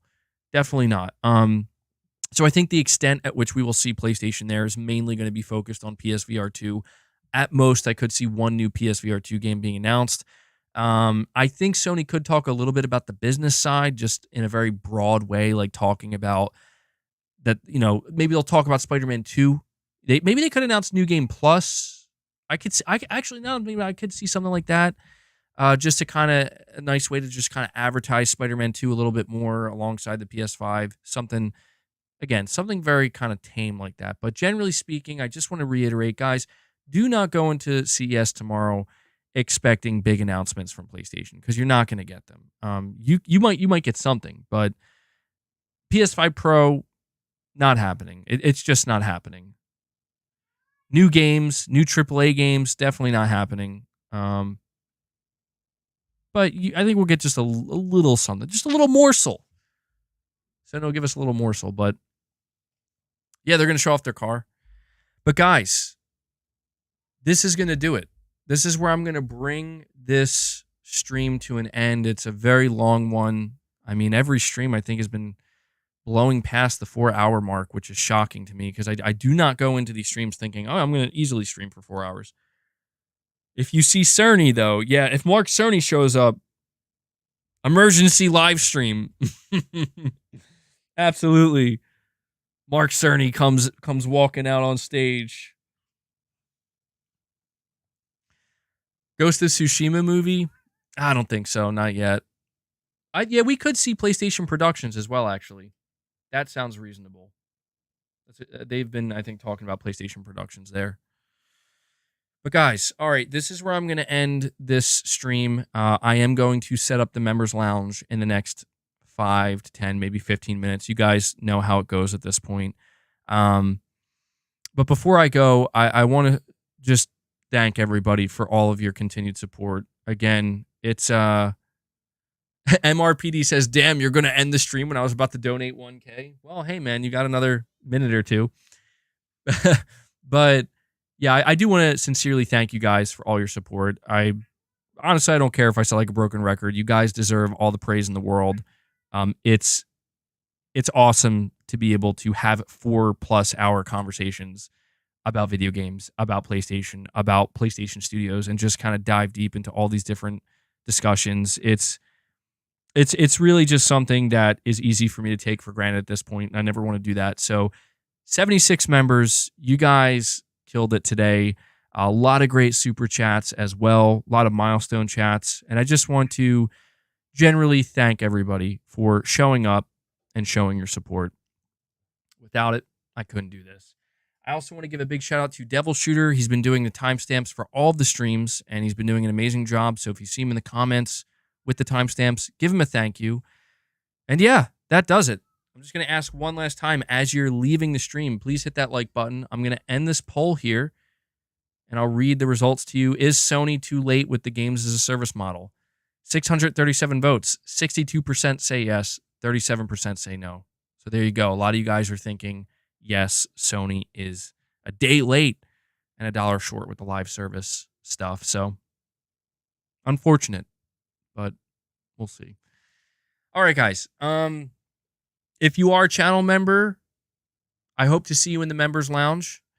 If you're a channel member who is not showing up to the members lounge, or if you're just not going to be showing up to the lounge in general because you can't, then I will catch you guys in the next stream. The next stream, as of right now, is planned for Tuesday, same time, same place. Really interested to see what we end up talking about there. The Zombie Fanatic with a last-minute super chat here says, could they announce GTA 6 PS5 exclusivity? 100% Zombie Fanatic. That is what they're going to announce. No, I'm kidding. Absolutely not. Zombie Fanatic, I'm going to tell you right now, bro. This is just me trying to help you out. You're going to want to lower those expectations, bro. I mean, you're going to want to take them. Like, if they're like here, you're going to want to bring them all the way down to maybe here for CES. We're not going to see anything like that. The most you could see, I'll throw you a bone here. Not saying we're going to, but I'll just throw you a bone.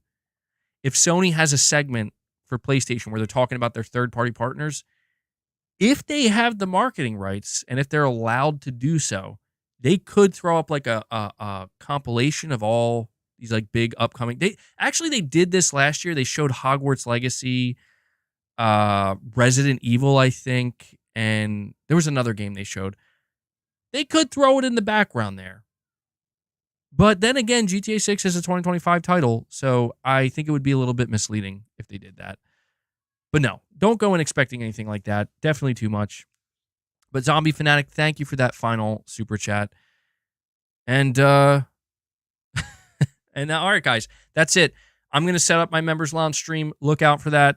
And if I don't see you there, I will see you in the next stream. Thank you guys so much. Hit that like button on your way out, and I will catch you all in the next one. Until then, take care, everyone.